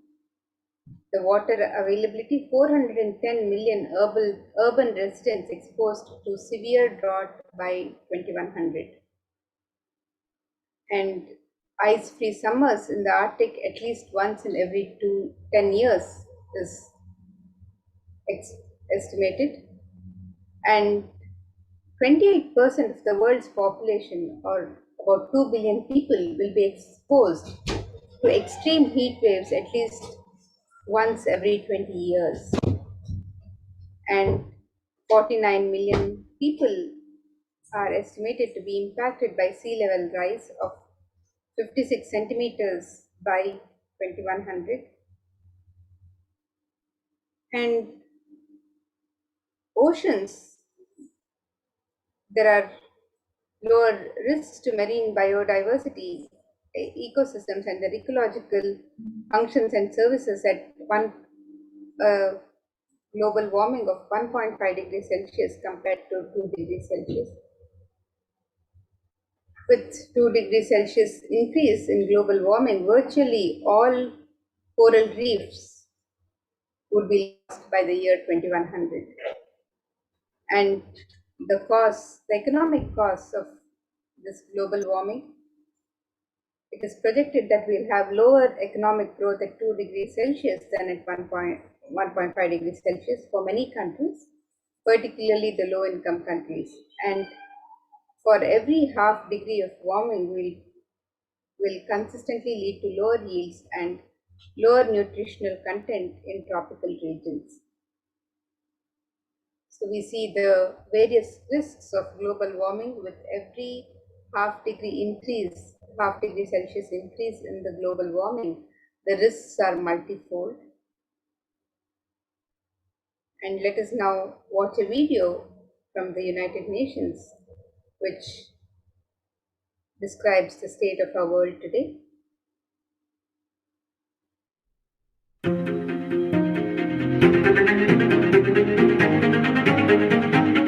In 2019, fire was spreading throughout our planet, quite literally, in places like Australia and the Amazon basin, where forest blazes supercharged by climate change wreaked havoc.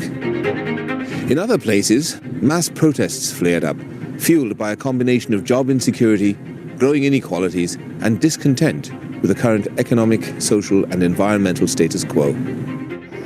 The economy has slowed down globally, stifled by trade tensions and political uncertainty. The little growth we have had has failed to reach those who need it the most. Progress towards higher living standards has stalled for many countries and vulnerable groups of people. This has only deepened inequalities which were already growing in many countries, spurred on by automation, climate change, and other global trends. And here are some of the pictures of the condition of our world today. And according to the World Health Organization, the total cases globally for COVID-19 is over 221 million to date. Healthline.com states that new COVID cases have risen to more than 150,000 per day in the United States. And experts have warned that with emerging variants, it could lead to another surge in cases. And it is during this time of crisis that Bhagavan Sundareshwara has come down to earth with such extreme compassion for humanity. He states, "O bound souls, listen intensely. Your impossibility and irresponsibility made you surrender yourself to the delusion. Cognize the ultimate truth. Sundareshwara Paramashiva, I exist. Sundareshwara Paramashiva, I exist. The moment you remember me, call me, I'm here for you."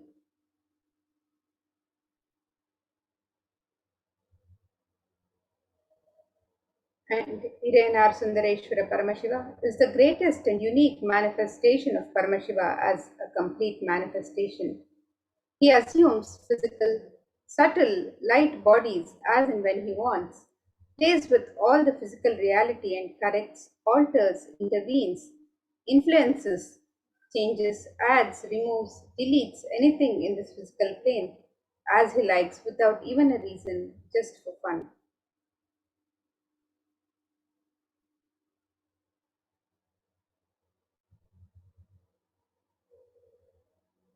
Sometimes they manifest as Meenakshi and Sundareshwara as two bodies, one being, sometimes as both in one body. That's the reason all his manifestation and plays are called Tiruvilayadal, Leela. And due to his causeless and limitless compassion, Irenar Sundareshwara Paramashiva Parampuru is manifesting in all his glory as Purnavatara through this being, Bhagavan Sri Nithyananda Paramashivam as Nijavatara. And from the Shuddhadvaita Paramashiva Sayujya Samadhi space, Irenar Sundareshwara Paramashiva Parampuru will be manifesting and through the supreme manifestation, Irayana Sundareshwara Paramashiva Parampuru will be Darshan, bless and shower boons as Leela. And Sundareshwara Paramashiva himself has come down again in the form of the Supreme Pontiff of Hinduism, Jagadguru Mahasannidhanam, His Divine Holiness Bhagavan Nityananda Paramashivam, as Swamiji, just to continue his legacy and Leela. To continue being available to all of us, playing his divine Leela, performing miracles in the lives of his devotees, attending to our prayers, and continuing the legacy as the ruler of the whole of Madurai, Shamala Pita Sarvagnya Pita, as the 293rd Jagadguru Mahasannidhanam, and as the Supreme Pontiff of Hinduism, guiding the whole of humanity.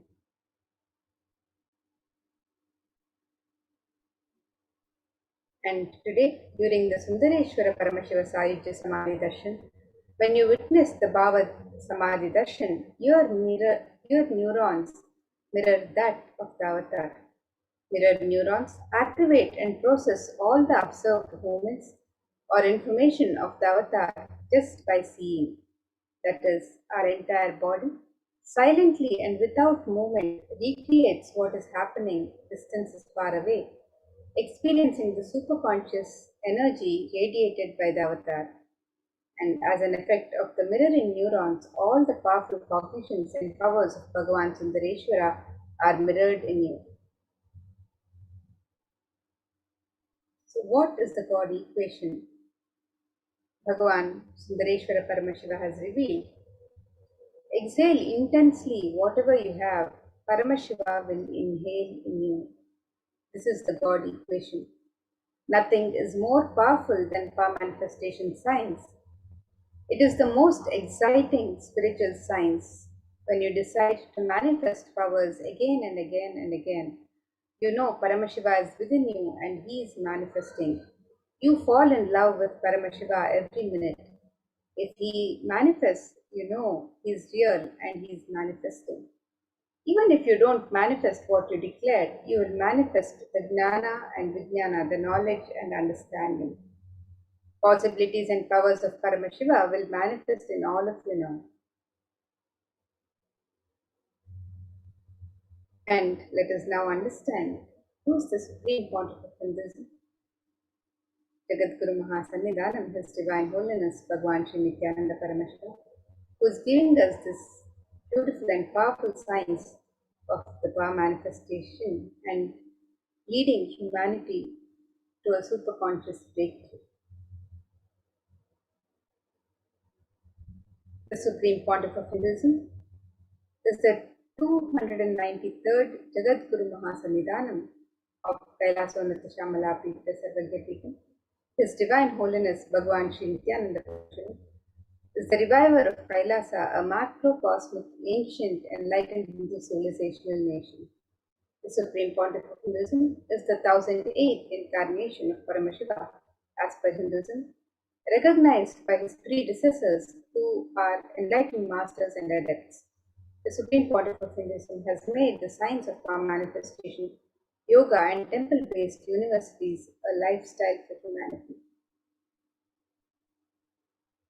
Supreme Pontiff of Hinduism is ordained as the 233rd Guru Mahasannidhanam, the Pontiff of Kanchi Kailasa Satanapitham, the Tunde Mandaladinam.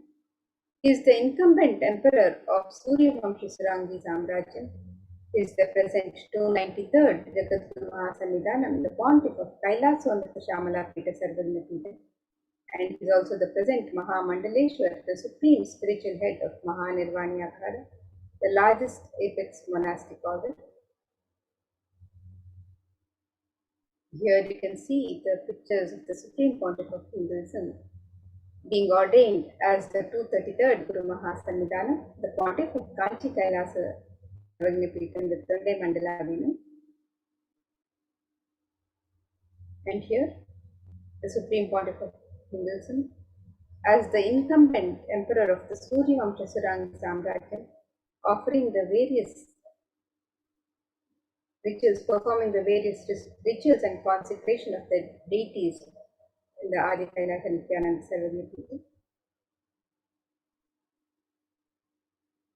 and the Supreme Pontiff of Hinduism being coronated and the celebrations of the coronation as the incumbent emperor of the Suryavamsha Suranga Samrajya.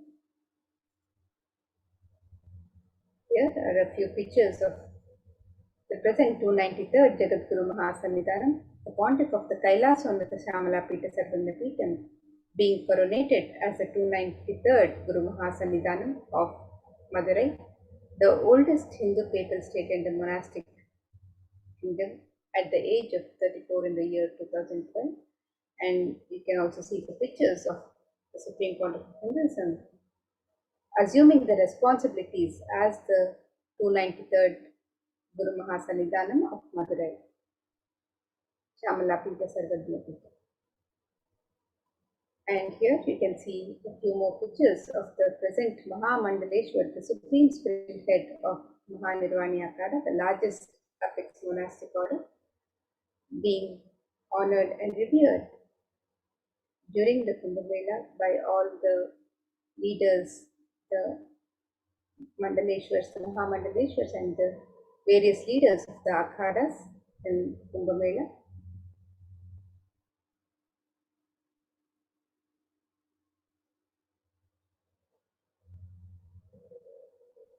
And the Supreme Pontiff of Hinduism is the 1008th Acharya Mahamandaleshwar, the head of all spiritual leaders of Atal, the ancient apex body of Hinduism. He is the present 23rd Guru Mahasannidhanam of the Dharma Mukti Swargapuram Madhyamam. He is elected as the Supreme Pontiff of Hinduism by a congregation of over 1,000 Hindu leaders and pontiffs. And here you can see a few more pictures of the Supreme Pontiff of Hinduism with leaders of the Akhada and with his Balasansan Nityananda Gurukul and his initiated sannyasis.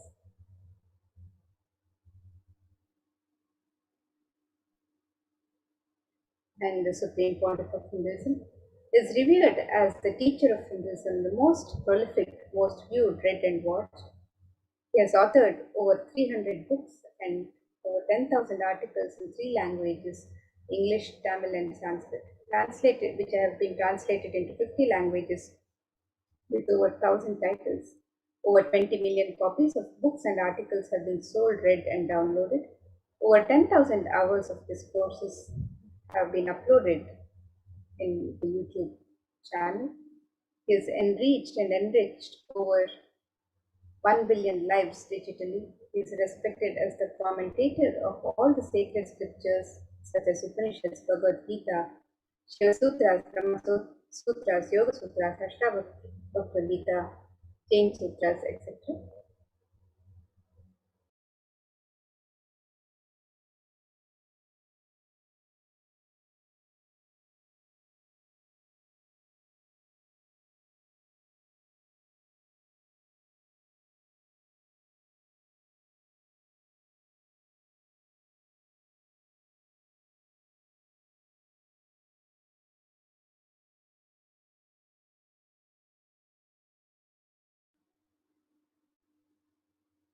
The Supreme Pontiff of Hinduism is honored as the leader of Hinduism, the most awarded, internationally recognized Hindu leader, reviver of the 108 ancient Hindu sampradayas, including the Rudrakanyas, Rudras, Rishis, Rishikas, Bhairavas, Ravis, Sannyasis, establisher of the largest Hindu university, the Kailasa Nithyananda Hindu University, in the world with satellite campuses in over 150 countries, establisher of the 1,000 plus Kailasa Enlightenment ecosystems, founder and reviver of over 100 Sarvadhyapithas, collector of the largest Hindu library with over 1 million books, 1 million palm leaf scriptures, and over 20 million digital books.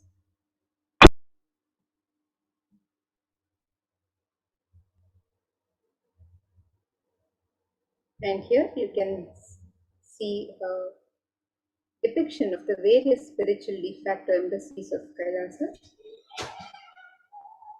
which have been established by the Supreme Pontiff of Hinduism.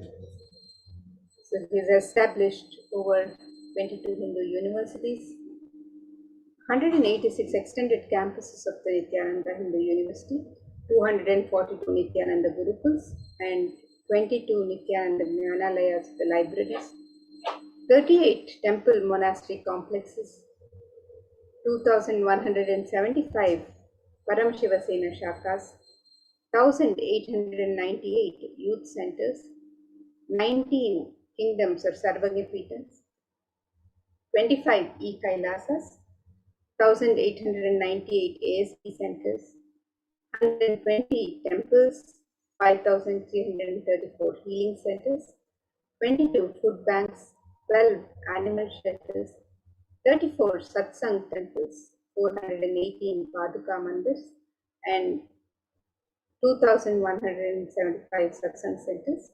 And all of these spiritual embassies of Kailasa have been established by the Supreme Pontiff of Hinduism in just the past few decades.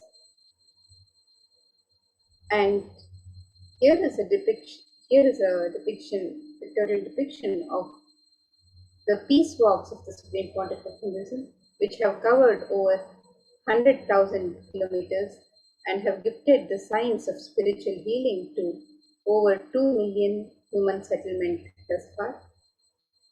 So this picture represents the peace walks, the Padayatras from the year 2000 onwards, and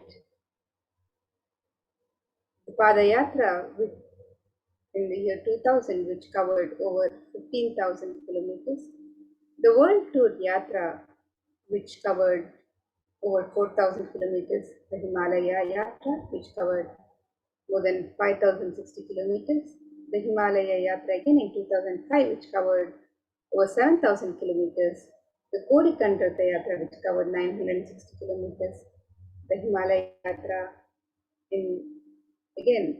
which covered 6,000 kilometers, the Cambodia Yatra, which covered over 1,000 kilometers, the Himalaya Yatra, which covered 6,000 kilometers, and the Kodikanda Yatra again, which covered 960 kilometers, and another Himalaya Yatra, which covered over 5,608 kilometers, and the Himalaya Yatra in 2010, which covered over 4,580 kilometers, the Tiruvannamalai Yatra, which covered 300 kilometers, the Kailash Yatra, which covered over 600 kilometers, the India Tour Yatra, which covered over 5,000 kilometers, the Bali Yatra, which covered over 1,000 kilometers, and many more, and the Vijaya Yatra, which covered 300 kilometers. So the various Padayatras, the peace walks undertaken by the Supreme Pontiff of Hinduism himself, which have covered over 100,000 kilometers thus far, and gifted this science of spiritual healing to more than 2 million human settlement.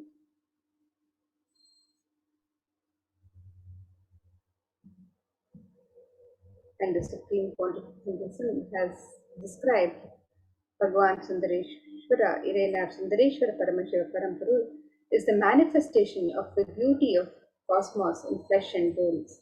Irenar Sundareshwara is the embodiment of superconsciousness expressed in the human body, playing with all his glory.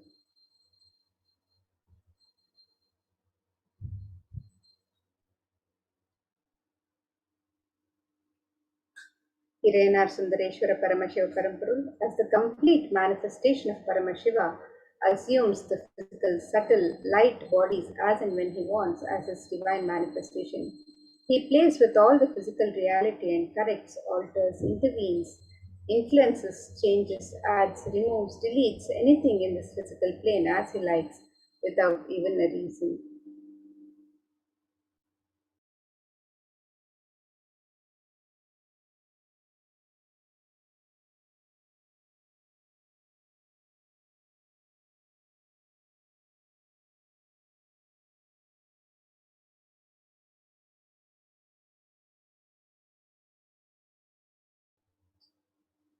Irenar Sundareshwara Paramashiva Paramparu is the greatest, unique and complete manifestation of Paramashiva.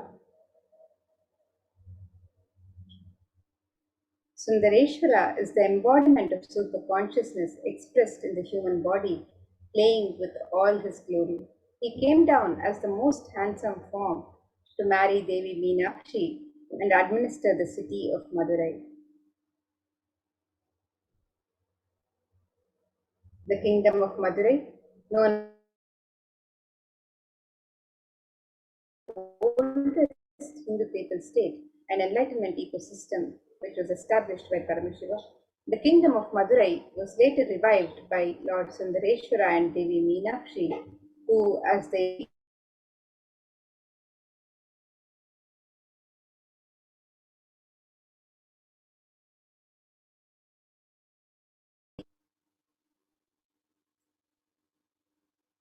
and to ensure that this tradition continues and continues to elevate humanity for millennia, they enthroned their direct representatives and their divine energies in the form of the continuing lineage of living masters, the Guru Mahasannidhanams, with the responsibility to train and groom the kings in administration, constitution, and governance, acting as regents. They also performed the spiritual initiations on the kings and the citizens of the kingdom, imparting the Enlightenment science to them.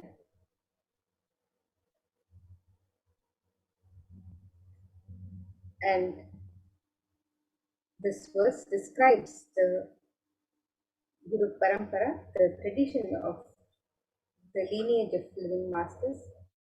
It says, Guru Paramparayatam Adrishtam Sarvavadibihi Bhavabandha Vimokshatham Paramam Sarvatomukham. And it is described that the supreme discipline of Adi Shaiva tradition has been coming down through the continuous lineage of the Guru disciple, the Adi Shaiva Guru Parampara, from time immemorial.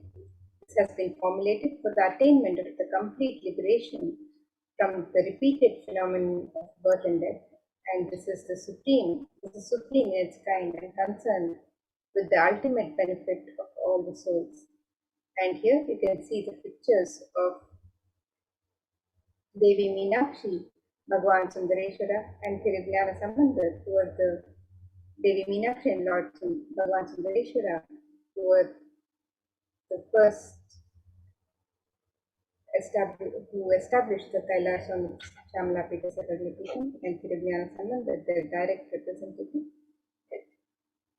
And also the pictures of the 288th Guru Mahasannidhanam of Kailasa on Shamala Pita Sarvagnipitam, Srila Shri Arumuga Shri Jnana Sambandha Deshika Paramacharya Swamigal, the 289th Guru Mahasannidhanam of Kailasa on Shamala Pita Sarvagnipitam, Rao Bahadur Srila Shri Swaminatha Shri Jnana Sambandha Deshika Paramacharya Swamigal, the 290th Guru Mahasannidhanam of Kailasa on Shamala Pita Sarvagnipitam, Srila Shri Swaminatha Shri Jnana Sambandha Deshika Paramacharya Swamigal, and the 291st Guru Mahasannidhanam of Kailasa on Shamala Pita Sarvagnipitam, Srila Shri Somasundara Shri Jnana Sambandha Deshika Paramacharya Swamigal. And now, Kailasa on Shamala Pita Sarvagnipitam's rare and sacred lineage of pontiffs has been systematically carried over in an unbroken progression from the ages, with chosen emissaries of Lord Paramashiva and Devi, the Guru Mahasannidhanams, the pontiffs of Kailasa on Shamala Pita Sarvagnipitam, are the direct representatives of the cosmos. And we have here a picture of the 292nd Guru Mahasannidhanam of Kailasa on Shamala Pita Sarvagnipitam, Srila Shri Arunagirinath Shri Jnana Sambandha Deshika Paramacharya Swamigal. And now the present 293rd Guru Mahasannidhanam of Kailasa on Shamala Pita Sarvagnipitam, Bhagavan Srila Shri Nityananda Paramashiva Shri Jnana Sambandha Deshika Paramacharya Swamigal.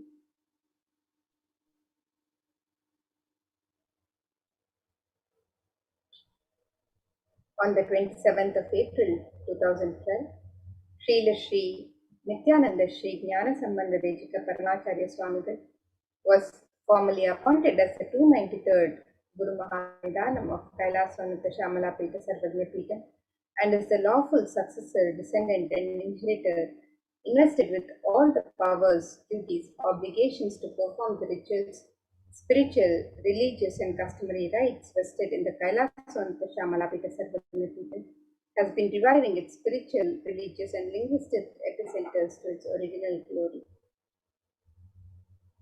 And let us now watch a video of the history of the Kailasa Shamala Pita Sarvagna Pita, Madurai Adinam, the world's oldest Hindu establishment.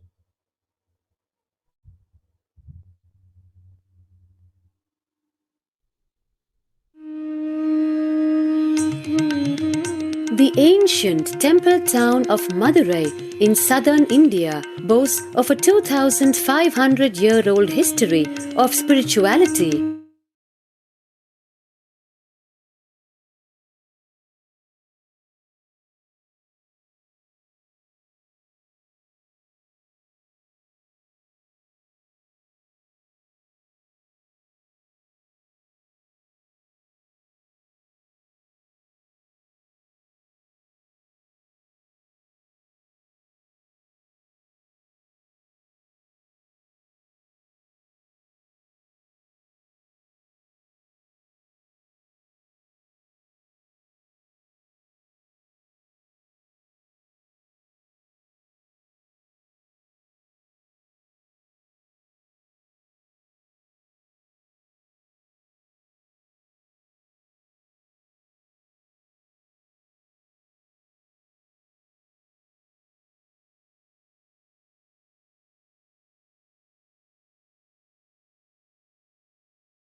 We apologize for the technical glitch. Let us now continue to watch the video of the history of Kailasa Shamala Pita Sarvagna Pita, the Madurai Adinam, the world's oldest Hindu establishment.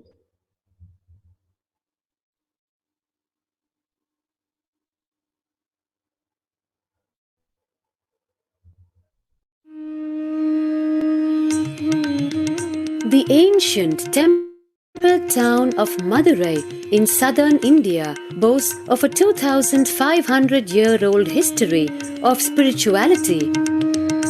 Historians trace Madurai's existence back to the 3rd century BC.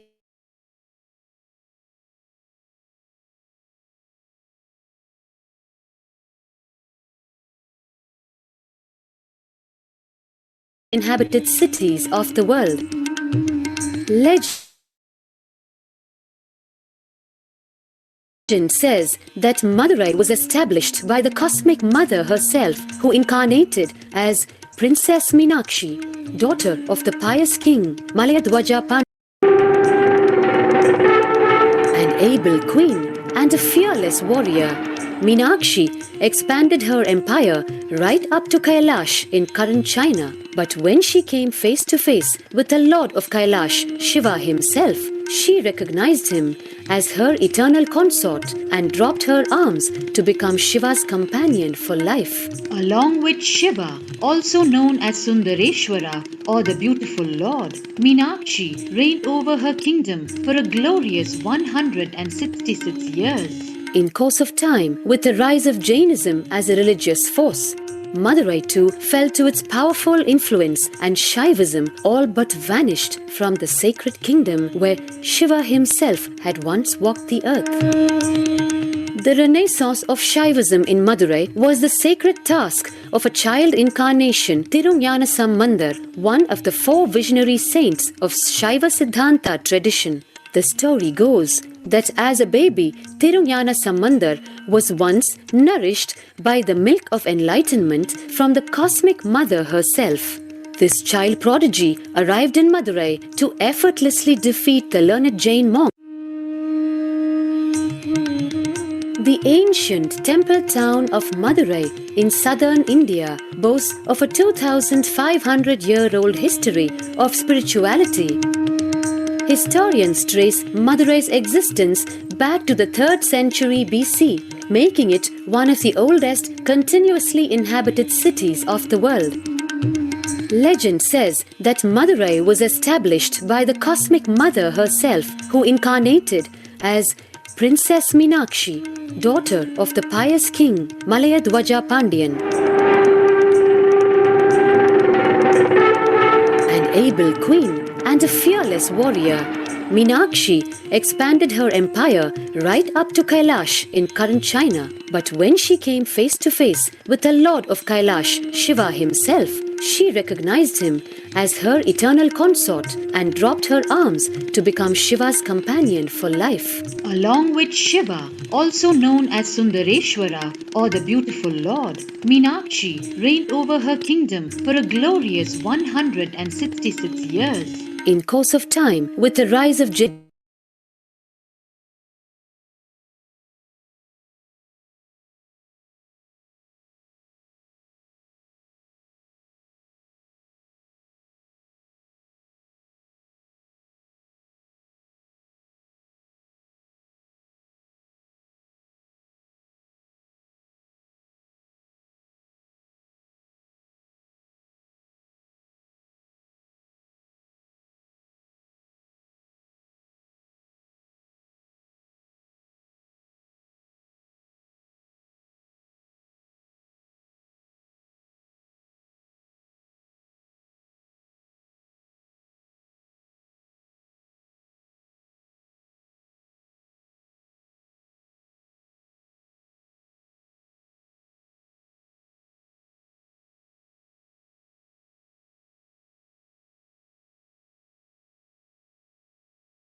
We apologize for the technical glitch. We'll continue to watch this video on the Madurai Adinam, the history of Madurai Adinam, the world's oldest Hindu establishment.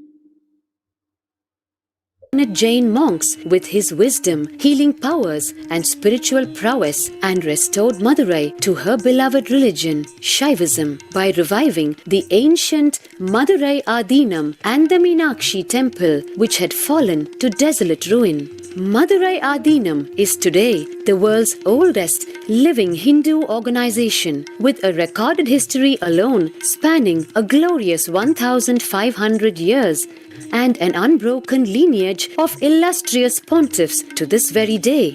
Over the centuries, Madurai Adinam has been patronized by the likes of Tipu Sultan, Robert Nobili, and the poet saint Vallalar.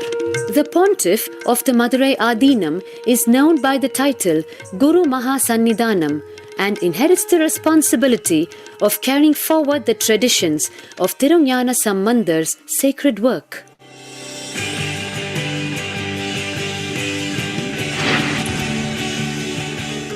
On 27th April 2012, a new era began in the history of Madurai Adinam. The 292nd Pontiff, Srila Sri Arunagirinatha Jnana Sambandha Desika Paramacharya Swamigal, guided by intuition and inducement by Lord Shiva, coronated a charismatic young saint as the 293rd Pontiff of the Madurai Adinam. An accomplished yogi, a pragmatic social visionary, and an adept in mystical sciences. His Holiness Paramahamsa Nithyananda is revered as a divine incarnation by millions worldwide. Within weeks of his ascent to the sacred throne, he brought about sweeping changes to the Adinam, including the renovation of the ancient monastery, Annadan, free food for thousands every day, free medical camps, yoga classes, scriptural study, spiritual healing, and meditation programs.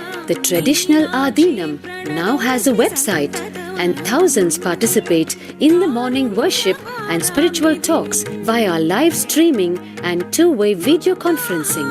Vast properties belonging to the Adinam are being reclaimed from illegal encroachment. Its numerous temples are being restored to sanctity. Basic amenities, education and medical care being provided for all. His Holiness dreams of an authentic Vedic Renaissance for which India has already waited to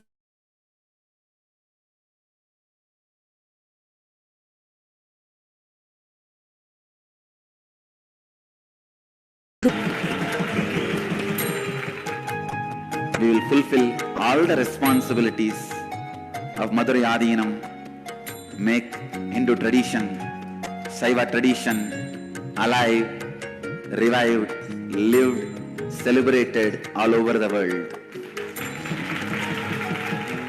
With a brand new pontiff at its helm, Madurai Adinam promises to be more than just another traditional monastery, as a whole generation turns to spirituality for answers. The changes at Madurai Adinam mirror the changing role of spiritual organizations today as power centers and guiding forces, forging the enlightened government of the new world.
And today, for all of humanity,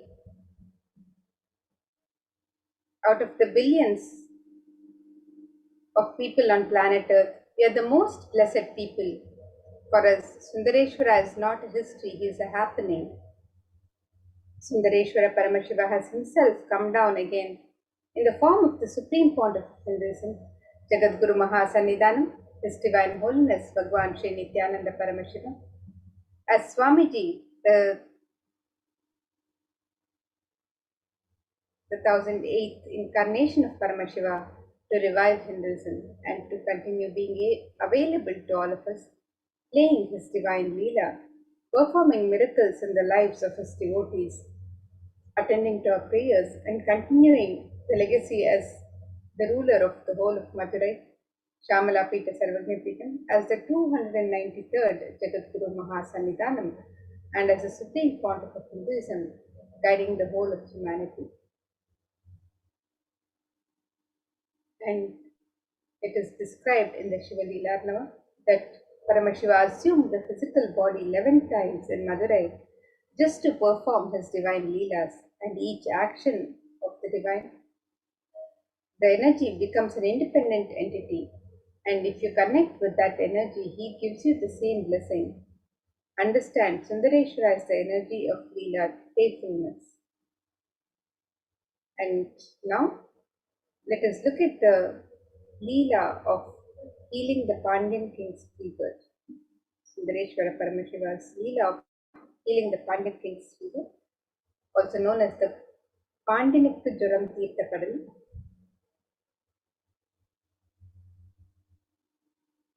And here you can see the pictorial depiction of the various Leelas of Bhagavan Sundareshwara, the 64 divine Leelas of Bhagavan Sundareshwara as documented. And in the Tiruvilayadal Puranam, which is a collection of 64 16th century Shaivite devotional epic stories by Paranjoti Muniva, it describes the action of Bhagavan Paramashiva on earth in a number of disguises to test his devotees, and so each of Sundareshwara's dimensions are recorded as his one Leela. In the Vedic tradition, we have 64 different arts. Each leader, a complete being, has to master the 64 arts, and in that even horse riding is one, astrology, horse riding, the mastery in medicine, the mastery in surgery, the mastery in painting, the mastery of dance. Each Leela of Sundareshwara proves his mastery on each art. There was never ever such an amazing imagination or visualization of the ultimate without reducing its Ananta Kalyana Gunas into the human level.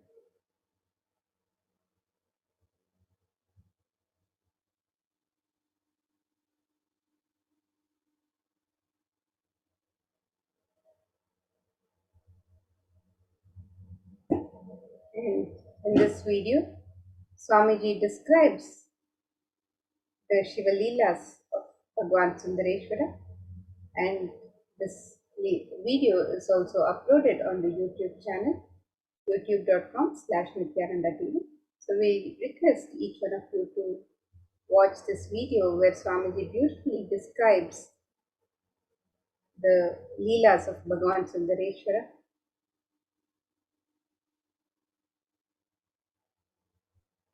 And let us now also look at the Nayanmars, the Shaiva saints. So who are the Nayanmars? The Nayanars or the Nayanmars were a group of 63 saints living in Tamil Nadu during the 3rd to the 8th century CE who were devoted to Paramashiva. The list of Nayanmars was initially compiled by Sundarar or Sundaramurti Nayanar. In his poem Tirutondatokai, he sings in 11 verses the names of the Nayanar saints up to Karaikal Ammayar and refers to himself as the servant of servants. The list goes into the detail of the lives of the saints, which were described in detail in works such as Devaram. And as described in the Shiva Leelarnama, Paramashiva assumed the physical body 11 times in Madurai just to perform his divine Leelas. Each action the divine performs the energy becomes an independent entity, and if you connect with that energy, he gives you the same blessing. Understand, Sundareshwara is the energy of Leela, playfulness, and the best way to connect with Bhagavan Sundareshwara Paramashiva is through Leela Dhyana. Today, let us meditate on the 62nd Leela from the Shiva Leelarnava, Pandyanakku Jwaram Tirtha Padalam, the Leela of healing the Pandya king's fever.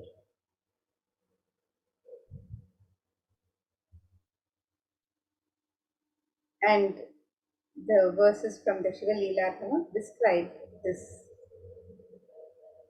incident, this Leela.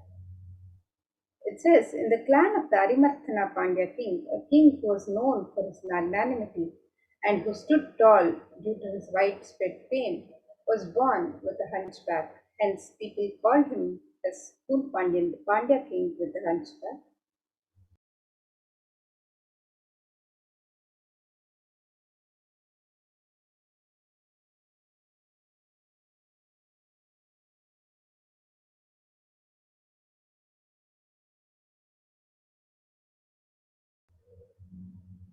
And though the king Poon Pandyan took birth in the Pandya clan, which had deep devotion for Paramashiva, due to the ill effect of his long association with Samanas, the people who used misunderstood ideas of Jainism to spread violence, he had not only fallen in their trap but had received the initiation too.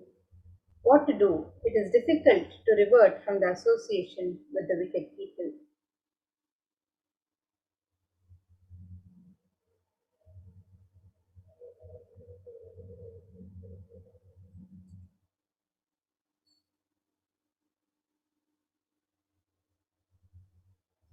And in a clan consisting of great devotees of Paramashiva, which was quite sincere and integrated in observing the truths revealed in Vedas and performing the duties prescribed in the Vedas without any hindrance, a boy named Jnana Sambandar was born.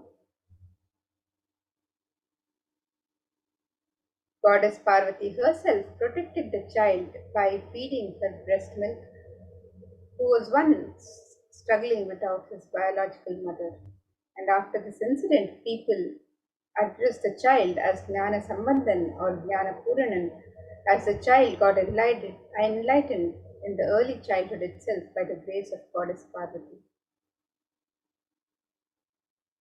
The child, who was the pride of the Brahmin community, was the reincarnation of Lord Muruga, and during childhood itself, he learnt all the scriptures and keeping the Upanishads, the Hindu scriptures which reveal the underlying truths, as the testimony, he clearly explained the supremacy of Bhagavan Paramashiva. And Jnana Sambandar, being the embodiment of tattvas like sacred ash, Rudraksha, the Shadakshara mantra, Sharavana Bhava of Lord Muruga, was considered an enlightened being, and some people worshipped him as a result of their good deeds in past births and won over the evil attacks of the Kali Yuga. And while the king Poon Pandya's clan was surrounded by the harmful darkness of ignorance due to the preaching of the Samara Acharyas, the queen and the minister remained deeply devoted to Paramashiva, who adorned his matted locks with the crescent moon. Both the queen and the minister, who had incomparable and deep devotion at the lotus feet of Jnana Sambandar, explained to him about the position of the king and tried to save the king, who was drowned in the heat of the dilapidated well, which is the deep ignorance.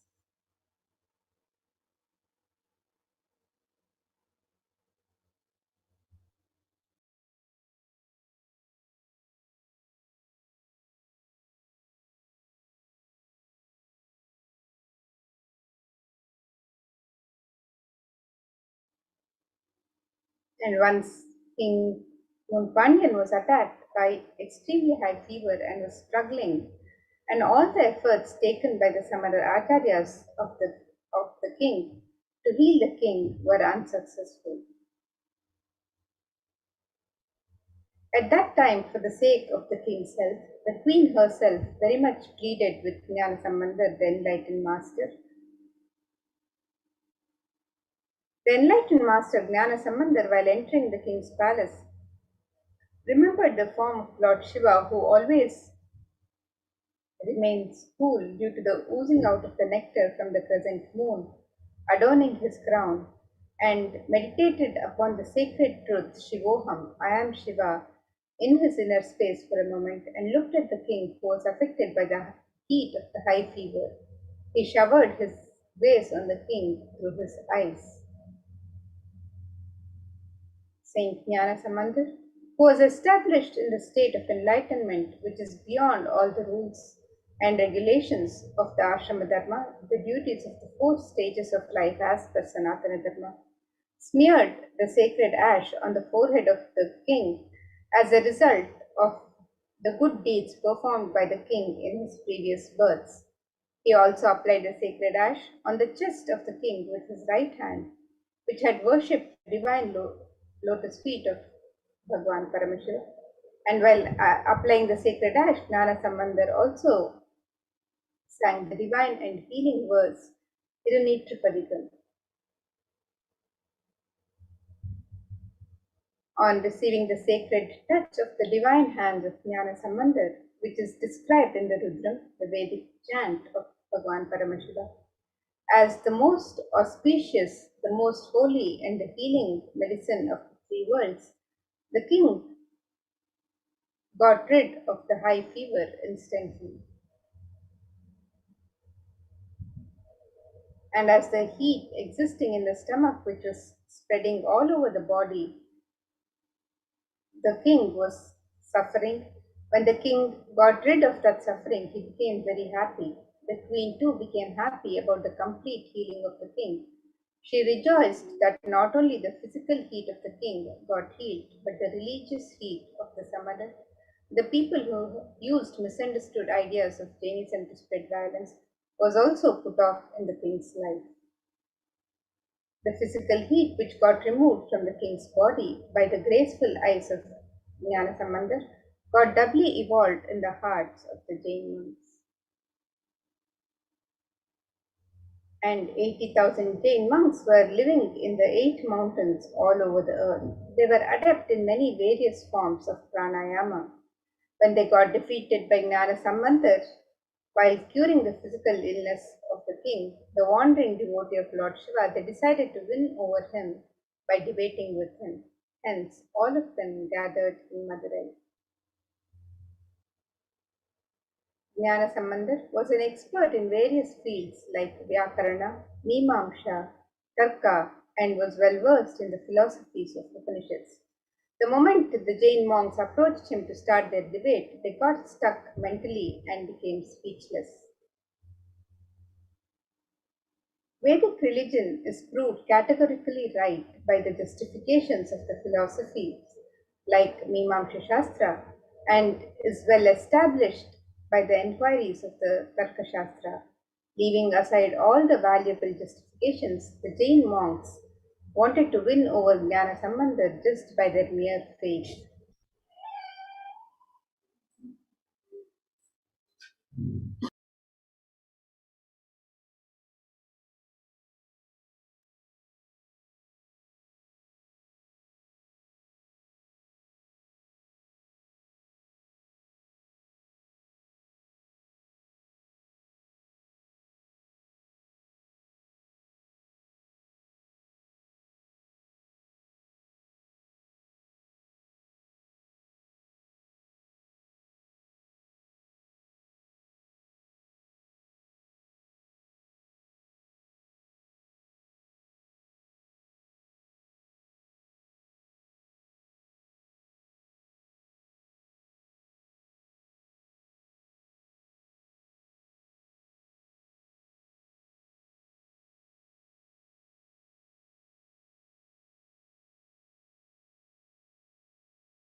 Yes, and as we continue to understand the story, the Poon, which means the bent bank in Tamil, the Poon Pandyan, the great king who had conquered the Chera and the Chola kings, married Mangayar Karasi, the daughter of the Cholan.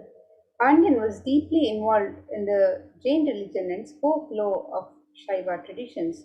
Mangayar Karasi, a great lady, a woman of stature of the sage, was a Shaivite, and during this period, people belonging to the Jain sect, the Samana Madam in Tamil, entered into Madurai and settled down there, and King Nedumaran got attracted towards the Jain sect. He announced an order that all his citizens should follow the Jain sect. This gave a shock to his wife and the minister Pulachiraya, but they did not have the courage to talk to him on this matter talk to the king on this matter, and people were afraid to come to the Meenakshi temple. The Queen Mangayar Karasi decided to pray to Bhagavan Sundareshwara and talk to him on this worst state of affairs. She took the minister Pulachirayar along with her to the temple and prayed to Paramashiva. At that moment, a Brahmin came inside the shrine. The Brahmin saluted the king and said, "O Queen, I am residing in the Chola country. I am on my visit to various divine places and I came here thinking of worshipping Bhagavan Sundareshwara of Madurai. I inquired with the people here as to why no one is there in this temple. I became sad on hearing that the citizens are following the Jain sect and hence no one is visiting this temple. The queen immediately wrote a letter and said, "O Brahmin, somehow or the other, please hand this over to Jnana Sambandha. Ask him to visit Madurai." The Brahmin, who came to know that Jnana Sambandha is staying at Vedaranyam, which is Tirumaraikadu, he went there.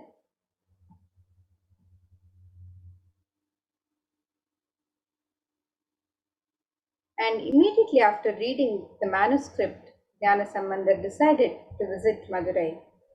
Tirunavukkarasar said to him, "Oh Lord, you may not be knowing the Jains. I, the one who was affected by them, know about Jainism. Further, the planetary positions are not conducive for journey. Please start on an auspicious day." And to this, Jnana Sambandha replied to him, "O Lord, we are the slaves of Paramashiva. When Paramashiva is there behind us, what can these planets do?" And then he immediately sang the song, "Veyuru Tholi Pangan, Vidamunda Kandan, Nalla Veenai Tadavi." And even today, those who feel that they will be affected by the adverse positions of planets in their birth chart sing this song. And without bothering about the planetary positions, Jnana Sambandha immediately left for Madurai. Mangayar Karasi felt very happy on the arrival of Jnana Sambandha. The Jains got angry and decided to burn the house to kill Jnana Sambandha. Jnana Sambandha got infuriated and he immediately sang a collection of songs, the Padikam, beginning with the lines, "Cheyanne Thiru Alavai Meviya." Jnana Sambandha then went to see the Pandya king. On hearing this, the Jains told the king, "Oh king, this Sambandha will not be able to cure this disease. We will cure it now in just 5 minutes." The king shouted, "Oh Jains, just remain aloof. Let Sambandha alone give me the treatment." Sambandha said, "I do not want any other thing. Just bring some ash from the kitchen of the temple." The ash was brought. Then Jnana Sambandha, making the king understand that your consciousness does not need to shrink. Because of this idea, everything is going to become ash. Listen, but your consciousness is beyond anything you see, and initiating him into this tattva of life and giving the sacred ash as a prasada. When the tattva, the principle, started spreading and expanding in Pandyan's consciousness, the shrinking body stood up. The hunchback was cured and he expanded and became Nindusir Nedumaran Nayanar. And today, Bhagavan Sundareshwara Paramashiva himself has come down as the Supreme Pontiff of Hinduism. So let us now get ready to receive the Sayujya Samadhi Darshan of Bhagavan Sundareshwara Paramashiva, and let us learn more about the science of Bhava Samadhi Darshan as we get ready to receive the darshan and blessings of Bhagavan Sundareshwara Paramashiva.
Now, let us get ready for the Bhava Samadhi Darshan, the Paramashiva Sayujya Samadhi Darshan, Bhagavan Sundareshwara, and let us understand the science of Bhava Samadhi Darshan. The Bhava Samadhi Darshan is not an event in space and time, rather, darshan happens at the moment when we are lifted out of space and time. Bhava is defined as directing and activating the emotional and spiritual energy that is created through the meditation on the avatar. And during the Bhava Samadhi Darshan, our neurons mirror that of the avatar. The Supreme Pontiff of Hinduism, Jagadguru Mahasannidhanam, His Divine Holiness Bhagavan Nithyananda Paramashivam, has elaborately explained the science of mirroring neurons, and we invite each one of you to watch this video on the YouTube channel, youtube.com/Nityananda. And please watch this video where Swamiji has elaborately explained the science of the Bhava Samadhi Darshan.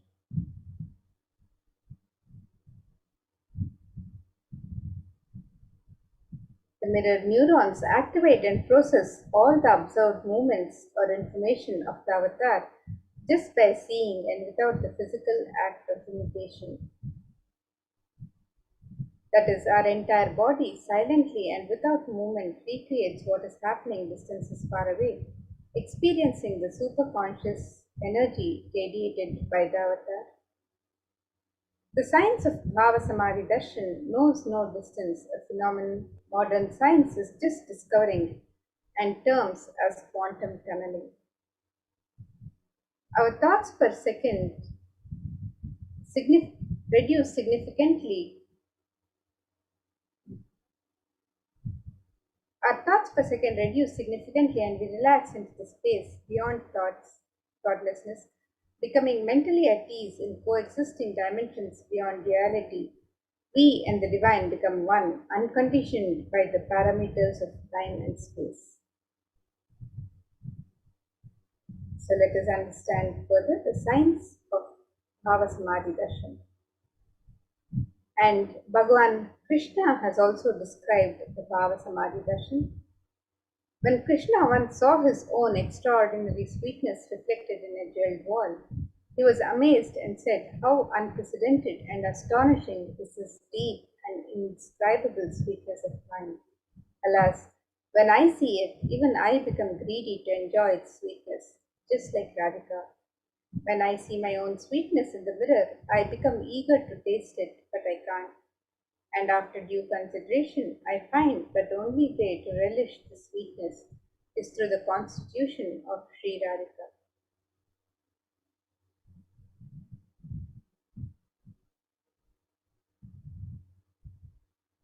And Bhava Samadhi Darshan is the science of the Nijavatara manifesting Paramashiva consciousness.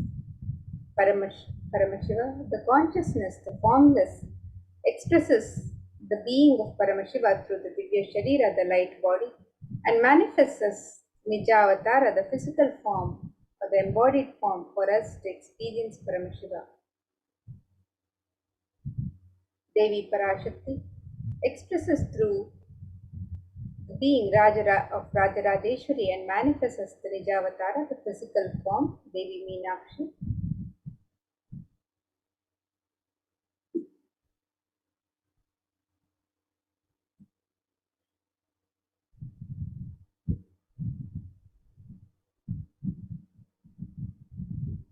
And Bhagavan Paramashiva expresses through the being of Subramanya and manifests as the Nijavatara, the physical form.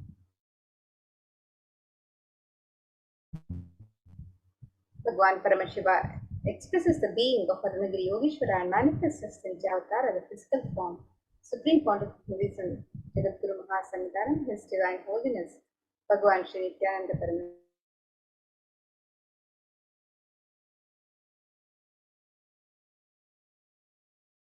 Avatara, the physical form of Bhagavan Krishna. The Archavatara, the deity, reflects the consciousness and manifestation, the being of the superconscious energy. But human beings are not mature enough to receive the higher level experiences from the Archavatara directly.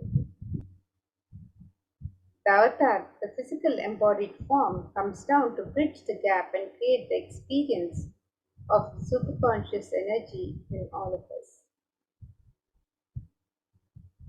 And when we have the Bhava Samadhi Darshan of the Nija Avatara, manifesting beings of various dimensions of Paramashiva, the auspicious components and the powerfulness of those dimensions of Paramashiva are awakened in us. The dimension of Paramashiva manifesting in the Nijavatara for us to experience the same is Bhava Samadhi Darshan. Bhava Samadhi Darshan is the direct experience of causeless bliss. And during Bhava Samadhi Darshan, our being comes alive and celebrates with the energy wave of existence. Our very muscles learn to imbibe and radiate Paramashiva. And the Bhava Samadhi Darshan is like a window to the infinite expanse of consciousness, allowing us to glimpse the formless in a way that we can understand. And even without much effort from our side, our very biomemory awakens to the space of Paramashiva, the ultimate consciousness during Bhava Samadhi Darshan. To have a glimpse of having darshan of an avatar cleanses the karmas of lifetimes and creates a deep and lasting transformation in us. Gratitude enables the reflection of consciousness on all levels, the physical, psychological, and ultimately conscious level. Darshan meditation as a preparation helps us to fall into the space of gratitude, and it is during that time we drop the conscious resolutions, the Satya Sankalpa, of anything we want or need in our life, and be ready to reflect on the consciousness of Paramashiva. That is all that you need to manifest the best for your life and the lives of people around you. And let us understand the right context to receive the darshan. Hold on to this, understanding this context, that I know you are the source of everything. Paramashiva, you are the source of everything. You are everything, and you are in the embodied form of the Supreme Pontiff of Hinduism, Jagadguru Mahasannidhanam, His Divine Holiness, Bhagavan Nithyananda Paramashivam, and you are in this body also. You are the source for both. Let me connect with you. Let you reveal yourself to me. Let me be in the Bhava Samadhi of you. So now, let us get ready to receive the live darshan of Bhagavan Sundareshwara Paramashiva. Get ready with the Panchopachara Puja items, and as we receive the darshan of Bhagavan Paramashiva, let us prepare to receive the live Sayujya Samadhi Darshan of Bhagavan Sundareshwara. You can keep ready a sandalwood paste, a powder, flowers, incense, lamp, and Naivedyam, food offering, and let us prepare for the darshan.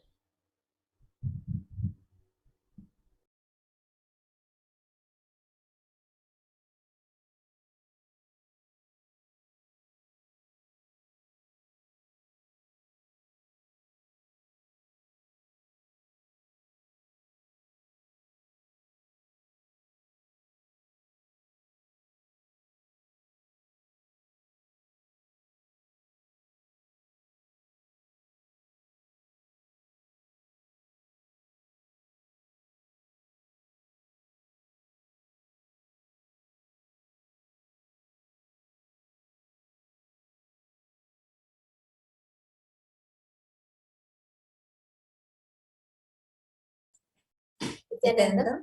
We welcome back all the viewers, and now as all of us are setting up our Panchopachara Puja kit for getting ready to receive the Bhava Samadhi Darshan, we will all now be entering into the Dhyana mantra as part of our preparation to receive the darshan, the diksha, the initiation from Bhagavan Sundareshwara Paramashiva himself. The Paramashiva Dhyana mantra has been blessed by the Supreme Pontiff of Hinduism as a diksha, initiation that transmits the energy, experience, and extraordinary shaktis in the form of mantras. Just like how an avatar births himself has and transmits his shaktis and energy through just by a look through the Nayana Diksha, or just like how an avatar initiates by a touch the Sparsha Diksha, similarly, an avatar births himself as mantra and transmits his energy, experience, shaktis, and powers to the devotees in the form of mantras. And that is the Paramashiva Dhyana mantra. And anyone to whom this mantra is chanted from the space of oneness and deep restful awareness, that person is bestowed with health and well-being, wealth, abundance and prosperity, love and fulfilling relationships, enormous growth and success in business, job and finances, a blissful life manifests in a complete and a fulfilled life manifests without any types of doshas, sins, evil eyes, or obstacles, leading to a long, healthy, and a blissful life.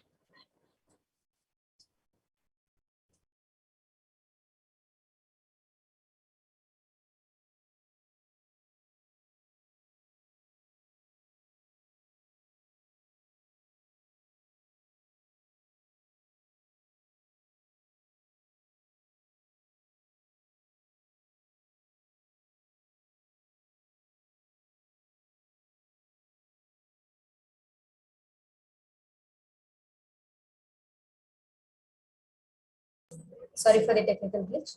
With the grace and blessings of Kailasa's Department of Human Services and Kailasa's Department of Religion and Worship, today we are offering the Paramashiva Dhyana Mantra prayer service on behalf of each and every one of you with the grace and blessings of the Supreme Pontiff of Hinduism.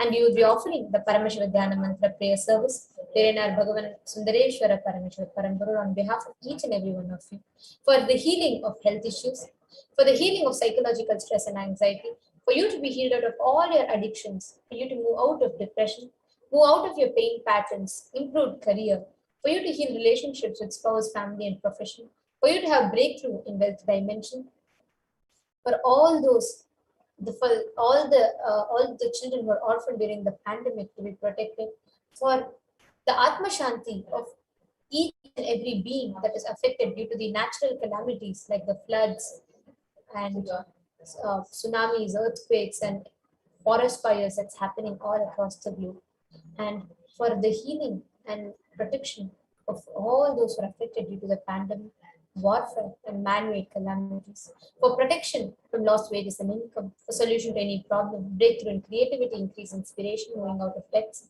for you to experience increased energy and vitality, for each and every one of you to experience a complete fulfillment and healing from all your insecurities, for you to have protection from direct or indirect effects of the pandemic, for the leadership consciousness to be awakened in you, healing from any genetic or inherited disorder, experience of completion in muscle memory and biomemory. And we also offer our prayers to Sundareshwara Parameshwara Parambara for him to manifest and bless each and every one of you, answer your prayers and manifest the dreams in your life, for him to shower his grace, blessings, and protection, the powerful cognitions and powers in you, for you to have a completely protected, safe life, for you to manifest a future that you want, that you will. And for each and every one of us to experience the intense Guru Bhakti in our inner space and have the feeling connection towards Nija Avatara, the embodied form of Hiranyan Sundareshwara Parameshwara Parampara, the Supreme Pontiff of Hinduism. And that is all the winter, the Paramashiva Dhyana Mantra. Please sit straight, the head, neck, and spine in a straight line. And we'll be giving a pause during the Dhyana Mantra, the gap, for all of you to chant your respective names and names of your near and dear ones. You can chant the names of male and female bodies separately in the respective pauses, so that the benefits of what the mantra is being chanted for directly reaches you and those names that you chant. Now let's enter into the Paramashiva Dhyana Mantra. Om Nityananda Paramashivoham. Om Nityananda Paramashivoham. Om Nityananda Paramashivoham. Om Hrim Nityanandaya Namaha. Om Ham Hum Shivaya Namaha.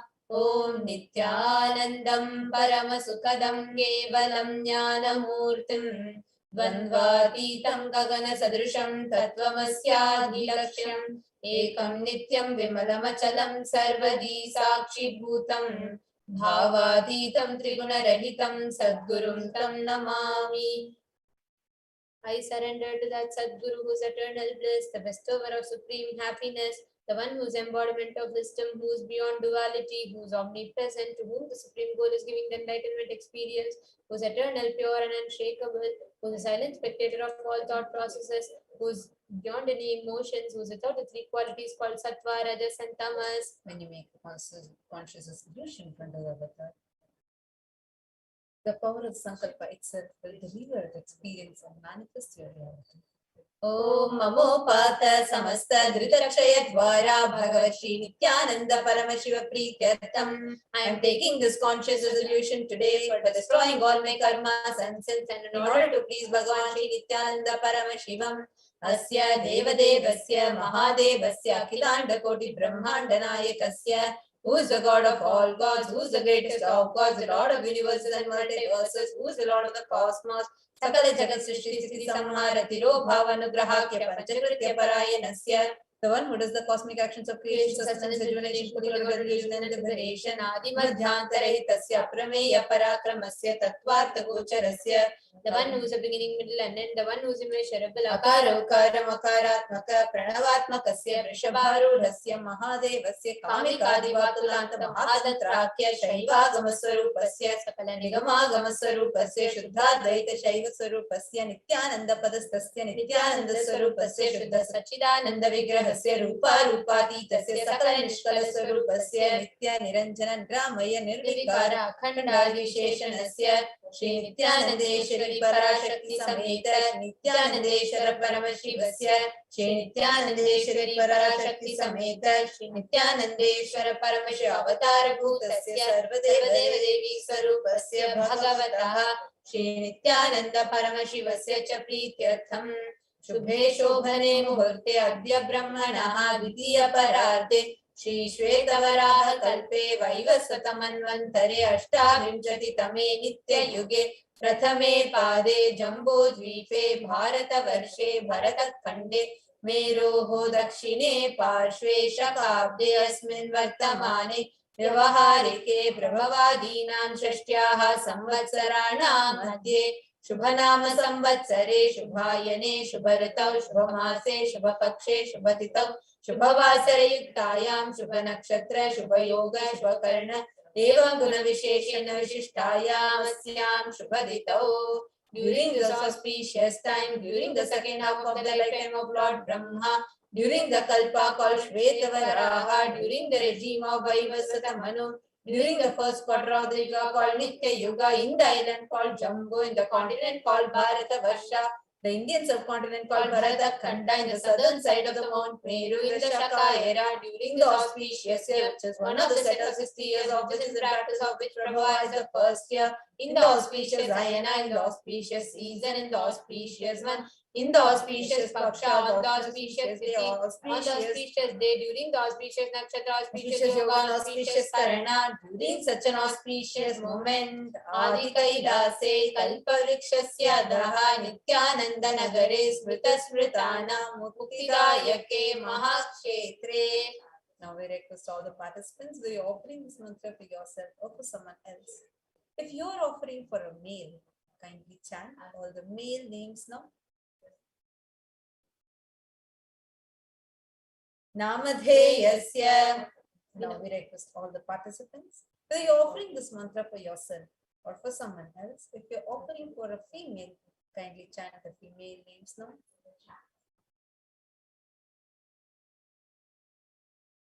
Namnyaha cha yajamana namavayoho sahakutumbanam bandhuvarganam dayadivarganam mitravarganam sodaravarganam samesham. For all those who are participants who send me with their families, relatives, inheritors, friends, brothers and everyone, सर्वाभीष्टसिद्ध्यर्थं सर्वमङ्गलवाप्त्यर्थं उत्तरोत्तरः छिन्न स्थिरलक्ष्मी प्राप्त्यर्थं. Always let there be all types of good and auspiciousness. Always let there be unbroken flow and steady flow of abundance, prosperity and wealth. Kutumbe sarvesham sarvabhishasiddhyartham chintita manorathavaaptyartham. Let the family always have all kinds of auspiciousness. Anything which is fulfilled be, anything which is desired be fulfilled.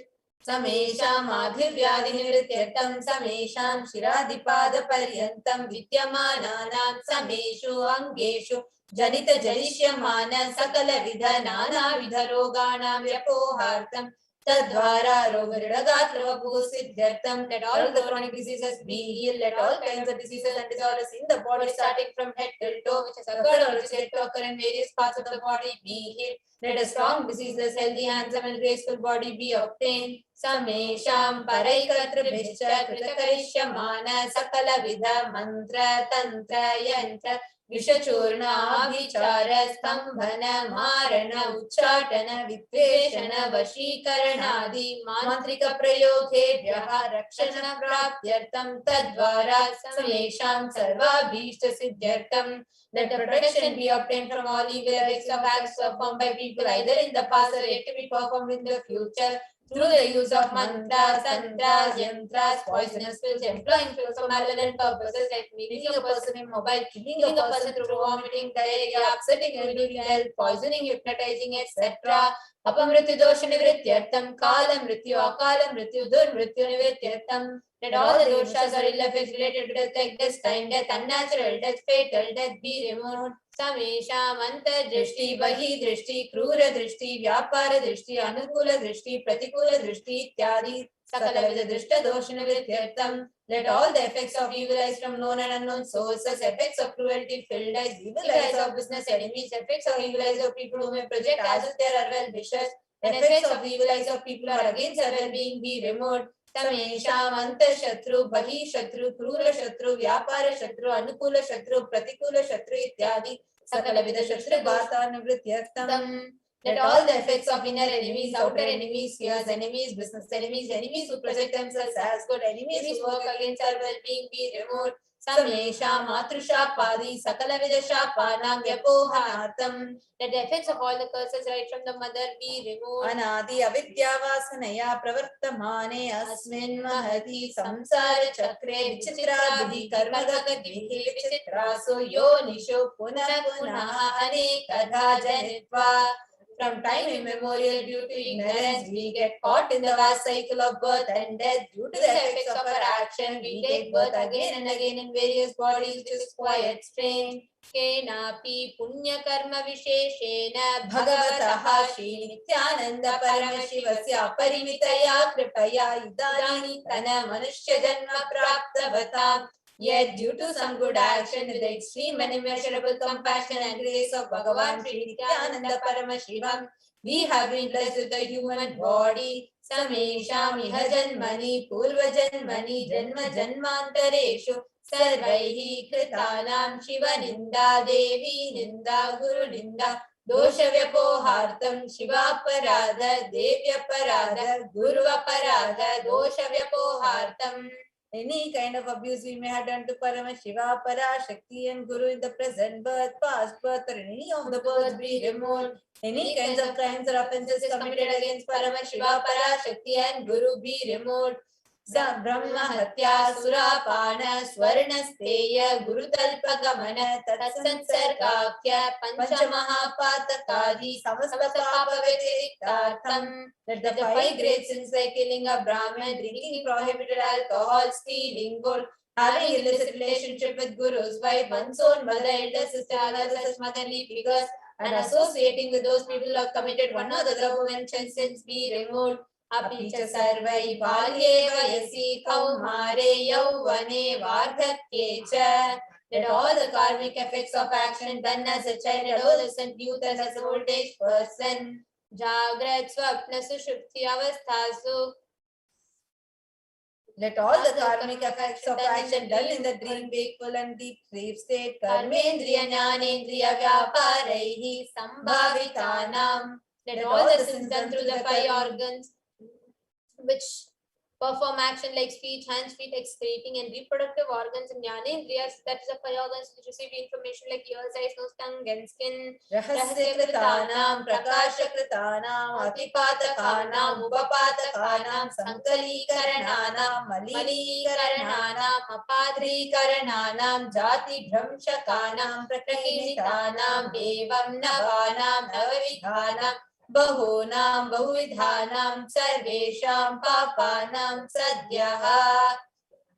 Let the sins which are done openly or secretly, the greatest of the great sins, minor of the minor sins, multiple sins, sin like raping a woman, unjustifiable sins, sin of destroying the caste system, narrow-minded sins, such 9 sins and 9 types of sins, more sins and more types of sins be removed immediately and instantly. Apanodana dvara samasta mangala praptyartam Shiva bhakti, Devi bhakti, Guru bhakti siddhyartam Paramashivatva, Paramashiva sthiti, Paramashiva shakti siddhyartam. Let the sins which were through the removal of sins, let us be showered with all auspiciousness. Let Paramashiva bhakti, Devi bhakti, Guru bhakti be obtained. Let the space powers of Paramashiva be obtained. Kutumbe sarvada sanmangala praptyartam anyonya prema vividhyartam purnanatva siddhyartam sarva panivrityartam. Let the whole family always be showered with all auspiciousness. Let mutual love bloom among all the people. Let completion happen. Let all the mishap be removed. Shipraroghyavaptyartam ayurbhuridhyartam purnatva siddhyartam sarva panivrityartam.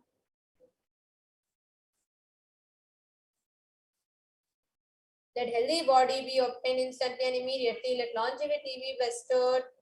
Vyapare udyoge cha sarvajana vashikaranartam tadvara unnato natasthana praptyartam. Let your charisma impress everyone in business and job, and through that let you attain the best of the best position. Bahudana saukya praptyartam griha kanaka pashuputra pautra dhanadanya saukya praptyartam. Let extremely wealthy and happy life happen. Let various be well showered upon in the form of house, gold, cattle, children, grandchildren, money, grains, and all the comforts related to worldly life. Adityadinam navanam grahanam dosha pida nivaranartam. Adityadinam navanam grahanam anukulyata siddhyartam. Let all the malefic effects of the 9 planets be removed, and let the auspiciousness be bestowed by the grace of all the 9 planets. Bhumyantarikshe vidyamana bhuta preta pishacha rakshasa brahma rakshasa Vetala kushmanda dakini shakini ityadi sarvarishta nivaranartam. Let all the evil effects that cause calamities on planet Earth, the evil effects from various demonic beings like Bhuta, Preta, dead people, Pishacha, demons, Rakshasa, Brahma Rakshasa, Vetala, ghost, Kushmanda, class of demon, Dakini, little devil, Shakini, kind of female demon be removed. Manovyakulata nivaranartam. Let the mental confusion and worry be removed. Prarabdhe karmani karishyamane karmani adidaivika adibhautika adhyatmika vigna nivaranartam. Let all the obstacles be removed with regard to actions that are going to be done relating to God, world and spirituality.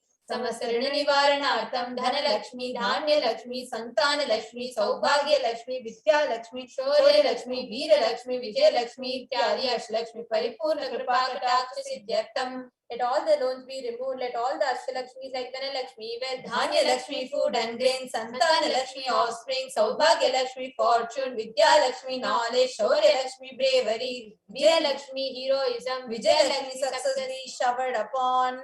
Pariksha sunnata sthane vijaya praptyartam sarva vidya parangata siddhyartam medha shakti grana shakti abhivridyartam. Let the top rank be obtained in the examination. Let all the excellence be acquired in the fields of knowledge. Let the memory, power, understanding, ability be increased. Ityadi sakalavinda sanmangalani guru kripa katakshena praptyartam. By the grace of the ruler, let all the auspicious be showered upon. Shri Kailaso Nada Dvadashanta Shyamala Pita Ruda, the one who ascended at Madurai Adinam, Shamala Peeth, and the Peetham established by Devi Meenakshi, the incarnation of Shamala Devi, which is the supreme place of Kailasa, where Paramashiva resides and rules the whole cosmos and Kailasa. Shri Meenakshi Sundareshwara Bhinna Swarupa Parashiva Putra Ratna Kumara. The one who is no different from Meenakshi Sundareshwara, the most beloved son of Paramashiva, the young boy. Gurumanya Tulyavatara Shri Parvati Sanyapana Labda Divya Jnana Vishrita Sakala Nigama Kamasaru Putta Dravida Veda Pravartre, the young boy who is a gem among gurus and unequaled avatar, the one who received enlightenment by drinking the breast milk of Devi Parvati, the author of famous Dravida Veda, it's the essence of all Vedas and Agamas, Srimad Paramashiva Karuna Samadhikata Bhuktamaya Chatrashayana Dhiyamana Chatra Chamara Shri Chinna Kahaladi Samasta Birada Valyalankrita Jnana Jnana Chakravarti, the one adorned by quadrangular palanquin made of pearl, received by the grace of Paramashiva, adorned by musical instruments, umbrella, chamber, the sacred symbols of worship, etc. Adorned by the hands of praises, the one who has won the whole world by his enlightenment and the science of enlightenment and has been accepted by all kings, the supreme ruler. Sarvajana Sangha Satyo Nirvana Diksha Vyapa Varga Varsha Vishrana Jimuta Paramata Kalabake Sari, the shower of Videha Mukti and immutable state of enlightenment immediately by Nirvana Diksha to all people. The one who creates bliss protecting leader, the roaring lion and trumpeting young elephant father religions. Shaiva Stapana Charya Shri Raja Diraja Pandya Maharaja Guru Sapana Shakyadi Mahanda Karani Varana Jnana Bhanu Shana Narhara Jyochedana Purvaka Shrimad Rishvadvaja Stapaka Shaiva Samaya Katre, the Acharya who established Shaiva Siddhanta, the Raja Guru of the Pandya king, who is the supreme king of all kings, the Guru who is also the Pandya king, the supreme king of all kings, the enlightening sun that removes utter darkness of delusion, the one who installed the Rishabha flag, the creator and reviver of Shaivism, Sarvajna Pita Ruda Shri Jagat Guru Shri Jnana Sambandha Deshika Swami Vagisha Sundara Manikya Vachaka Swamina Avatar Bhuta Shri Jnana Sambandha Swami Puradrita Shamala Pita Sarvajna Pita Trinavasitra Dishtama Guru Mahasannidhana, the one who is the ruler of Sarvajna Pita, the seat of omniscience, O the avatar of such attributes, the Guru of the whole world, Shri Jnana Sambandha Deshika Swami, Apna Sundara Manikya Vachaka Swami, O the ruler of the kingdom of enlightenment, the Shamala Pita Mahasamastana, which was revived by Jnana Sambandha Swami, O the one who has ascended the seat of omniscience, the 293rd Guru Mahasannidhana, Arunagiri Yogishwara Paramparagata Arunachala Sarvajna Pita Guru Mahasannidhana, the one who has ascended the seat of Arunachala Sarvajna Pita in the lineage of Arunagiri Yogishwara. Kailasa Paramparagata Kanchi, Kailasa Sarvajna Pita, Traisam Chaluttara Guru Mahasannidhana, the one who has ascended the seat of Kanchi, Kailasa Sarvajna Pita, as 233rd Pontiff in the lineage of Kailasa. Nityosava Nityamangala Nitya Kalyana Tirajita Kailasa Paramparagata Adi Kailasa Nityananda Pita Mahasamastana Mahasimhasana Pita Vartre, the creator of the Nityananda Pita Mahasamastana Mahasimhasana Pita, is eternally celebrating the auspicious festival having the attractive energy of enriching Sakshat Shri Paramashiva Samadbhuta Kailasa Paramparagata Vaivasvata Manuksha Karichandra Bhagirata Shri Ramachandra Shurasena Ityadana Vachinna Sarvabhaum Chakrati Paramparagata Chatushashti Yogini Mandita Chatushashti Sampradaya Pravartaka Manudharma Shasana Suryavamsha Prapta Sarvajna Pita Suranga Samraja Mudha Vishikta Chuda Mani Sakshat Shri Paramashiva Samudbhuta Kapila Mahaguru Punarudrita Mahanirvani Pita Ashtottara Sahasra Shri Mahamandeleshwara, the 1008 Shri Mahamandeleshwara of Mahanirvani Pita, established by Bhagavan Paramashiva himself and revived by Sage Kapila, Sakshat Shri Paramashiva Simhasana Abhishekta Samasaranayaka Mahaganapati Samarambha Navachinna Pita Dishwara Guru Parampara Prapta Atala Pita Ashtottara Sahasratam Ashtottara Sahasra Shri Atala Pita Dishwara, the 1008 Shri Atala Pita Dishwara Atala Pita, which has an unbroken lineage of pontiffs starting from Bhagavan Mahaganapati, who is a leader of the Ganas and who was coronated by Bhagavan Paramashiva himself. Dharma Mukti Sarga Puraswarna Pita Tayo Vimsha Guru Mahasannidhana, the 23rd Guru Mahasannidhana of Dharma Mukti Sarga Puraswarna Pita, Kailasa Parampara Adipita Sarvajna Pita Jagat Guru, the Jagat Guru of Adipita Sarvajna Pita in the lineage of Kailasa. Shri Kailasa Punaruddharaka Shri Kailasa Paramacharya Srimad Paramahamsa Parivrajaka Acharya Varya Satchidananda Pranavaswarupa Shrotriya Brahmanishta Srimad Jagat Guru Srila Shri Bhagavat Shri Nityananda Paramashiva Shri Jnana Sambandha Deshika Paramacharya Swaminam Prityartham, who is in the state of Paramahamsa, the Acharya of all sannyasis and Parivrajakas, the embodiment of pure truth, consciousness and bliss, the embodiment of sacred syllable Om, the knower of the Vedas, the one who's establishing the superconsciousness. Tesham Padaravindayo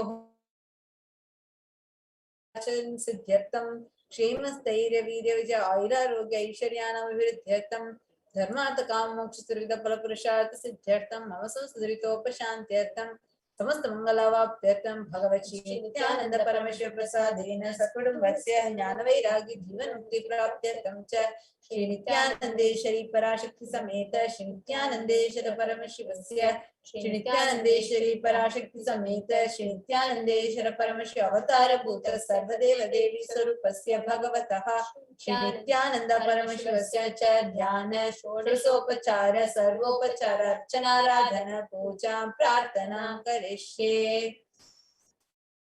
ओम आनंद गंधनिलयाय नमः। ओम भवरोग भेषजाय नमः। ओम कल्पतरवे नमः। ओम पशुपतये नमः। ओम पाशविमोचकाय नमः। ईप्सितफलदायकाय नमः। भाग्यवृत्ति परिवर्तकाय नमः। आधिर्व्याधि विनाशकाय नमः। ओम समस्त कल्याण गुणान्विताय नमः। ओम बुद्धिपुरीशाय नमः। ओम श्री कैलासपतये नमः। ओम शिवशक्त्यैक्य स्वरूपाय नमः। ओम ह्रीं नित्यानंदाय नमः। ओम हां हौं शिवाय नमः। ओम श्री नित्यानंदेश्वरी पराशक्ति समेत श्री नित्यानंदेश्वर परमशिवाय नमः। ओम श्री नित्यानंदेश्वरी पराशक्ति समेत श्री नित्यानंदेश्वर परमशिव अवतार भूत सर्वदेव देवी स्वरूपाय श्री श्री भगवत श्री नित्यानंद परमशिव श्री ज्ञान संबंध देशिक परमाचार्य स्वामी नमः। ओम Nityanandam.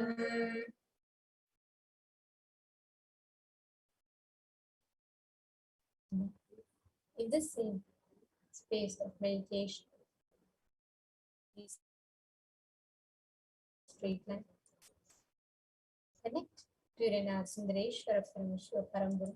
Let us all get ready to receive the darshan of your inner Sundareshwara Paramburu.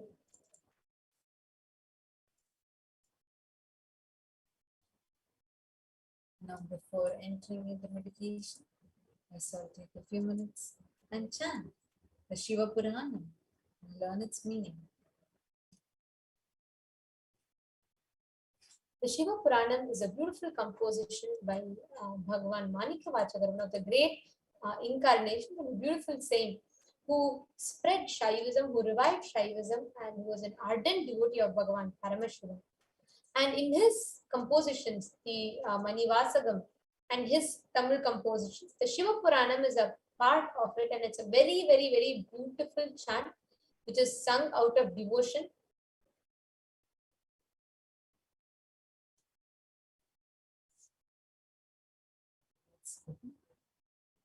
Namah Shivaya Varga Nadantal Varga Imai Porudum En Nengil Nigadantal Varga Namah Shivaya Varga Nadantal Varga Imai Porudum En Nengil Nigadantal